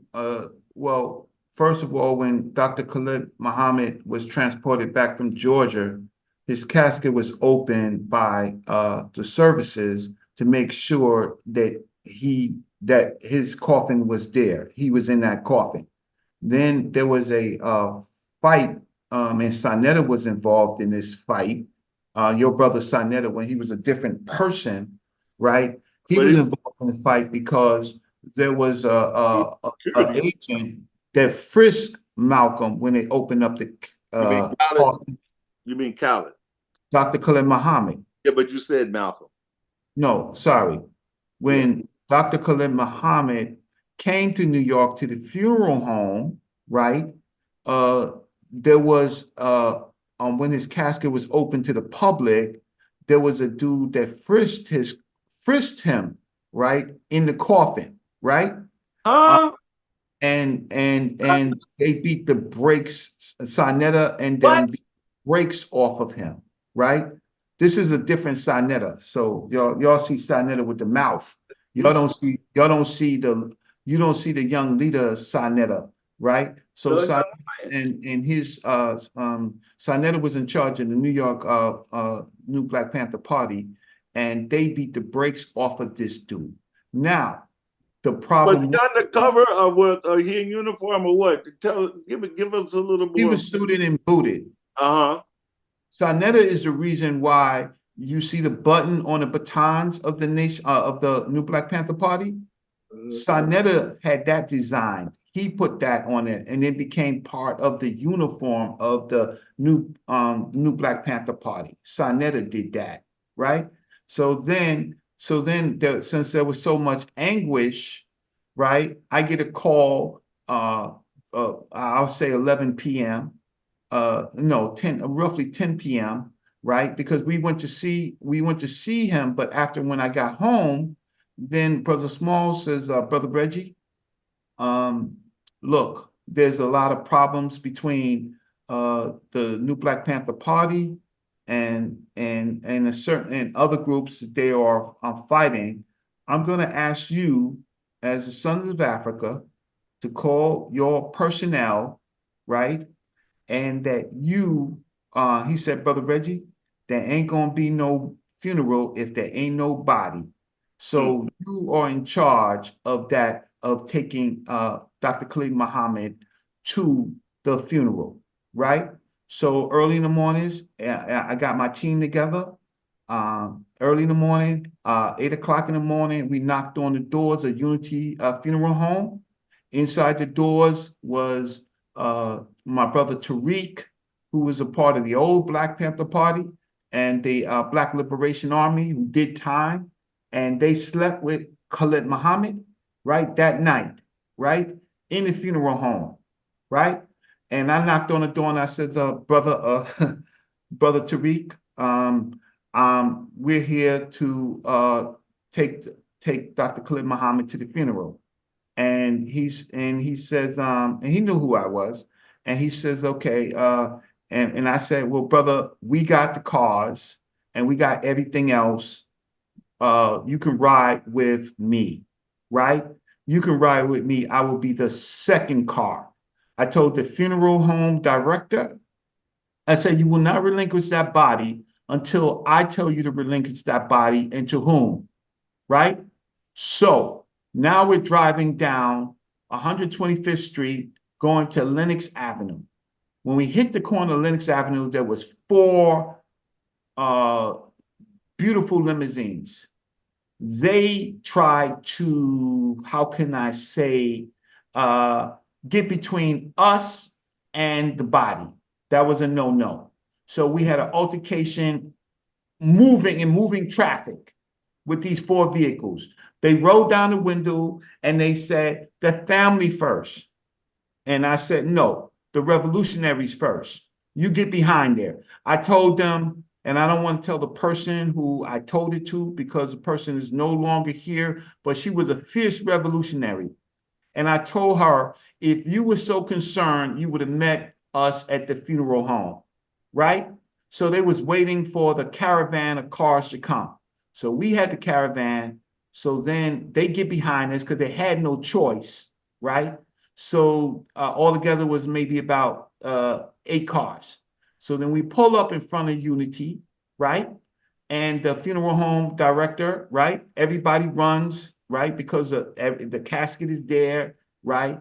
And everybody runs, and to the, you know, everybody want to be in the pictures and everybody want to be in all of that. And I just simply waited for I asked for the new Black Panther Party to come down and take the body. I relinquished the body to the new Black Panther Party, right? So then after that, after the funeral, before that I had paid for a bus, right, to take the new Black Panther Party and my people to the funeral. So we carried the casket.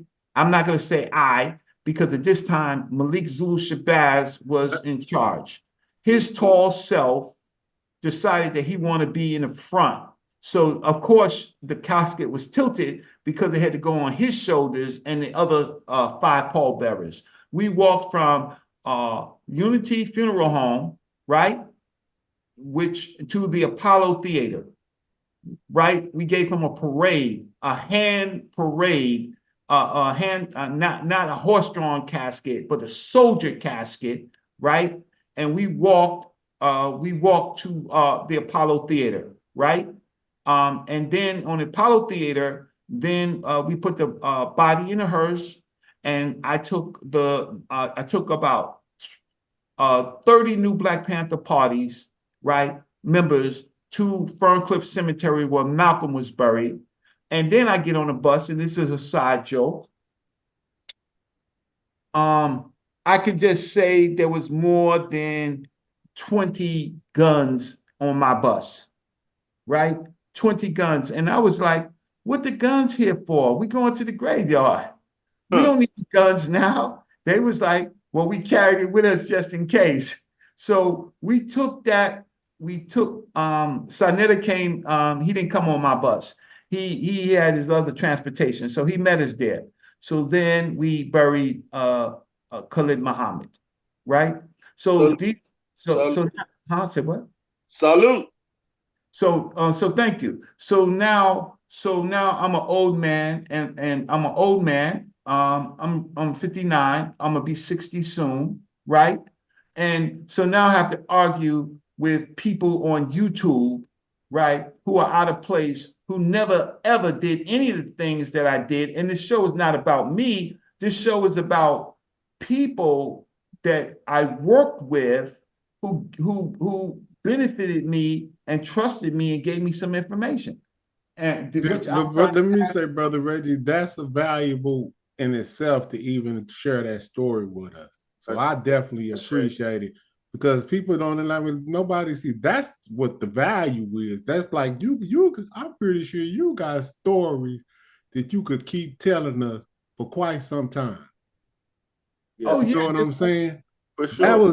I think that right there, that was pretty nice. I mean, because I always wanted to know, like, I remember one day you were saying like how Khaled kind of came around from the Nation of Islam, because you listen to his later speeches, he's more Pan-African, or African inclusive. I knew when it took place. I knew that Dr. Khalid Muhammad went to speak with Dr. Clark and Professor Small when he was a member of the Nation, right? Shortly after that, Dr. Khalid goes to, I think, Atlanta. I forgot the name of the church that they went to. So Khalid starts wearing a kente cloth. That's when he started wearing the bow tie and the kente cloth outfit, right? But Dr. Clark and Professor Small, right? They are the ones who pretty much orientated him into Egypt, right? Hold up, man. This is deep. You gotta excuse me, Reggie, man. This is beautiful. Because I always wanted to hear this type of, like, I wish I could have been the fly on the wall. What did they tell him? I wonder, what did they say? You know what I mean? Oh, they convinced him about the origins of the African origins of civilization. It wasn't just him. It was us. It was all of us. We were thirsty, man. And Dr. Clark, Dr. Ben, Professor Smalls, and the rest, man, we drank that stuff up, and we protected them, and they taught us, and we elevated. Like today, I see a lot of young men coming out of Christianity, going through the Hebrew Israelite, getting in military orientation. And I reflect upon my youth, and it was either the military or the Nation of Islam to get that military bearing for that generation. And Reggie is reflecting back to when it was. And then once you get that and you grow a little bit older and you get a little bit more exposure, then you find out about Dr. Ben and Dr. Clark and and Asa Hilliard and all the rest. So let me ask, and then you join in. Was Dr. okay, wait. Malcolm was like 38 when he transitioned, right? 39. Okay, what age was Khaled?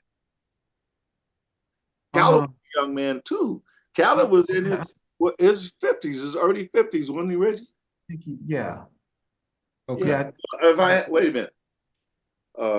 Hey Siri, how old was Khalid Muhammad when he transitioned? Yeah, I can do it. Found this on the web for how old was Khalid Muhammad when he transitioned. Check it out. I am. Oh, I dropped it. Yeah, Reggie, I can do a little bit. From the legacy. I do a little bit. He was 53. Okay. It was reported by the Herald Times in Khalid Abdul Muhammad dead at 53. Yeah, him and well, so who I'm thinking about is Malcolm. I mean Martin. Martin, he was 30 something as well. 39. Our leaders got assassinated at 39 at a particular juncture in our struggle. It seemed like so many of them, and it happened in so rapid succession. So a half a generation later, I would ask the kid, I said, why you guys are not more politically orientated? Why you guys are not more astute? He said, well, we don't want to be no leaders. We see what happened to our leaders. Yeah, that's They didn't kind even of determined. do it anymore. I'll say this, and I left out Dr. Ben's contribution. So Dr. Ben don't do that.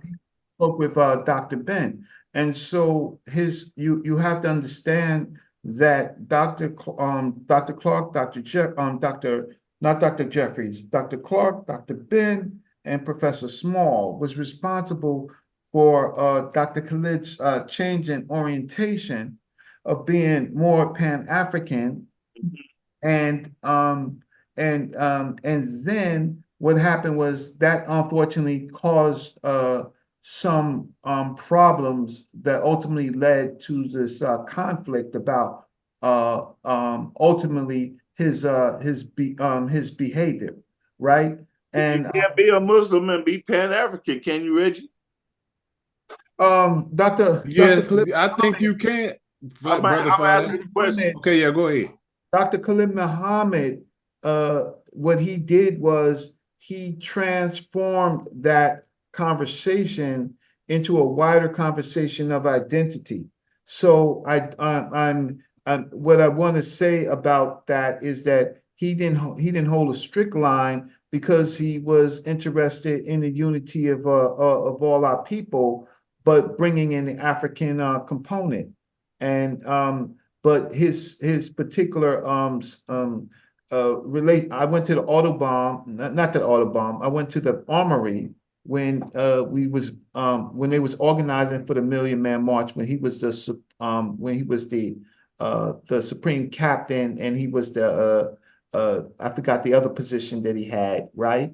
And that's the days when he was dating Phyllis Stickney, and then man, don't be saying that. That's my baby. I love her.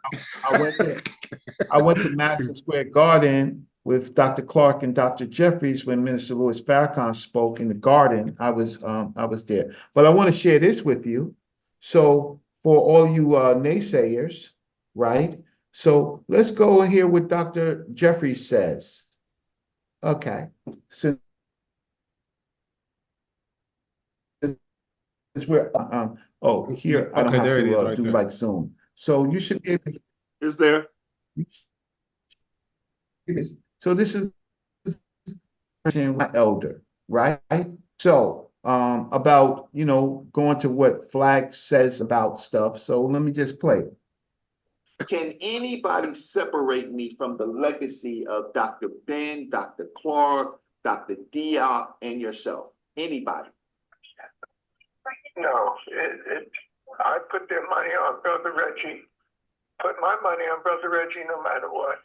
Well, and so you should feel secure in the fact there are people who don't understand, and they're wolfing, and they don't understand how deep the protection goes. We owe you for the great work that you were doing. We could not pay you for what you did. That's correct. No one can even hold a feather to you, no matter how spooky they make the feather. You were involved, sacrificing your time. Did you hear the spooky comment? Yeah, I heard it. Reggie, we hear it. He said, yo, Reggie, you wild. Because I did hear that, and I caught on to that. He said, no matter how spooky they make it. We got where you going with that. Yeah. Right, because I went to him counsel over my conflicts with yeah, we got it. All right, so you got it. So let's go. Well, we ride with you, Reggie. It's those other people over there. So yeah, man. Come on with some more teaching, Reggie. Wait, hold on. Let's get this. Y'all can tell me when to stop, but go ahead. Oh, wait. You were involved. No, I want the spooky part. The great work that you were doing. We could not pay you for what you did. That's correct. No one can even hold a feather to you, no matter how spooky they make the feather.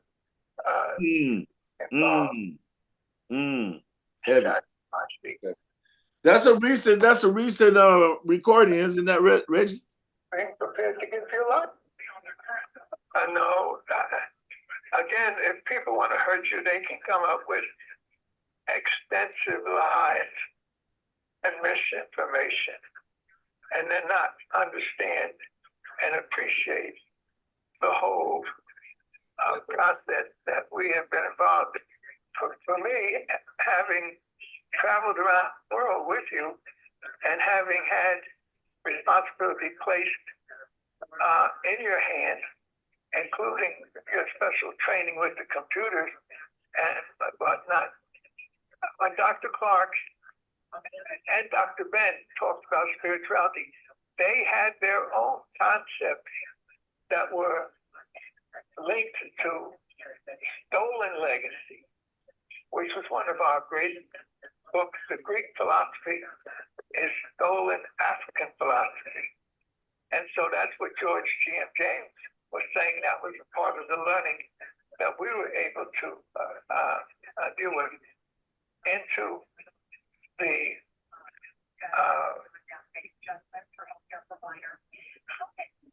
European tradition. I'm referencing now Dr. Diop, and one of the persons of enormous significance was this brother who would challenge the whole of the tradition that we were learning. And Sheikh Diop, for me, was one of the greatest minds in the history of the world. And he needed to have a relationship with us. Brothers like Reggie were introduced to his work and to him, and they grew with that same understanding. Well, we were great to have you there as a young person, ambitious, skilled, eyes wide open, and your contribution has been enormous. It cannot be denied, and it will be permanent because it's connected with some of these great forces that we were in. I'm gonna stop because it's about a half an hour of my conversation with Dr. Jeffries when I went to him with all of these attacks that I get on Sonetta, right? That was recently, Reggie? This was about 2 years ago. Yeah, but I see the least, man, just think that you got that type of person you can see counsel with. That isn't, man, cut it out, Reggie. You know what I'm saying? That's like a little bit too much floss. Like, you know, if I got a problem, I'm finna call Dr. Leonard Small. Like, you know, like, come on, Reggie. I don't need, like I said, stay out the chat, man. Leave that alone. You don't never hear me talking about the chat. We having a conversation between us. Reggie, I have a question for you. Are you there? Yes. Yeah. Sonny Carson, when you were talking about moving Khaled, you made me recall the story that Smalls told me about how he got Sonny Carson to Ghana. Yes, I was around. Yes, I was around for the. Yes. So, do you see the similarity that how we take care of sacred missions, obligations, and duties that we are just aware of? And it's not that it's Dr. Clark; it was everybody. We had different teachers all over this country, man. And it's because our minds, we had a united mind. We were coming together with that African spirit, like you said, whether we were in a nation, whether we was on the block. But we had frontline soldiers like Reggie and myself, you know, when they were out here, guess who picked them up? Guess who was their security? Guess who was responsible? You see what I'm saying? This is how my what happened through my awakening and reading and studying is progression when I came in contact. And that was when Dr. Jeffries, they was after him for the exposing the Jewish participation in the slave trade in a lecture that he did in his capacity as professor. And they came after him. So that when he came to Los Angeles, somebody called me and said, "Hey, Dr. Jeffries I thought little Jeffries is here." Yeah, he's on 78. And so that's where I met Dr. Jeffries and Nana Jeffries and Professor Small and Nzinga. And the House of Flags been a part of that from that day forward. And yeah, man. So that's like I said, this is valuable for us younger people to listen to. And I'm not that much younger. But you know, for younger people to hear this history of how we all have our journeys and get to where we at, because like most of us was indoctrinated with some form of Abrahamic traditions, and we all had to leave it once we, you know. So I'm saying that because I don't want somebody that's dealing with what they're dealing with now, like we're disrespecting where they're at. But I'm just saying that we all had to leave something, whether you're dealing with Islam, Hebrew Israelite. That is not the true history of our people from a chronological perspective when we're dealing with the greatest historians of African people and what they found. So we need to be able to find our historians, not our preachers and our and people that's dealing with religion. Find the best African historian that we have and identify what the consensus that they have and move forward as a people, as a collective. That's what I would say. I agree. And so there's two parts. One, we are orientating our channels and finding people who are like-minded, who want to know real history, right? And want to know why we think the way we think. And we have great teachers like Smash Rockwell in the Meta Nature, just to let people know that it's in fact real. And then you have other people with different kind of disciplines and interests coming in, right? On a more kind of academic and scholarly than some of the other channels. But I participate in, you know, in several of the channels. And so I respect Brother Flag for his generation, because he's not a nice old man like you see him, right? He always walked with a stick, right? He's a tough guy, right? He just looks elderly, but he'll hit you, he'll crack you in your head in a minute. So I'd be surprised when Elder Flag starts talking to me about being a kinder and gentler person when I'm on these YouTube. That's the way I wish I was when I was your age. I wished I was. So I want to see it in you, Reggie. I want to see you better than me, Reggie. Come on, man. We study. Because our people have become weak, right? And you're not, how can I say, you're one of the generals out there to give advice, but our people are so weak. We're willing to give up Africa for other cultures. And we're here to integrate the young people who have to face so many different doctrines, right? We're here to face them intellectually, right? Well, hold on. Let me interject. I think that it's our job as elders to let them know what the value of Africa is and what the fight is, because we know that we got miseducated in these school systems, and we didn't learn this stuff in school. We had to learn this stuff once we got out of school for the most part. So we know, like Brother Flag said, Professor Smalls told him that he knows that our people are sick.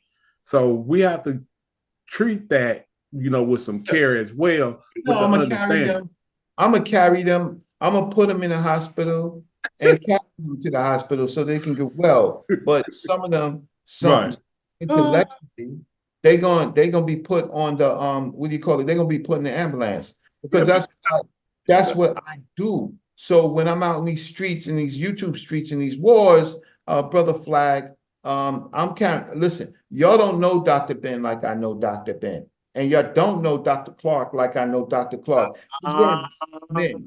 I agree. I've never met him, so I know how it was on this side of Mississippi. That's In something public. you don't know. In Hey public. Reggie, I know somebody on this side of the Mississippi. I'll say that.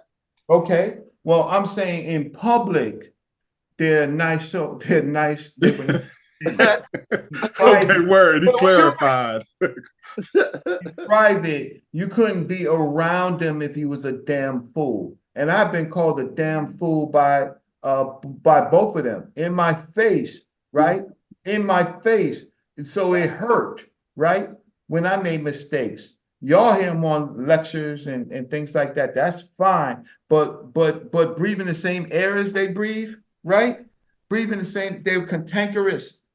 Man, let me just say, Brother Reggie, I am like you might think I'm playing, but man, you don't even have to do this because man, I am so envious that like you don't even know. I was ashamed when I found out about Dr. Clark that he was already off the planet when I was living. I didn't even know that's the type of stuff that I've been dealing with. I didn't even know he was on. I didn't even know nothing about him until he was already gone. I felt like that's a travesty that could even happen. But see, you in New York, so you don't know how blessed you is to even be in that situation. Man, this blessed.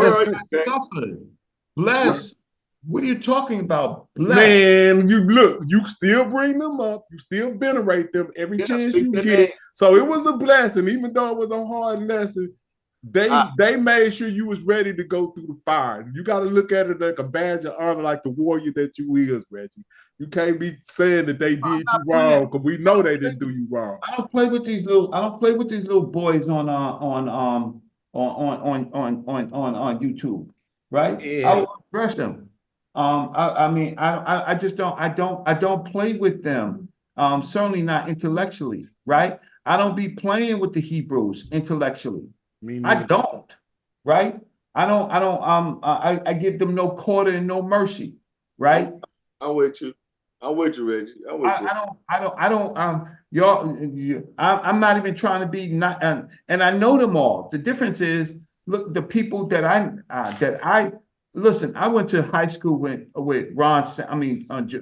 Ron Savage was in my second and third grade class. Ron Savage, right? General Yohana, I graduated with high school with General Yohana. I know General Yohana, right? We came from the same projects, right?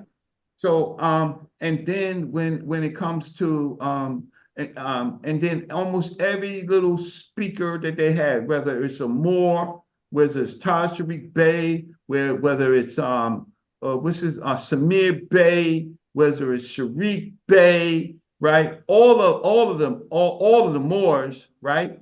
I dealt with, and then I ended up debating them, right? Right? The only person that ever debated the Moorish Science Temple of America, right? And lived, right? And they let me debate them, and I was respectful to them, right? I was respectful to them, right? And you see me on the streets with Captain and the Hebrews and all of those groups of people, and then now dealing with another population of Hebrew Israelites, and then Reggie, yes. You know what I got a problem with? And this is in retrospect, right? When I look back, I remember when I don't remember who it was. I remember the first time y'all went around. I don't know where. I know y'all on 125th, right? Y'all went around there with Captain Zoriak members. They was on the corner yelling as usual, right? When y'all went around there, y'all introduced those people to the world. See, so it's the yin and the yang because we got Hebrew Israelites on the corner down here right now. Where are you? So I wonder, like, what do you think about y'all responsibility as New York as far as spreading some of this stuff that we dealing with in the South now? Because, like, let me be clear. Yesterday, it was a guy that had a fez on. He killed a police officer here in Dallas, Texas, and he shot two more. just based on that ideology. So you know what I'm saying? That misinformation is what I'm talking about, to have our people going berserk and doing dumb stuff like that. You know what I'm saying? What do y'all think about, the spread of not the good, the good information is how I'm here. But what about the people that get confused and go these other routes? James, you said the man with the fez had a shootout with the police you said Dallas? Yes, sir. Last night. And you said, but okay, well, what about the shootout was dumb stuff? Because he probably did it based on his belief. He probably, all right. Yeah, that's probably why he did that. I got it. You know this. No, I know. Cut it out, Brother Flash. No. Well, he did that based on the fact that I went to school. Because they got videos with the guy walking up on the police officers, asking them what they doing. I have classmates and brothers that's beyond that shoot at and got shot by police. So when you said dumb stuff, and it wasn't dumb stuff. No, I ain't talking about like you had to do. Have some more details. Yeah, they got video of the brother, with the feds on. Then I know how they propaganda it, so I'm aware of that. But hold on, but they do have video of the brother walking up to police cars, asking them what they do. With a gun in his hand? No, I don't know if he had a gun, but in Texas, it's legal to have a gun. That's why I'm asking if he walked up to the. I don't know. I didn't. Like I said, I'm being honest. I don't know if he had a gun with him. Talking about but I know that he was walking up on them, asking them what they doing. So you said the brother that's abnormal behavior, Brother Flag. Cut it out. Hey James, this one I'm gonna give this to you, James. So let me blow this up. Here, James. Here's this. I'm gonna give you another picture, but you can have this picture, which you probably saw before. Holy smoke. Reggie on it. Okay, that's Dr. Clark's funeral? Yeah, that's his picture right there. Oh, I didn't see that. I'm looking at everything else. I'm looking at Brother Reggie, what he got in his hand. Who's on the pulpit, Reggie? Yeah, who's the other brother right there that's right in front of you, Brother Reggie? That's my good brother, Derek, from the Sons of Africa. Right. Who's giving a eulogy up there? Huh? Who's up there giving a eulogy? Reverend Calvin Butts. Okay. He wasn't giving a eulogy. He was presiding for us, and then you see the front row. The front row was full of sisters. Hold up, leave that up, Brother Reggie. I'm finna snapshot this. Hold on. Can you blow it up a little bit, Reggie? Dr. Shashi McIntyre. Oh man. Can you put up a little bit? More. There you go. Yeah. Dr. Dr. Sizemore, almost all of the women elders. And is that Ani on the left? No, no, I don't think, I do not think so, and there's a reason why, but I do not think so, but I think that she was there, but I don't know if she spoke, but she was a member of Dr. Clark's department. And then from mouth to ear, I will tell you something, but not now, only mouth to ear. But this, so ASCAC, Nzinga Radabishi was here. She was there. She was in front row. She spoke. Dr. Jacob Carruthers spoke. A number of people spoke, and I of course was chosen because I had a very close relationship with him, and there you go. So as you see the Sankofa staff, and you see another Ghanaian staff, the one that I'm holding, and that was our job. And I was the last person to see him in New York because they opened up the casket in the elevator because I was his pallbearer, and then they took everything that people put inside. All of the pictures, all of the emblems that they could find, they took it out of his coffin, and then they closed the coffin of my great elder, my great grandfather, and my teacher and my friend, right? Man. So I'm not going to be I didn't just, I just didn't man, you don't even need to be talking to these people in the chat. I just didn't. Just I didn't. silence. Just silence. Silence. I didn't pop up like this, and this was in 97. Yeah, 97. Yeah. Yeah, I had I was honored to be responsible for Dr. Clark's care on one occasion while he was here. The entire weekend. Yeah, it was an honor, man. And maybe this generation, that's one of the sad things. I don't know what's going on currently, but do they have somebody that they revere and look up to currently, that they feel like they can put themselves out to facilitate their mobility? Do you have somebody like that you? Well, because see, what we don't, so anybody who's had a relationship with Professor Small and Dr. Jeffries, right? Who've tried to learn from them, right? They are the next generation. Here, I'm gonna show you another picture. You might like this picture. Man. I love it. See. Yeah, I see you, Reggie. Stun on them, dear brother Reggie. That's what I'm saying, man. Why do you even this? Now you gonna meet a man me mad. I know. Why is he gonna make me cuss? Why are you even entertaining the chat? Oh, I can't understand that, Reggie. You don't need to do that. Oh no, I do. No, you don't, Reggie. You don't. You don't even need to do that at all. I vote with James. I vote with James. You don't need to do that at all. That's beneath you in so many ways. It's to the point to now I'm looking at it. Yeah. It's disappointing for you to even talk to them. No, you know what I'm saying? They don't even, like you said, we don't suffer fools lightly, so we got to conserve our energy, Reggie. Yeah, they don't even need to be talking to you. You know, but how could we? Malcolm died. They're not worth your breath. Malcolm died, but if they don't know, if they just listen, I got a beating. I got beatings by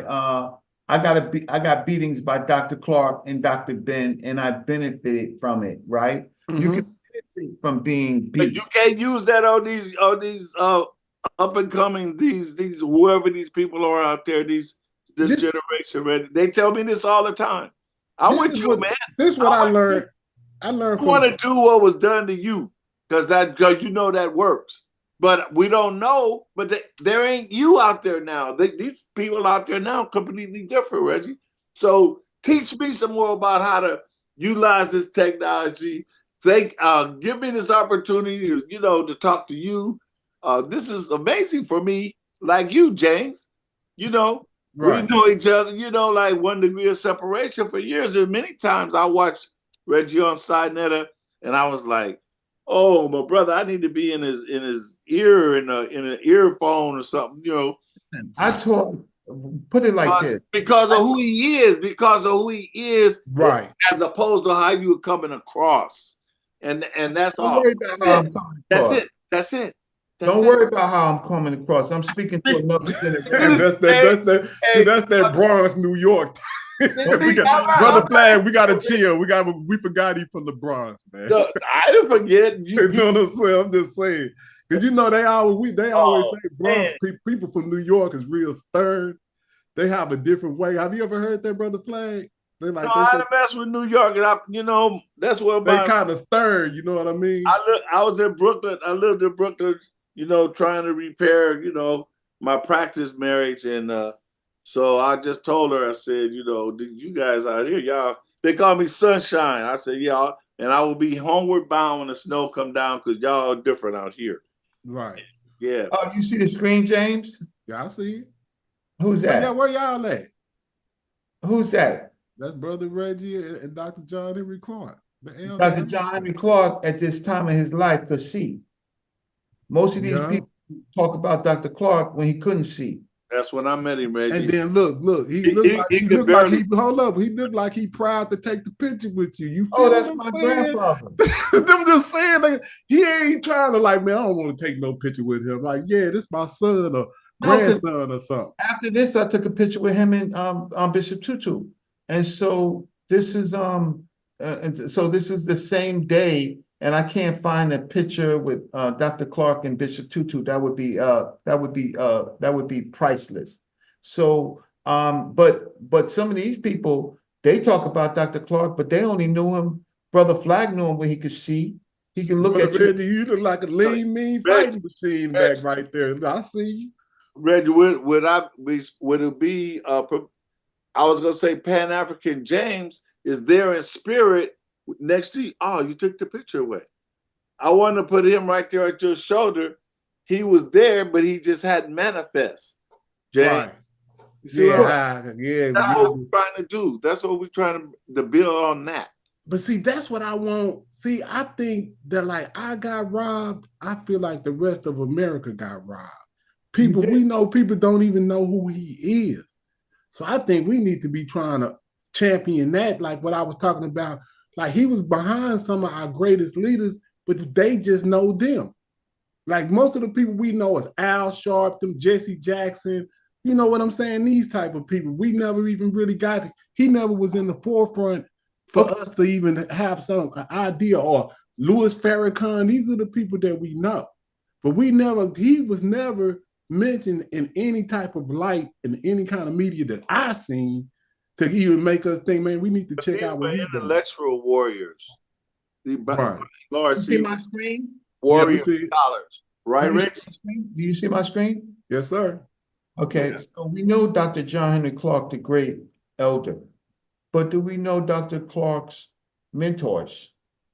On here is from where I dated from Hati's book, Dr. Clark's major professors and mentors. Dr. Clark mentors was Schomburg, Willis Huggins, Charles Seaford, William Hansberry, John G. Jackson, Joel Rogers, R.P. Alexander, Charles Wesley, Lorenzo Green, Lawrence Riddick, Benjamin Qualls, Joseph B. Donqua. These are the people who made Dr. John Henry Clark.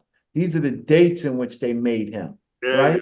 To the timeline. I only know probably 3 of those people on that list. Look at the timeline. Could you go back to that for a minute, Reggie?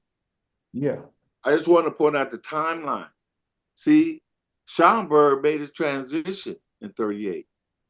So you can see that Dr. Clark was a young man. Oh, yeah. He was a young man. He sat at the foot of Schomburg. Schomburg had the library, New York Public Library. They had named the library after his collection, and Dr. Clark, and then later Dr. Ben. Dr. Ben is in the he's later in this game, right? He comes in the 50s, in the late 50s, but Dr. Clark helped Dr. Ben become in his prominence, right? And so, okay, now hold on, Reggie. These are see right there, because I forgot to ask you that question too. How, if you could, how did Dr. Ben, maybe not now, I don't know when you want to do this, but how did Dr. Ben make his transition from being was he a Hebrew Israelite? Yeah, I'll show you the video. I'll show you if I could find a video with Dr. Ben going to Malcolm's funeral. So okay, so at this time he don't know Dr. Clark? No. Dr. Clark in the But Reggie, just tell James that Dr. Ben was born African Hebrew. Yeah, I know that part, but I'm talking about the part when he's making his transition out of that into what he following that line of history with Dr. Clark and them. Yeah, he comes in the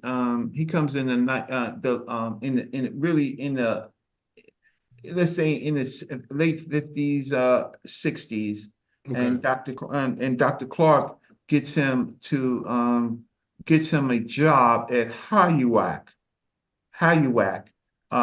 and then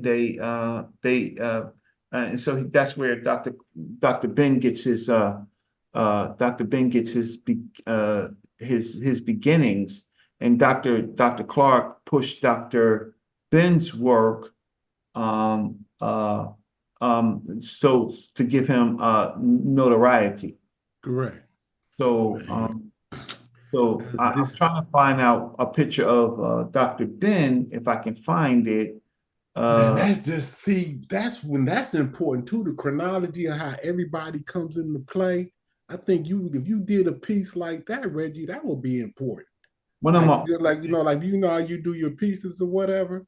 But if I'm only doing it for y'all because you Pan-African James, and I have Elder Flag here, and he knows what I'm talking about. The young people, the younger other people, I mean, they're still making up their minds, and we don't have.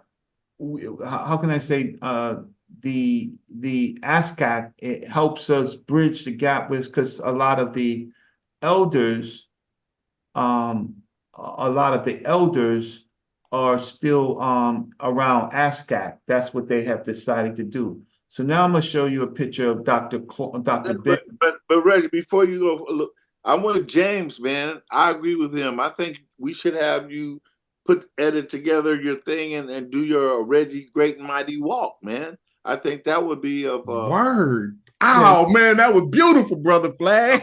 Oh my God. Yo, that is a fitting title, Reggie. You need to do that. Okay, so let me share. I'm gonna share this with y'all. That's a suggestion. That was a beautiful title for that. No, because listen. Look here. Okay, so share my screen. Okay. So now watch this. Is that Nelson Mandela? No. Okay, I'm tripping. This is Malcolm X's funeral. Okay. Wait, listen. This is Dr. Malcolm X's funeral. Did you ever touch him or have him smile at you? Did you ever really listen to him? Did he ever do a mean thing? Was he ever himself associated with violence or any public disturbance? So you saw Sister Betty walk out, right?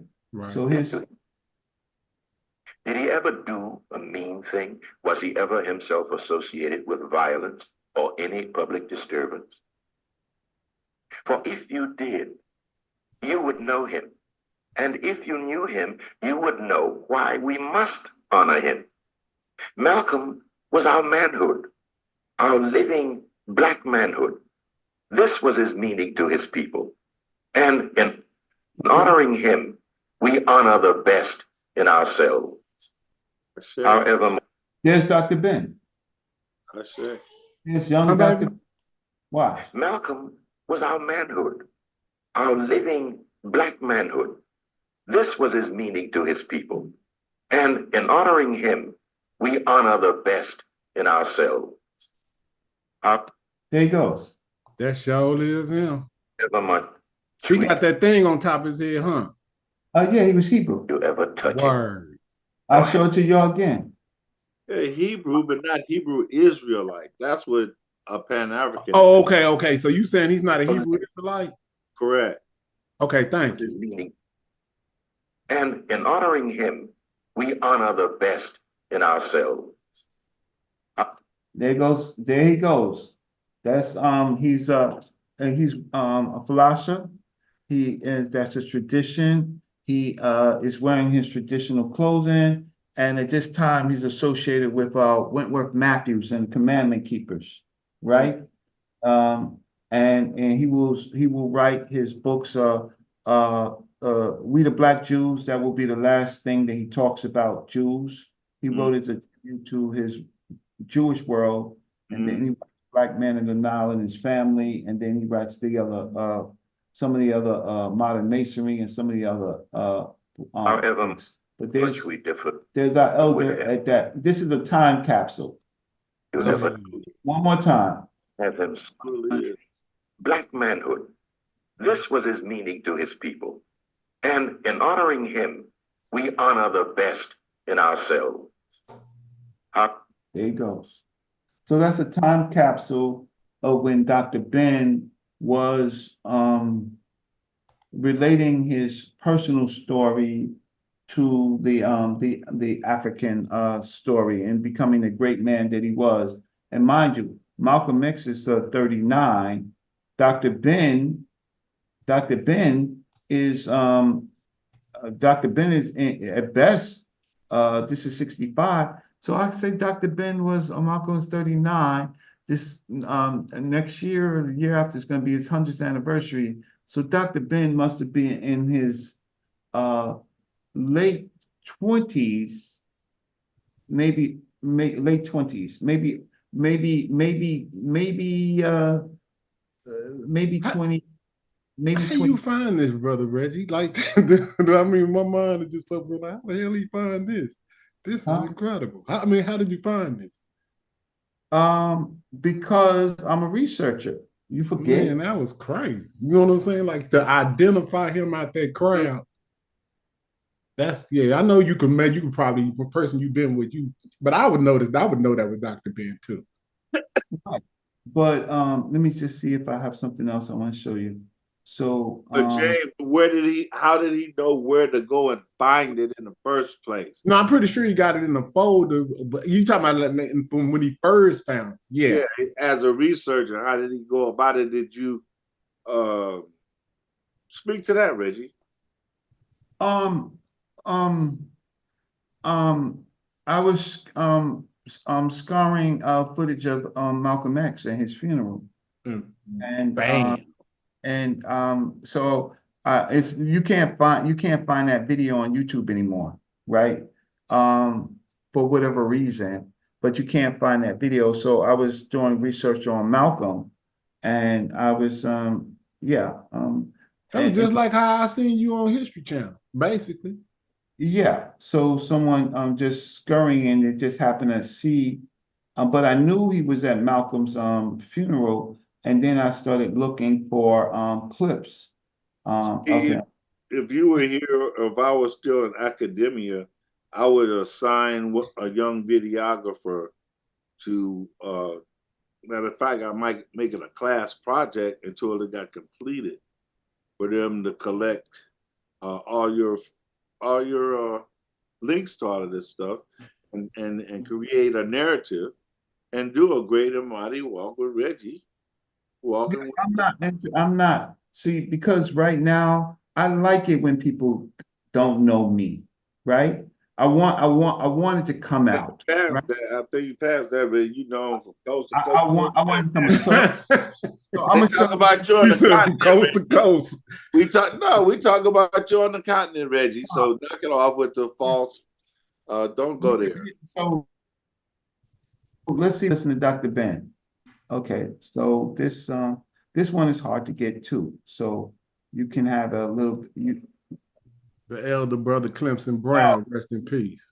Right. So here's the thing: is people can talk about knowing Dr. Ben and Dr. Clark. I've been in their homes, and so this is Dr. Clark's Dr. Ben's library.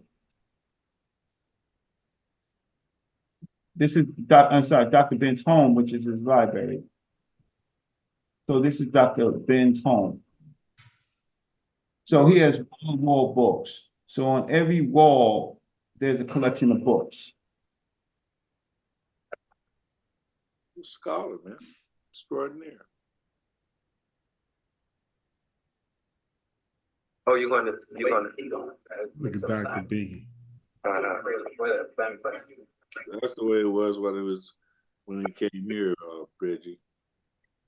So this is his work desk. This is where he writes most of his books, right here. He got the old TV tray from back in the day too. As you feel this together, I just try to change it. Get to the well, if you didn't have an uncle like Doc Ben or a grandfather like Doc Ben was everybody's grandfather you ever could dream to have. Wouldn't you say, Reggie? What? I was saying, if you didn't have your own grandfather or uncle, Doc Ben was that in space to everybody in the community that was sitting with him. Wouldn't you say? Yeah, that's correct. He was so cantankerous and down to earth and full of jokes and full of wisdom. Well, he was He was in his personal space. He wasn't necessarily, he was busy. He didn't have the time. When you want to meet Dr. Ben and have time, have breakfast with him at Pam Pam's, right?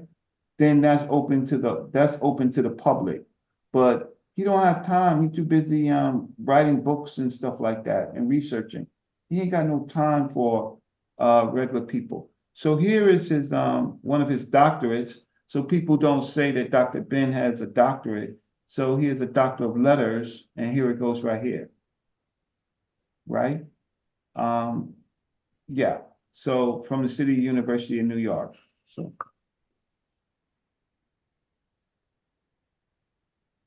yeah, they got Dr. being messed up. Degree. Cambridge University, England in 1937. Look, Reggie, watch this. What was he teaching? What? What class was he teaching? At this time, okay, so Dr. Clark taught at Temple University.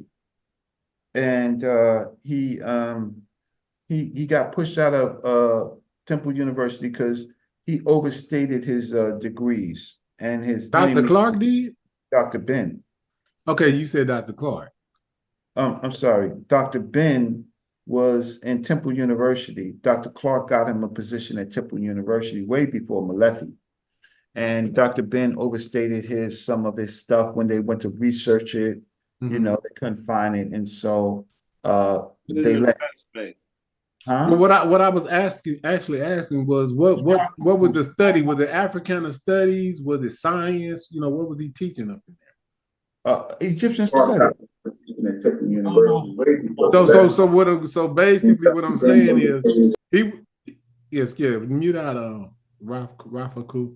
But yeah, what I was asking was what type of class was he? So you said he was teaching Egyptian studies or Africana? Yeah, so what I'm saying is, but he was teaching it from the point of view of what we studied in or something like that, correct? You know, like not the standard view, because you know my favorite lecture from him is Nubia, the mother of Egypt, right? So that was in a classroom setting.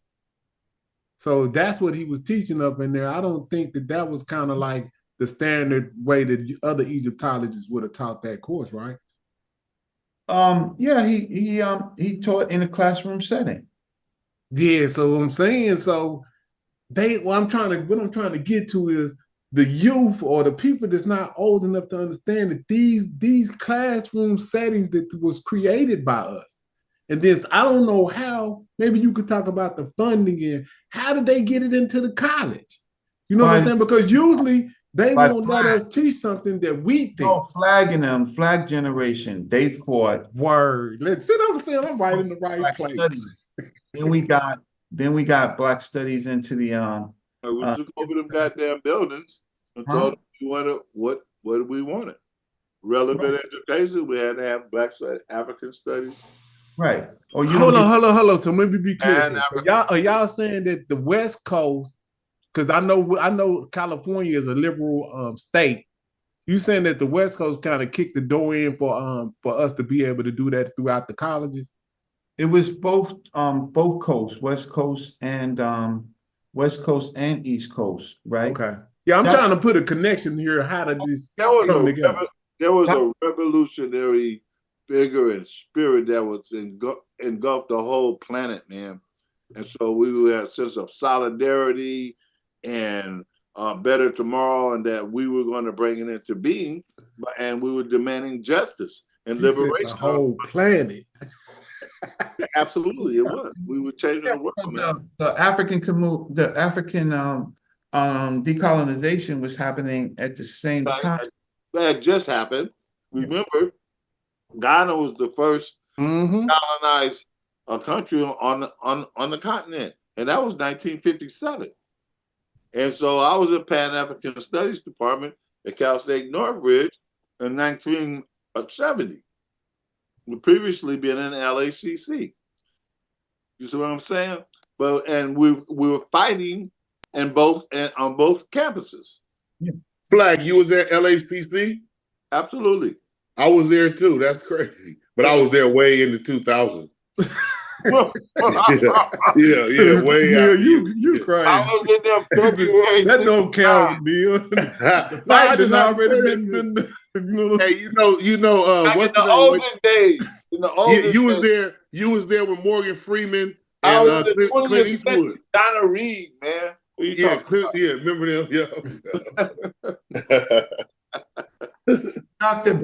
Leonard Jeffries got his first chairman position at San Jose. Yeah, San Jose State. So he came out here. He went to San Jose, and then he went back.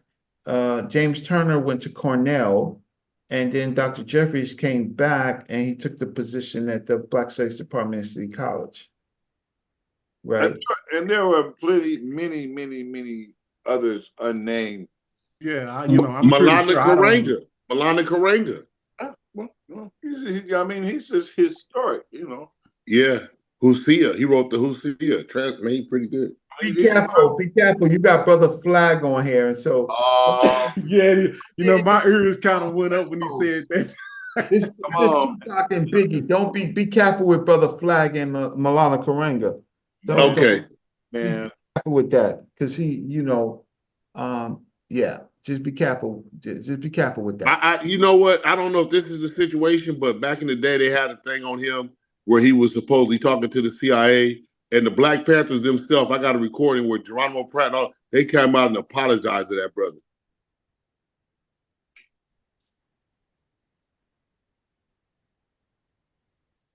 That may be clear, but from Flag and some others, you might not.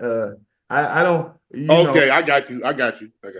How can I say that's their neighborhood, right? Yeah. So be cool with Brother Flag. I found that out, right? Let's see what Dr. Ben say about God. So watch this. Someone said, you must be God-less. Wait, okay, so I don't care about all these comedics and all these hocus pocus groups of people. I don't care about them. I'm gonna go listen to my teachers. And I'm gonna let both Dr. Ben and Dr. Clark talk about God. So hit them hard, man. You hit them hard. Hit them hard. Oh, I'm gonna hit them, I'm gonna murder them. All right. So Dr. Clark on God, right? Y'all see it? Yeah, we Someone see. said, you must be God. Okay, wait, y'all talking. So you ain't hear from Dr. Clark's mouth. Someone said, you must be God-less. I'm not only not God-less, I tried to remove all of the unnecessary underbrush away from me so I can get in closer. When you tell the truth about Africa, we're going to take the cover of a whole lot of people and a whole lot of fakery palmed off on us as religion. That include Hebrewism, Islam. Oh, let me go back. You're here? Yeah, I'm listening. Okay, here you go. You tell the truth about Africa, we're going to take the cover of a whole lot of people and a whole lot of fakery palmed off on us as religion. That include Hebrewism, Islam, and Christianity. Ooh. I'm saying that all organized present religions are male chauvinist murder cults. And I say there is no exception. No exception. Now, y'all think he's a nice man. No exception. Huh? Well, he will hold up. In this right here, he ain't talking about us. He's talking about who's the historical enemy of our people. So he in warrior spirit right here, Reggie. Male chauvinist murder cults. And I say there is no exception. No exceptions. I'm saying that African belief systems, properly understood, is 10 times better than Judaism, Christianity, and Islam. Praise Kemet. And better for the African. So you might have some romance with one of these religions. I have no romance with any of them. I have a romance with reality and truth. Now let's get things straight, because black people are confused about all religions. Now, I'm not against any religion. I'm a very spiritual human being. I just don't need a preacher to preach no 10 Commandments to me when he's a backslider going with some other man's wife. Make it plain. If you look at indigenous African religion, belief systems, if you look at the idea when Africans had no churches of any consequence because these fools came here and said, this is the house of God, and the African looked at the church and said, if God who made the wind, the spring, made the ocean roll, and you're going to tell me he can fit into a little thing you call a church? That is no house of God. That is going to be the... Okay, now listen to Dr. Ben. Now, I don't care all you people making it up about Dr. Ben. Listen to Dr. Ben now. Roll, and you're going to tell me he can fit into a little thing you call a church? That is no house of God. That is house of God. The hottest subject in the future. Why do you believe in God? And I guess that you, in this case, also indicate myself. And do I believe in God? No. No. That should make it easy. Most of you are shocked. Well, God, she's dead now. She's been dead quite a while. When I needed some food, I went to my mother. When I cried, I went to my mother. When I dirtied myself, I went to my mother. And nobody says anything about my mother. When a man gets involved with a woman and a child is born, you said to the man, you are the father. But when you got an argument with him, you tell him, God is the father of the child. Now, you've been double crossing. He is the father and God is the father. How? They went in a bed in the house or in the bush or someplace else. But now you find that God is the father. Now, who is the father? Is it God? Or is it the man that you went to bed with? That way. We are victims of our society. And God is a prospect that comes from our society. If you look, you see, people get afraid of the concept of God. I try to examine it because they said that God made me a free man, even those who believe in it. And I got the right as a free man to think of things. They make me subjected to God. But if I do something and then say, God tell me to do it. So how you know? How you know that God didn't tell me to do it? Don't they know every God will tell me to do as soon as it's something that they don't like. So, but God, like me, tell me to do it. Right. They want to know that, you see, they admit to me they have never seen God because God is a belief, not a knowledge. They tell me that and expect me to believe the opposite. I said to them, I don't believe it right. But I don't believe, I don't tell them you're wrong, believe me. Let me see. And knowledge. It is the belief of man, nothing wrong with it. What? Either that, because we can't know, that God or the deity is a concept. Nobody been there and see your God doing anything. It is the belief of man, nothing wrong with it. Go ahead and believe it. But what I'm interested in is that we understand the difference between belief and knowledge. I know that I'm standing here. I'm not going to argue the question with you. I know this. I don't believe I'm standing here. I know. Reggie, can you pause it for a second? Standing outside. Yes. I just wanted to point out to the fact that when Dr. Ben was saying that during that time. Oh, there you go, right there. Excuse me. For a man to say that and back it up with reason and logic, it was just what they say, Reggie. You got your mind blown. All the thinking It was new to us. We never heard like that before. Never. Right? Never. Never. So now I'm gonna show you another rare picture. So here's Dr. Ben Lester. If a tree falls down in the forest, and there is no Africans in the forest, does the tree make a sound?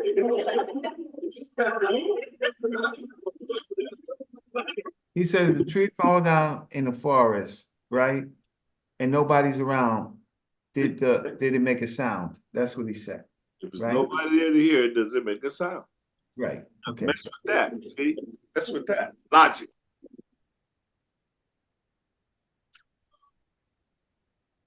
Even if you don't know nobody here.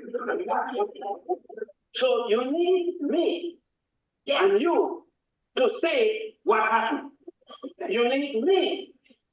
So he's breaking on Christianity. He's saying if a tree fall out in the forest, doesn't make a sound. Then he says, well, you need me to tell you that it made a sound, right? So he's messing with people's belief, right? So, okay. To say there's God, you need me to establish God. God hasn't established himself yet. So God hasn't, you need somebody to tell you there was a God, but God hasn't established himself yet. He hasn't shown up to prove himself, but you need men. And so this picture right here is priceless. Here's a young sister, right? Hearing this and getting her mind blown. Yeah. I mean, I'm loving all of this, bro. Absolutely. And so that was taking place at colleges and universities and churches all over the country simultaneously. Well, a lot of other things as well. But this part touched some of us so that we made the connection all the way back to the motherland and came back brand new creatures and reinvigorated to go forward with the struggle. Right, Reggie? That's correct. Now watch Okay, this. now this is a packed house right here. Yeah, watch this. Where is all these people at? City College auditorium. So watch. So now. Me and you to say what happened. You need me to say there's God. You need me to establish God. God hasn't established herself yet. Herself. Herself. That was something else that was revolutionary. Okay, so who's this young man? This is at the end of the lecture, right? Who's this young man right here? Yo, Reggie, I see you with the That's fresh. Reggie I see Marbury. Reggie got the fresh bomb on. I see you, family. That was Shaft, man. Even if they make it, you don't know nobody here. So you need me Young and you to say what happened. You need me to say there's God. You need me to establish God. God hasn't established herself yet.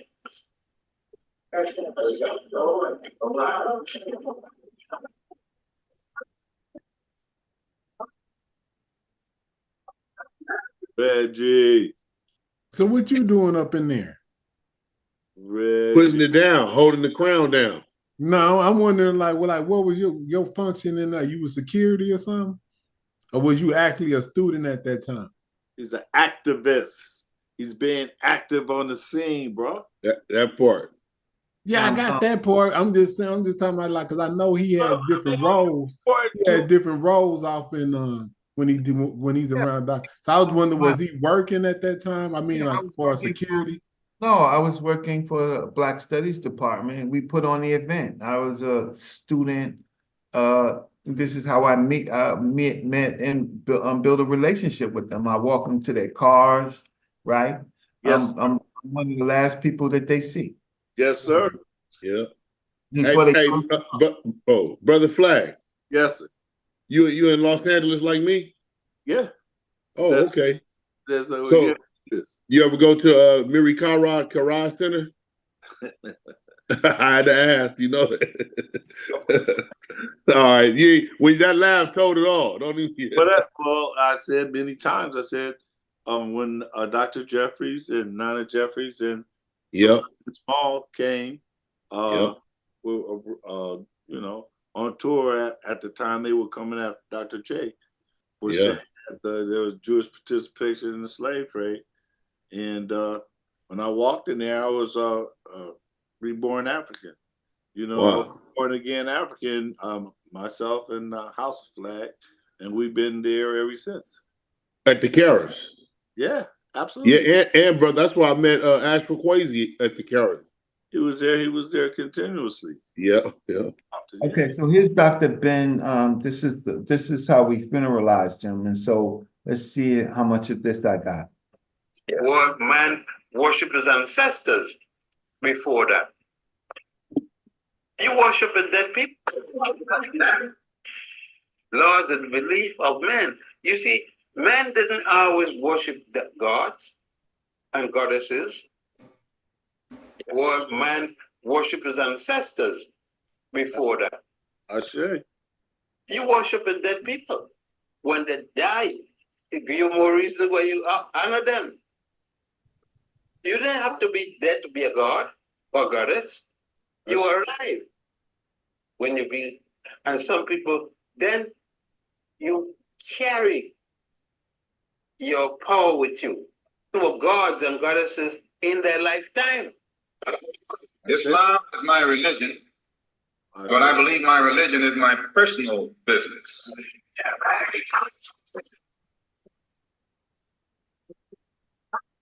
Governs my personal life, my personal morals, and my religious philosophy is personal between me and the God in whom I believe, just as the religious philosophy of these others is between them and the God in whom they believe. And this is best this way. Were we to come out here discussing religion, we'd have too many differences from the outstart, and we could never get together.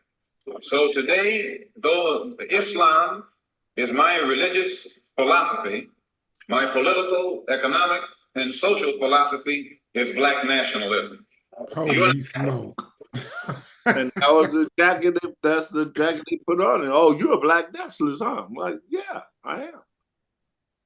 So there you have. So I have to stop A sharing. whole generation, inspired a whole generation, man. The revolution, yeah, and it was right there, and Reggie was right there, and man, this is really in the cage of Reggie. You know, we like soldiers fighting a war on two different fronts, man. But we see, so the interludes are always too short. But with the advent of this thing and smash generosity, you know, of the platform and you being here, man, I'm just very appreciative, and I want to say it out loud. Yeah, this was a great show. I mean, from a historical standpoint, to even get a lot of people up to speed on what's going on. Even Reggie has never let us down, even when he let us down. Ah, well said. No, that's real. Yeah, that's a hell of a thing to say. Never.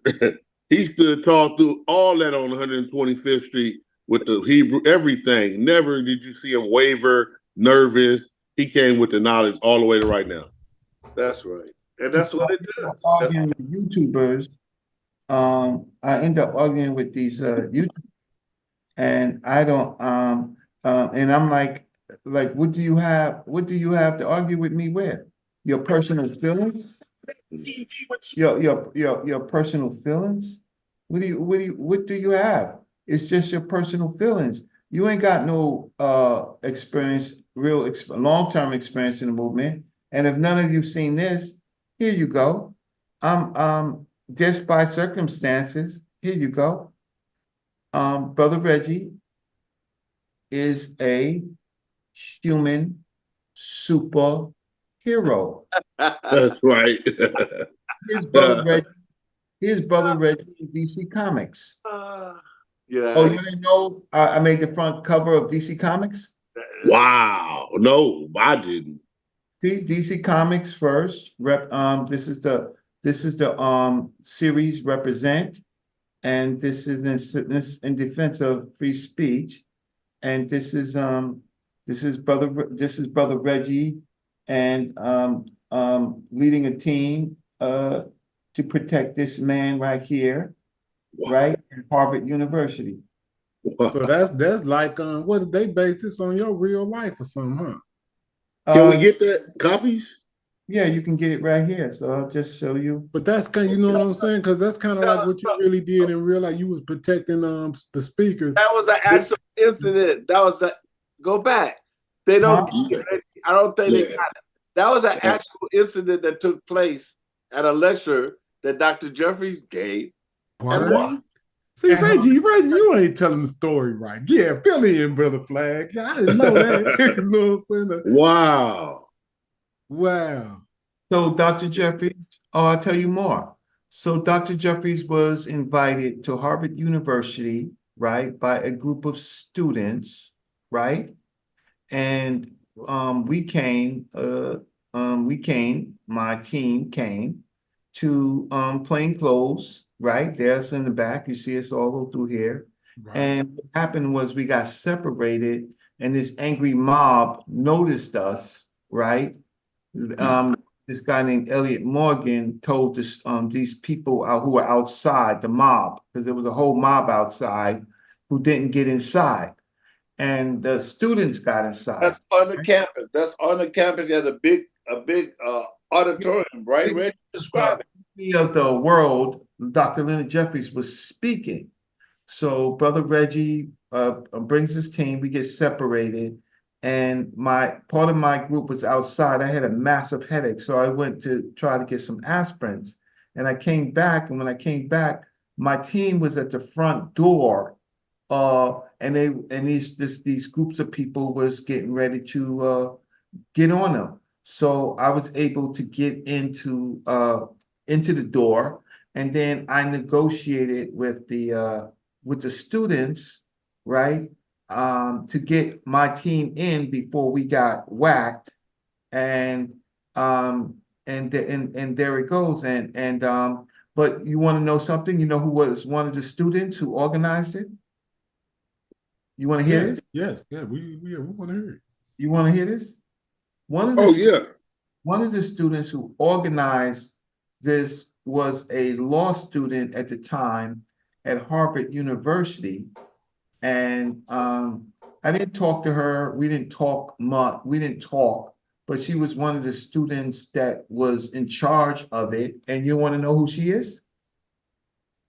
I'm trying to get yes, but I was trying to think about who could I guess, but it was a hit. No, I wasn't gonna say Hillary Clinton, some type of wow. No, yeah, go ahead. The right direction. One of the students that was a student at Harvard University when Dr. Jeffries spoke, who was a law student, right, was Camilla Harris. Michelle Obama? No. Camilla Harris. No, but you're still right. I'm gonna tell you who she was. You ready? Yep. She's the first Black woman Supreme Court justice. Right? Yeah. So she was one of the student organizers that organized it, and she had to testify about this event at her hearing, right? You don't say.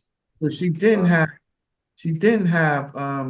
all she did was with the students and invite Dr. Jeffries, but they cross-examined her to see if she was a Dr. Jeffries supporter.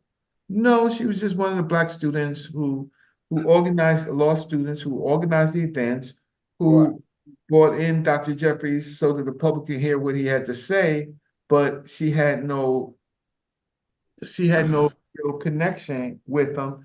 And we at the end of the night, we met with the Black students at a diner. I don't think, she wasn't there. She was, but she was how can I say? She's about 3-4 years older than me, right? But but then think again, Dr. Jeffries is speaking at Harvard on a podium, the same podium that Malcolm spoke on, right? So let me show you where the comic book is, right? And so that I thank you for that story, because that's pretty interesting in itself, man. Oh yeah. For real. So and then when you look at the title of it, it's about freedom of speech. Oh yeah. And that's something that we done pretty much already lost, in my opinion. Yeah, so yeah, it's because it's tied up in law and how law interprets it. So if you don't have a good lawyer, so let me just do this. So I'm gonna share my screen.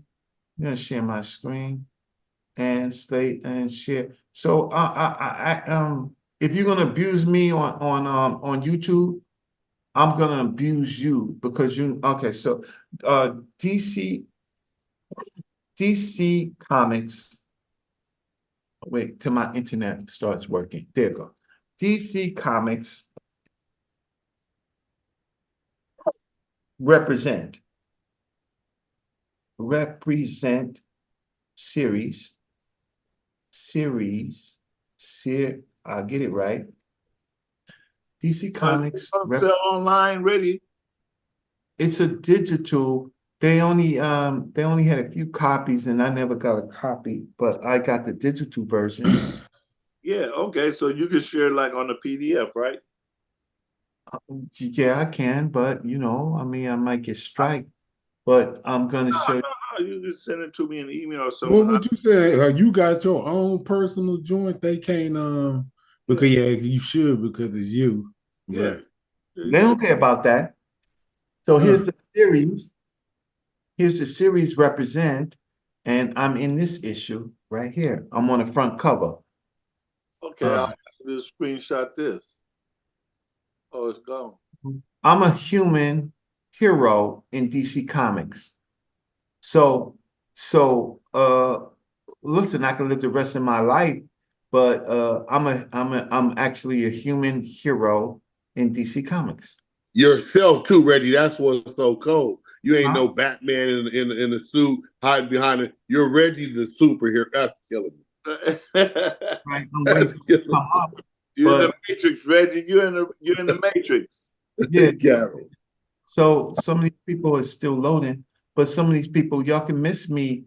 I've done more in my life than certainly where is it? I don't it's in Amazon. I don't know where let's see where this I clicked on it. I don't know why it's not coming up, but maybe it's still loading, but that's but you could buy it from Amazon. So let's see if it comes up here. I'm waiting for it. So I'm not gloating because listen, it's you know it costs you it actually costs you everything. It costs you it can cost marriages, it can cost You should go to a little bit, Reggie. I think you didn't go back far enough. That's on the wrong episode. You on that green episode. Your episode, what was it, blue? Yeah, I'm going down where they talk. I guess they're talking about the different, okay, giving the history of the articles, and so that's the green one. This is this one, and purple one, and here goes. So this is the story that I was telling you about, where we were. This is us on the bus going to the event, right? So we took the I think we took the bus. What did we do? Took the bus or the train? I forgot. To Boston, to Harvard, and this is just I don't know. These are some of the things that happened in the some of the things. There's the angry mob outside, and this is when we get noticed. And then who's the angry mob and what they mad about? They're the JDL. Kahani. Yeah. They were the counter. They don't want to. Jews, you talking about the Jewish Defense League? Oh, excuse me. Yeah. JDL, Kahani Kai, and the war zone. That's the brother flag. Yeah. This is me and my team. This is me and my team, and this is when they cornered my team in front of the door, right? I get in and I have to negotiate, right? I had to negotiate with the students. They was concerned that we were outsiders, that we had weapons, right? And And I have a memory of seeing that on some video at somewhere at some time, Reggie. so here, so you don't have to buy the comic book. It's here. They put all the pages here, right, on this site. That's And so I'm able to, after I get out of the meeting, open up the door, get them in, and look. And this is Brother Reggie over here. What does it say? He go, Brother Reggie. He goes, here's what they said my words were. So let me see Reggie. what my words are. So you got to have this in the great and mighty walk, Reggie. I'm not interested, and I'm not interested in that. Look, You got all this content. You got all this content, Reggie. Y'all funeralize me. The content is about my. Dr. Clark wasn't dead when he did that. What are you talking about? he did that when he was living. He was just letting you know his history. I'm doing it right now. Yeah. We were just trying to encourage you. I think that would be a dope move. Yeah, Reggie. Because yeah. So yeah, I don't yeah. So here it goes. So y'all wouldn't you like to see those characters animated, James? Yeah, that'd be dope too. But I don't think he got the right to do that. No, when he starts something, man, people, you know how people like they pop up on it. I come on YouTube to argue with Ankh and Chief X and yeah, but they don't have cartoon characters in their image, Reggie. They're not on your level. No, that's why it's like a mouse playing with a cat playing with a mouse. Keep playing with me. What you think they're gonna think about that video I showed y'all, Brother Reggie? Say what? What you think they're gonna say about that video I showed? They're gonna act like they didn't see it or hear it, right? So that's what they do. They ignore it, but they're starting to turn the pages. And when the Met put out the African Origin of Civilization and the Brooklyn Museum put in the Green Sahara, right? So the whole point of it is we Africans, but Africans. You're correct. Say it. Everybody, let's just say that. Yes, I agree. We are Africans. We Africans, but we not black. But what it is that we black Africans. I'm kind of chocolate myself. You can see right there. Right. The intellectual conversation, not the color of your skin, is whether you had a black identity. That's right. Or state of mind. Black is a state of mind. I agree. Did you have a black reality? Meaning, did you use words that venerated black? That's the question. It's a black identity and a black reality. It's not a question of whether or not the shade of your color is. It's just that you find things in your culture that you identify as black, making gods black, right? Making netters black, right? Drawing yourself as black, using the black color, right? That's the question. The question is not whether how dark your skin was.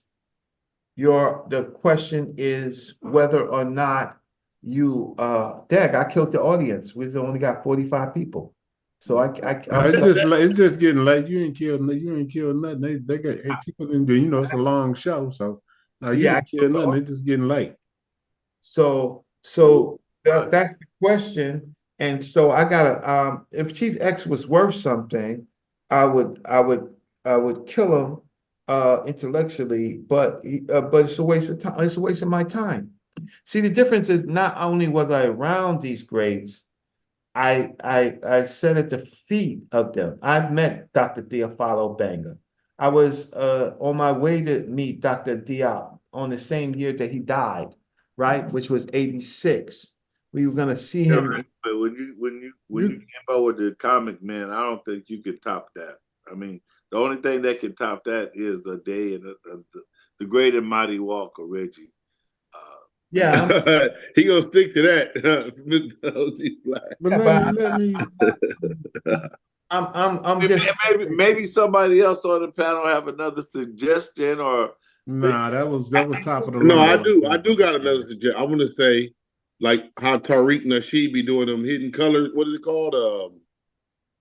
I didn't make Hidden Colors, by the way. I actually know that's what I would love to see Reggie do one. See no, that? I didn't make it. What happened was I shot it. He never put it in. Wow. He put in Dr. Maad and others. He left my part out for whatever reason. Hey, Reggie, I didn't make it. Here's a little, trivia. When Smalls came out to LA, they shot that hotel, Smalls part in a hotel down from LAX. And he called me, he said, I'm finna do this thing for it's a Heather Cutter with this dude, Tyree Ranchi. What you do about him? I don't know nothing about no. Let me check around. He said, well, check around and then come down here. So I come down there. So who was that? And he said, yeah, but he was on his way to go someplace else, but came there to shoot this. When this dude walked in, you ever been in a space or had an encounter when somebody just came in your presence? It was just a immediate alert. Yeah. I know exactly what you're talking about, especially when they be looking kind of funny. No, I mean, like, it's done, done you put your finger on them, but you was like, okay. And man, when this thing came out, it just amazed me how many people in my community, Bubba Flag, you got to see Hidden Colors, Bubba Flag. Hey, I was there when he shot the damn thing. And I mean, this is not authentic. This is, I see what this is. And it's gone on to be such a popular thing, but it's so much in there that's disingenuous that they projected on the likes of you, Brother Reggie. Oh yeah. And I'm happy about that, and because everybody, I have to go back to my family, and my family, they think I'm crazy, right? They think I'm crazy. But my son has okay, so here's my stuff on my journal article, which I'm the only one in the conscious community that has a journal article, an article in a journal. Yeah. And so then when I showed it to them, they were saying, it's in a black journal. I said, not a black journal, it's in the Journal of Pan-African. Don't you say that? Don't you say we Africans? So it's in the Journal of Pan-African Studies, right? And so then it's like, and then not only is it in there, the Journal of Pan-African Studies, I have a citation from this here, and I have another citation, and then some YouTube hater by the name of Kevin Phillips, who is what do you know him as? You know him. Them guys is idiots. Kevin Phillips. That's Sean P. Sean. Okay. Yeah. That's what I'm saying. Them guys is idiots. Right? He writes an article basically looking at my points and just basically saying, and he's wrong, right? So yeah, so that's what he does. Oh, he's wrong. And I'm like, yeah, but you had no original ideas, right? And so so my concept was syncretism. This is my concept, syncretism and means and method for translating, right? So now, but nobody quotes you, Reggie. No, I have a source right here, right?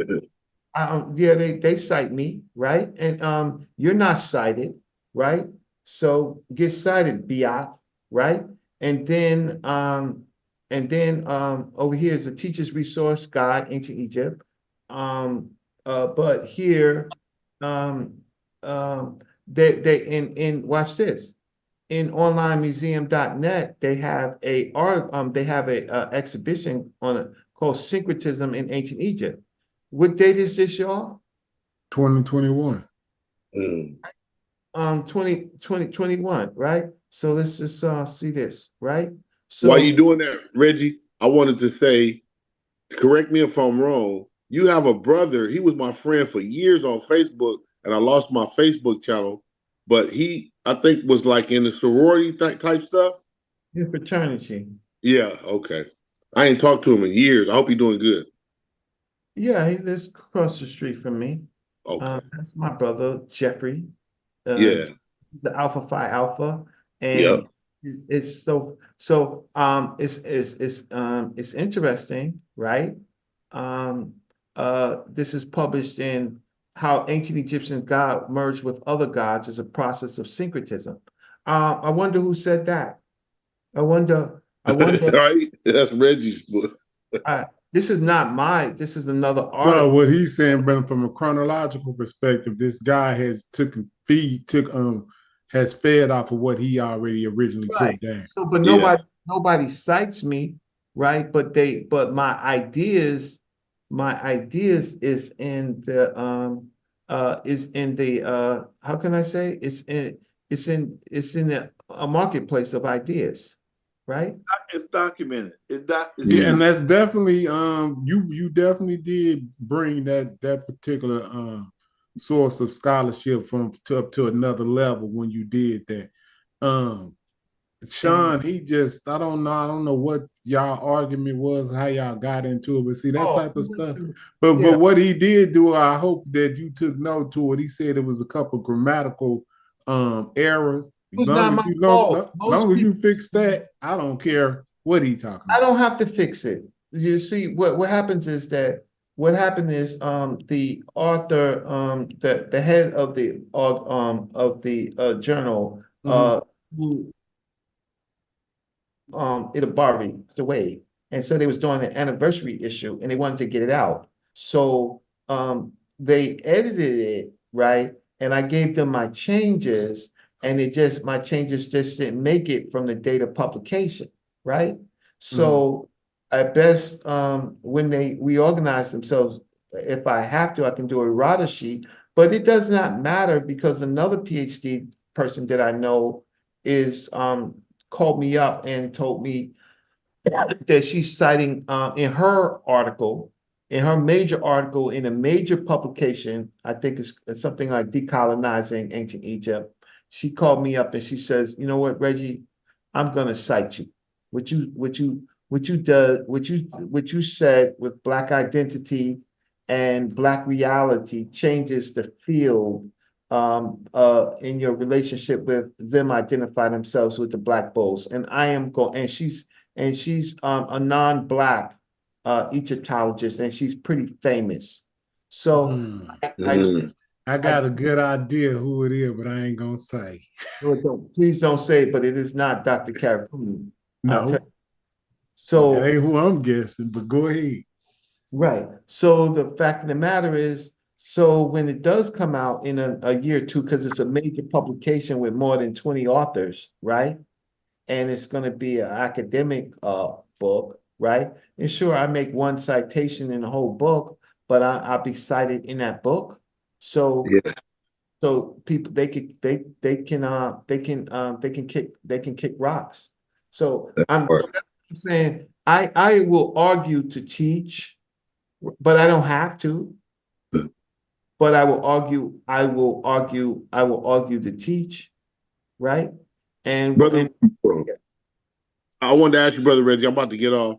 I wanted to let the people know too. I know you already are, but to support Asari Mka's debate against Judah about is Kemetic science best for our people or Hebrew science. He should eat him up with that. But I wanted to say also, I got a book by Dr. Charles S. Finch, his latest book, The Star of Deep Beginning.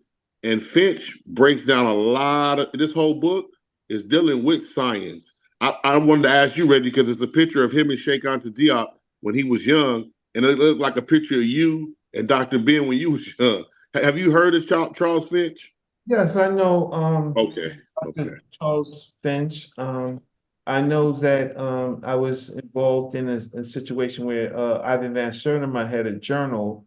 People don't know, but Ivan Van Sertima had a journal, and Charles Finch was a part of that. And they never put Dr. Ben in the journal, and it was a big fight between Dr. Ben and Charles Finch and Ivan Van Sertima. Wow. That Right. explains a lot. And with And that, with that, my dear brother, I'm gonna have to bid the panel adieu. Okay. Yeah, me too. So I mean, this is a good way to end the show. Yeah. I'll see y'all brother at the Reggie debate. close it out. Yeah, I was just saying, so the thing about it is the infighting. So the conscious community infighting is no different than our elders infighting. So Okay. what Abdullah and others for Sonoran fought Diop. Well, Sonoran didn't fight Diop. He just said some things that I don't think is correct. And many black scholars fought Sheikh Anta Diop.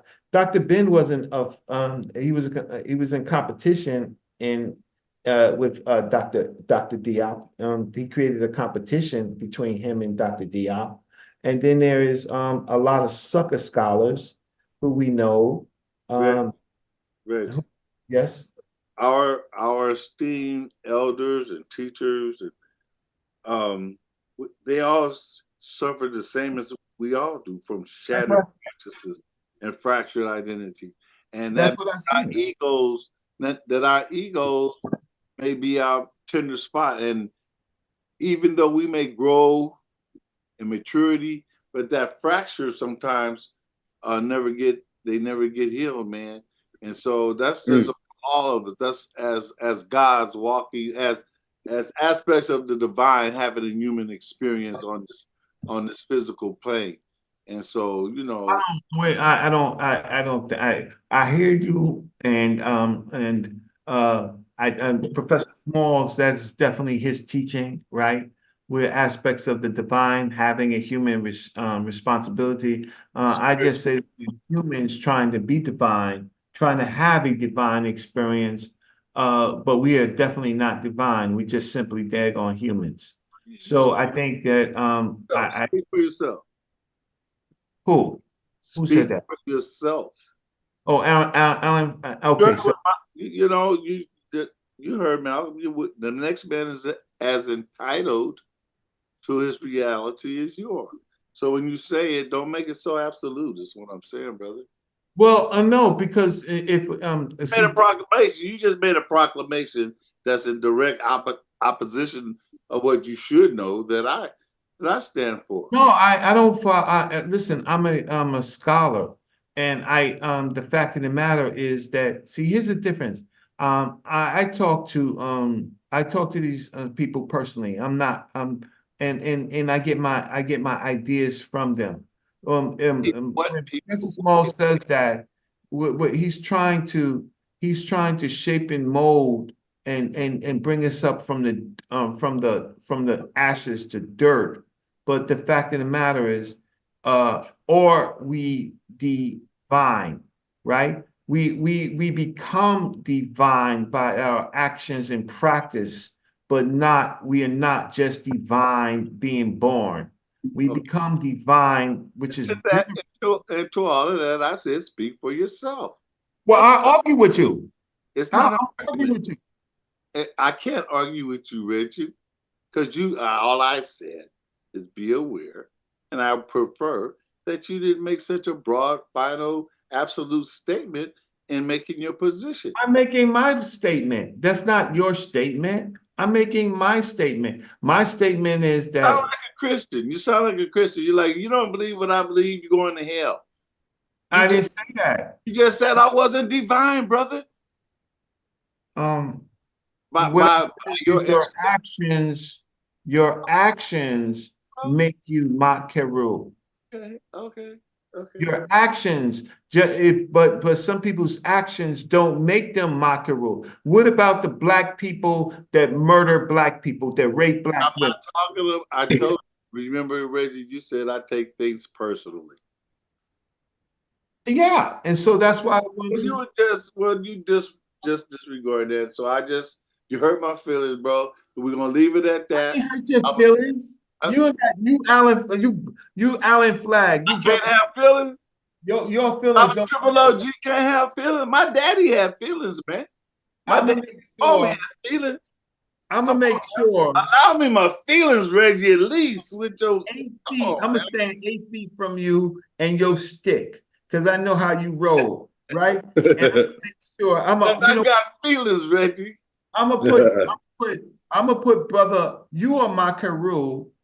Right? No, I'm not my Karu yet. Yo, no, you are. Okay, so now I'm gonna bust your butt. No, let me withdraw. No, we can't go nowhere now. I'm in the note. So let's be I'm in the note and see what he said. Right? So let's go to the text. So let's not lie on the text. The instructions of I'm in the note. Let's take me to the book, Reggie. You take me to the you don't take me to the sacred scroll like that, Reggie. Yeah, I am. I'm gonna take you there because you wanna mess with me. So let me see. No, I was just trying to bid you adieu, man. That's all. No, but then you said I couldn't be divine. No, I didn't say that. I didn't say that you can't be divine. Yes, you did. Okay. Well, that's what I understood. He said you can make it to divinity. Yeah, well, I'm there. And he said I ain't. Yeah. Okay. I didn't say that you wasn't, Flag. Explain it to me, brother. Explain it for me. Let me explain it to the text. So take it to the sacred scroll. Okay. I submit. Go ahead, Reggie. Yeah, I'm gonna don't go nowhere because Flat, would you think it's more like we all strive to be perfect, but nobody else? About we all. No, watch what I'm about to say. All things could have the potential to be perfect, but there's no one who has made perfection. Hey, we weren't talking about perfection. Okay. We weren't talking about perfection, Reggie, right? Correct? We're not talking about perfection. We're talking about the process of divinity.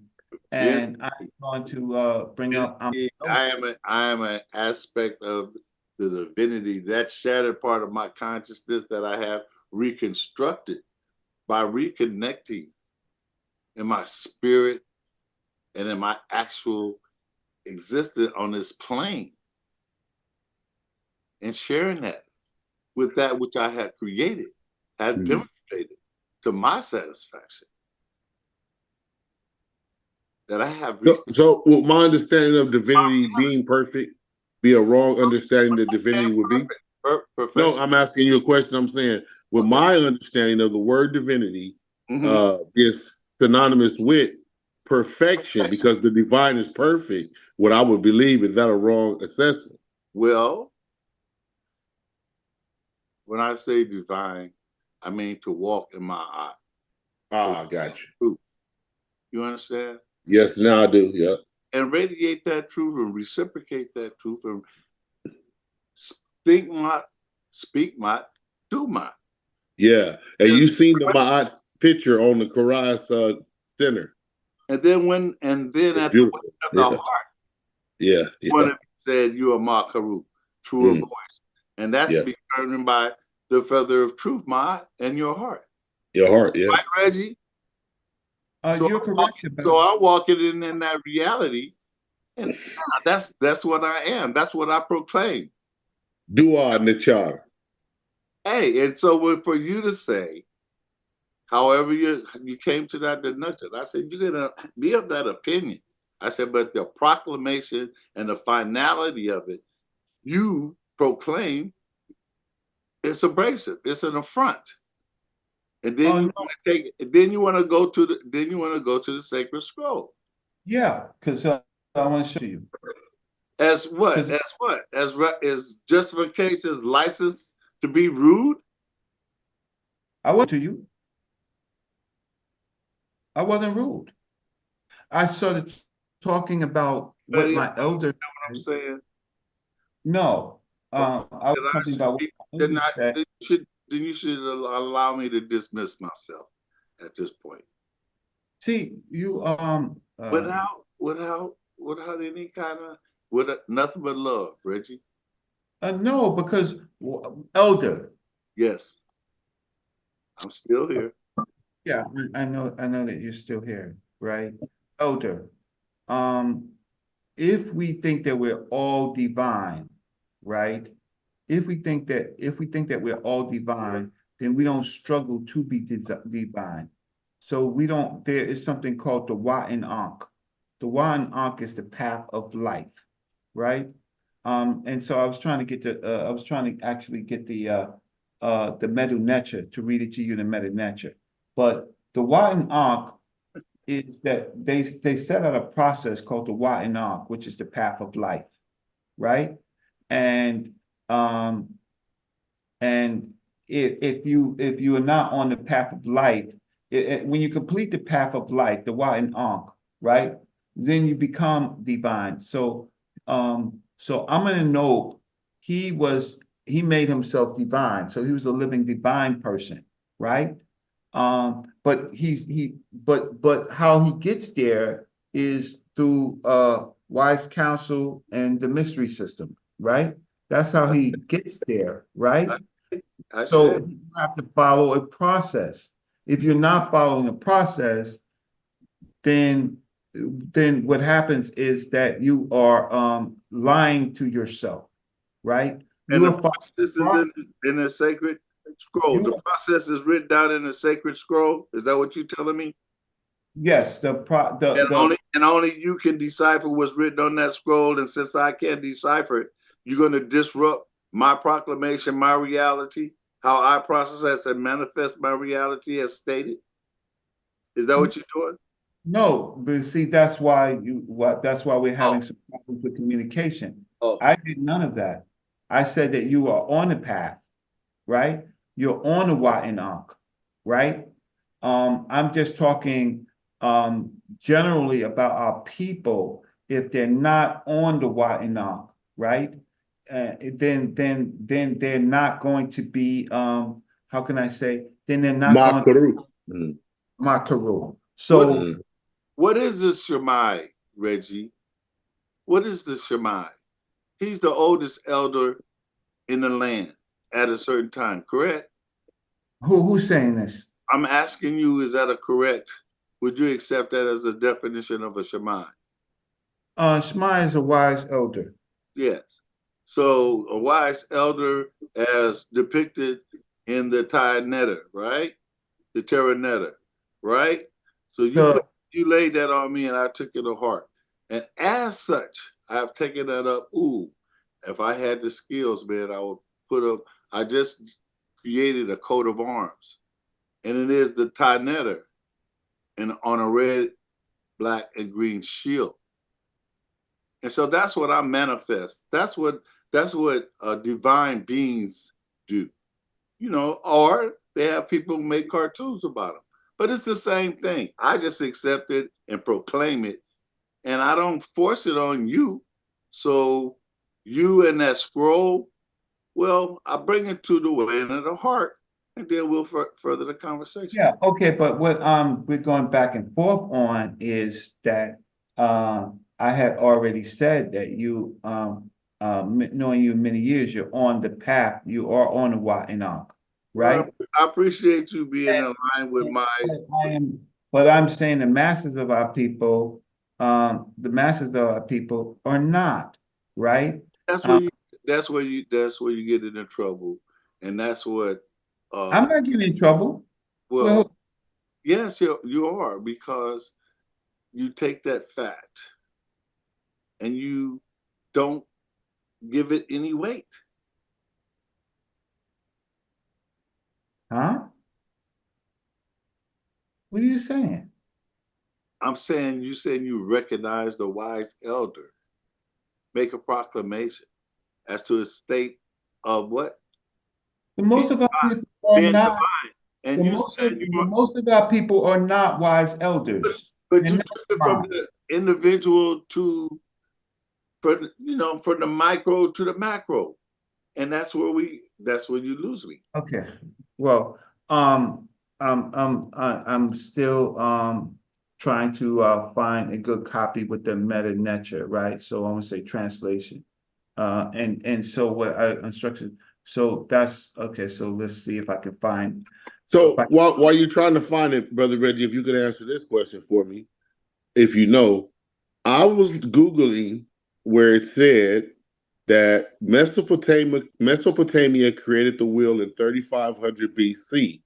So as I'm doing some more studies, I'm looking at Tassili and Jer caves in North Africa of chariot wheels that they claim to be 8,000 years old. Now, if that's the case, that would be over 4,000 years older than the so-called Mesopotamian origin of the wheel. Do you have any understanding of what's going on with that? No, I have to see these where they found these artifacts of so-called chariot wheels, because at this particular time they didn't have horses, so Okay. drawn by cattle. So I have it. So let's go through this. I have it. So were they using wheels in Africa at that time?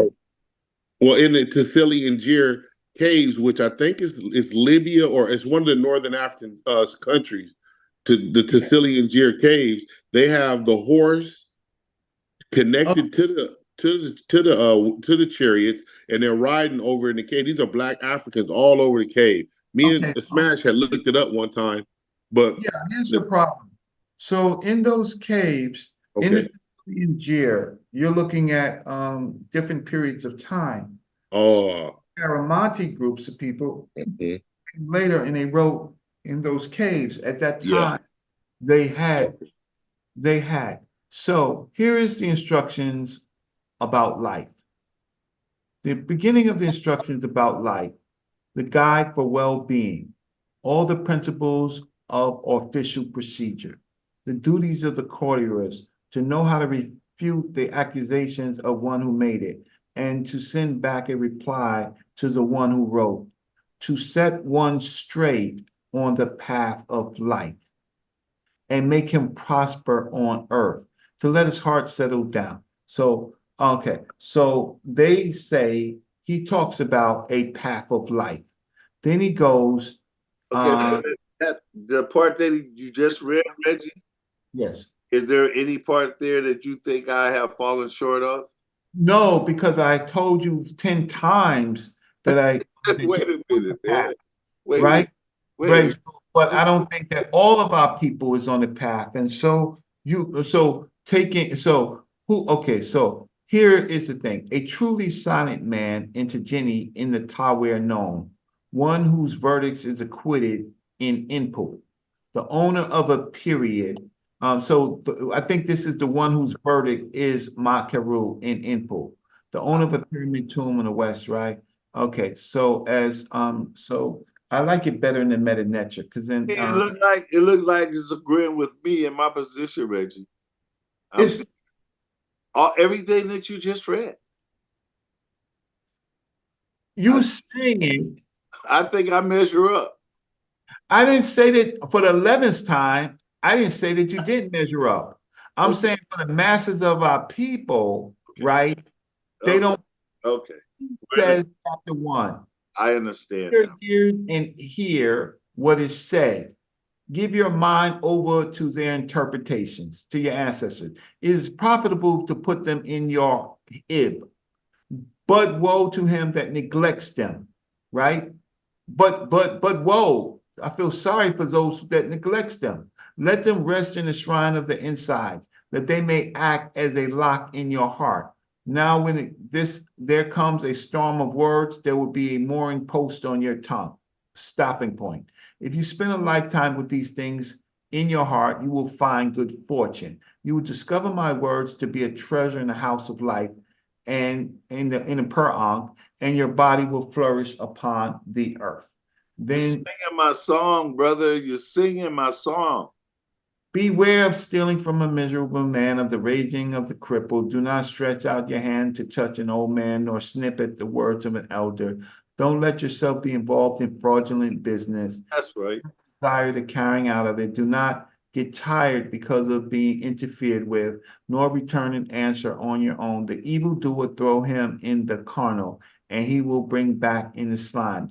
Okay, so then it's throw him in the canal, throw him behind in the canal.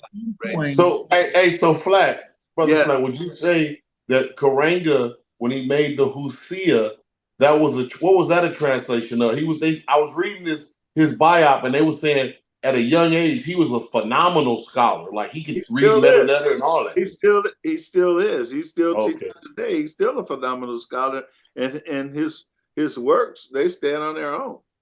Okay, and what was the Husia like? Was that what those instructions? Okay, so I'm gonna answer that for you. Okay. Okay, so the Husia is okay. So these are divine attributes that you should have. You should say Sia, Hu, Heka, and Ma'at, right? Okay. And Gur Ma'at. Gur Ma'at is what I can't show you in Amanub. That is the silent man, right? Who is divine speech, right? Who is actually a netter. Yes, and Sa. Who's and Sa? Sia is also a netter, right? Yep. Taste. That's divine thought. Okay. So it's who Sia Heka is effective action, which you can say divine action. So you do Sia Hu Heka Ma'at, then you become the Gur Ma'at, right? Wow. That's the silent self-mastered person. So you're telling me there's more levels I got to get to? Is that the point, Reggie? Is that what you're trying to get me to see? There's more levels that I have to attain before I can declare myself a deity. No, it's so personal to you, Flag. I told you. And I'm trying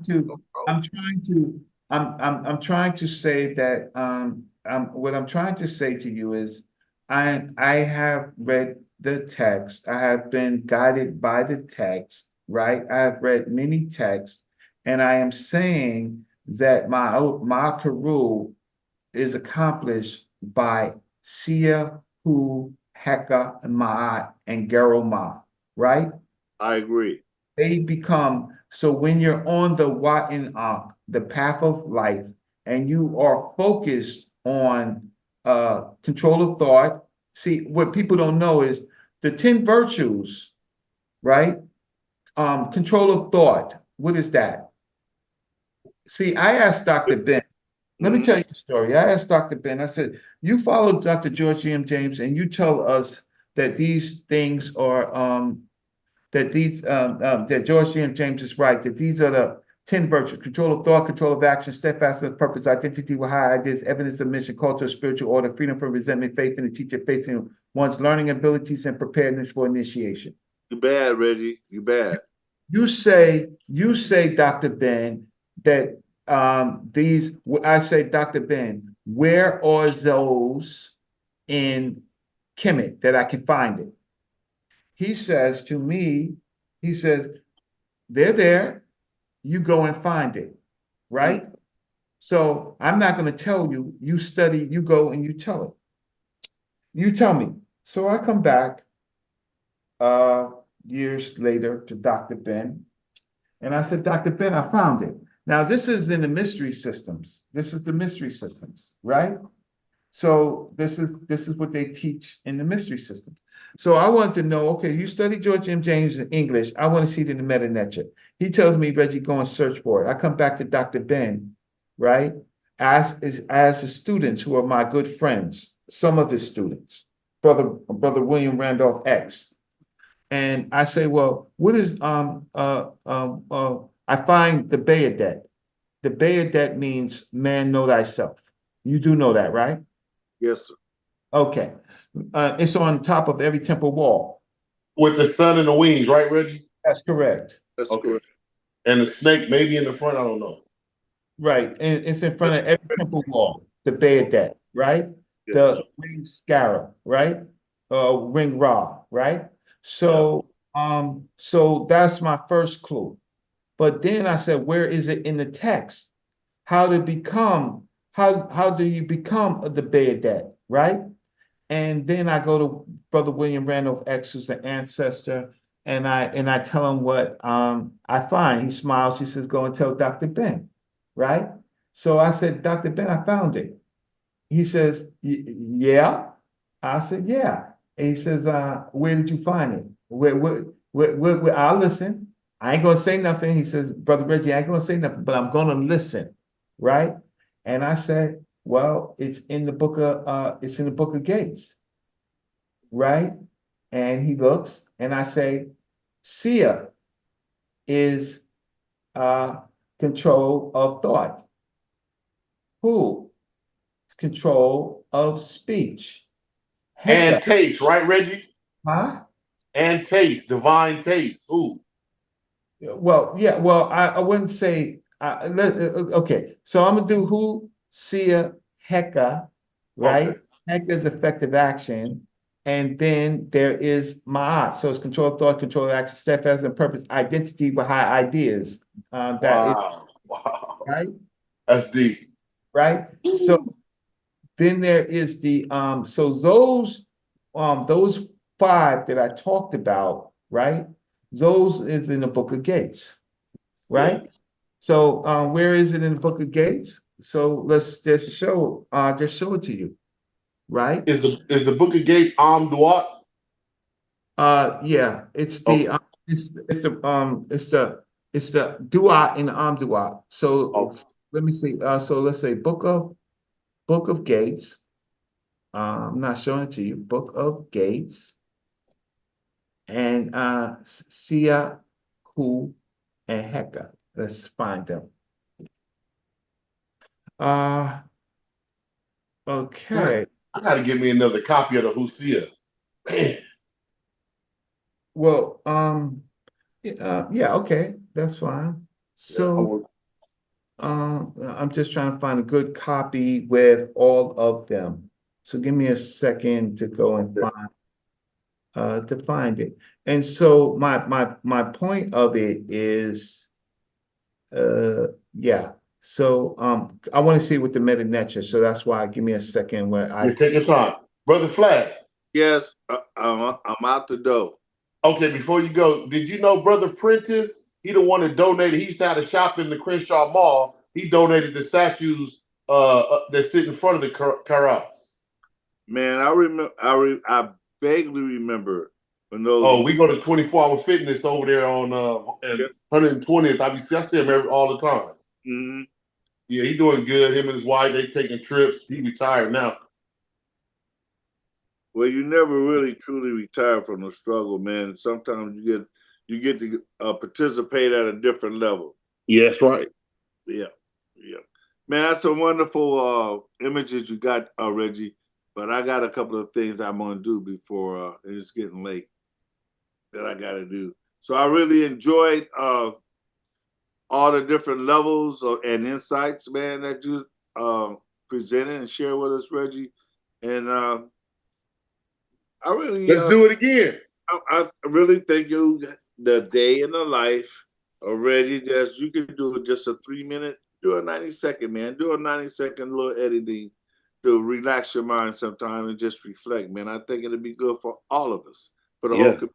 And with that, I say, Uja Seneb, 10-4, and even over and out. I'm gone. All right, peace to the panel. But to the rest of the family, I just want to show you where these attributes are, right? Okay. So we have Sia right here. See Sia? My phone is small. Let me see. Sia. Let me see.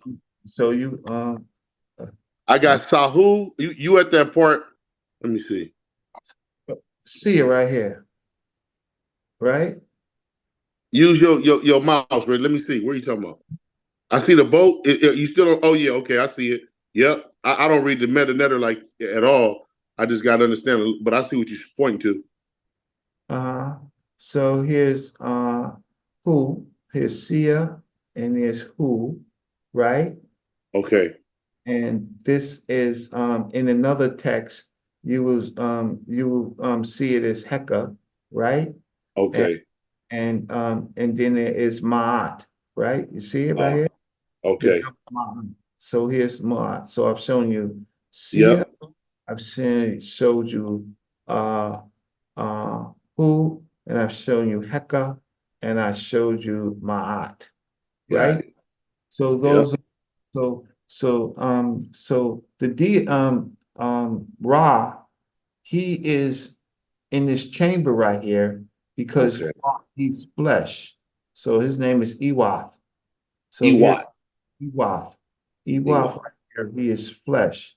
So I've showed you at least four of the in this version, there's another version, right, where I can show you better, but the principles that make you divine, because Ra right now is in the nighttime where he is weak.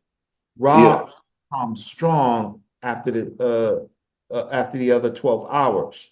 So in the 12 hours of the night, he's weak, and he needs these attributes to make him whole. So he's going to absorb all these attributes, right? Wow. And to be whole, Yeah. so he can destroy a pet. So he needs food.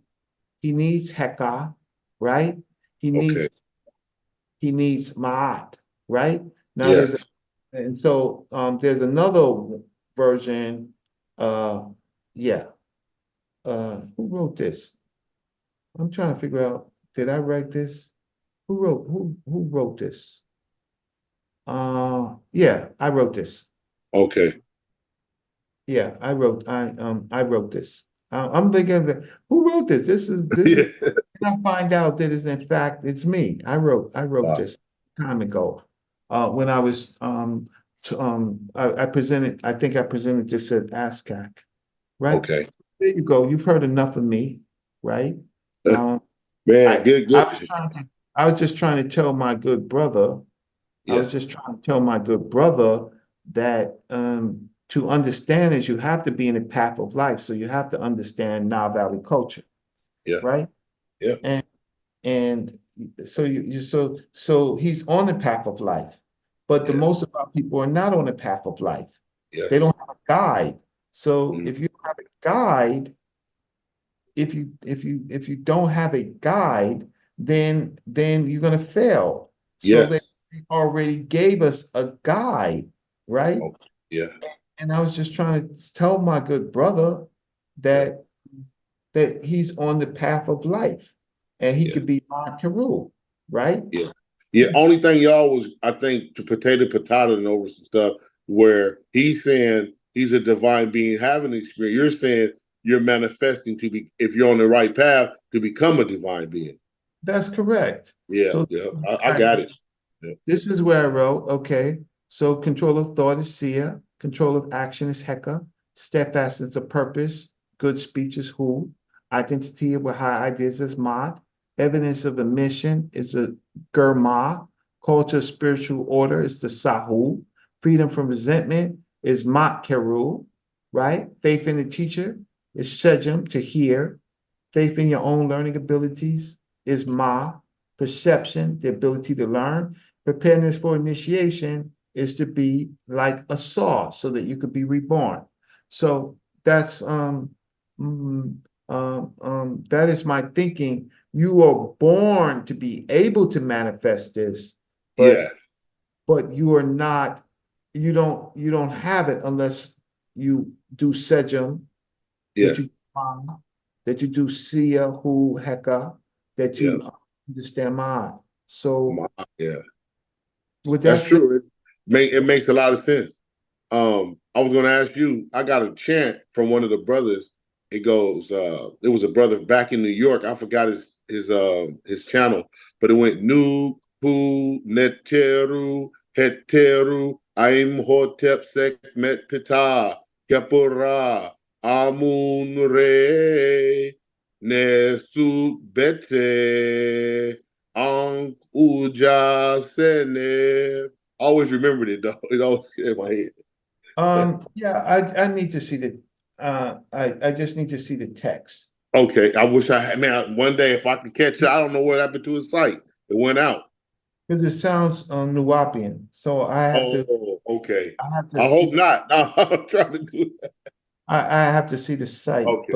Okay. That, man, I didn't spoke too much, spoke too long, and 212, and I didn't want to. I'm telling my elder that as an elder, fine, you're on a path, right? My elder says you're divine, having a human experience, and I respect that. I don't have a problem with that, but in reality, we have the capacity to be divine, but we have to get on a path. We have to program. we have to get on a bark array without mastering your attributes, right? You are not going to be divine. And how it fixes itself is that ultimately you do great things in your life. Yeah. Without these tools, control of thought, control of action, purpose, identity with high ideas, evidence of mission, culture, spiritual order, freedom from resentment, facing the teacher, facing one's learning abilities, and preparedness for initiation. If you don't master those 10 things, you won't be able to do really great things that will be remembered as a honored person. But with that said, unfortunately, I've smoked too many cigars in my life. My throat is. And, hey, Reg, say no more. Go on and rest well. We'll see you at the debate. Go, Asar. Yeah, and you know, I don't know why sometimes you get into battles with me too. You're like Flag. I know. I'll be, man. Come on, Rick. No, I only got into one battle, and I really wasn't a battle. I was trying to say something about that. Stella, because of Israel has bought a lot of Stellas from people that was fraudulent before, and in the Miriam Pitah Stella, it was an article before I even met you guys. I had read before. Jonathan concurred with me. He heard of it. He didn't say it was right or wrong, so I was bringing it up that there's another light to that, that's saying it may not say Israel. That's what I was trying to say. And it wasn't disrespect. Yeah, okay. And I agree. Okay. I don't know how that happened, man. So so it wasn't but listen, you just got you lost your temper. I did, and that was on me then, Red. Yeah, my bad, bro. That's what I say. I'm like, I lost it, bro. I don't like that, man, because I like to show uniformity with my Kemetic brothers, man. I fall back, bro. I take full responsibility right there. I don't know what it was about, but hopefully that's settled. Yeah. We can always talk in private, like on shows like this. Yeah. But we're dealing on a show with Hebrews and all these rest of these people. I'm like, I can go to the text. They can't go to their text. That's true. I can go to the text. So with that said, I'm gonna click okay, Hotel. Peace to you, family. Peace. Peace to the family.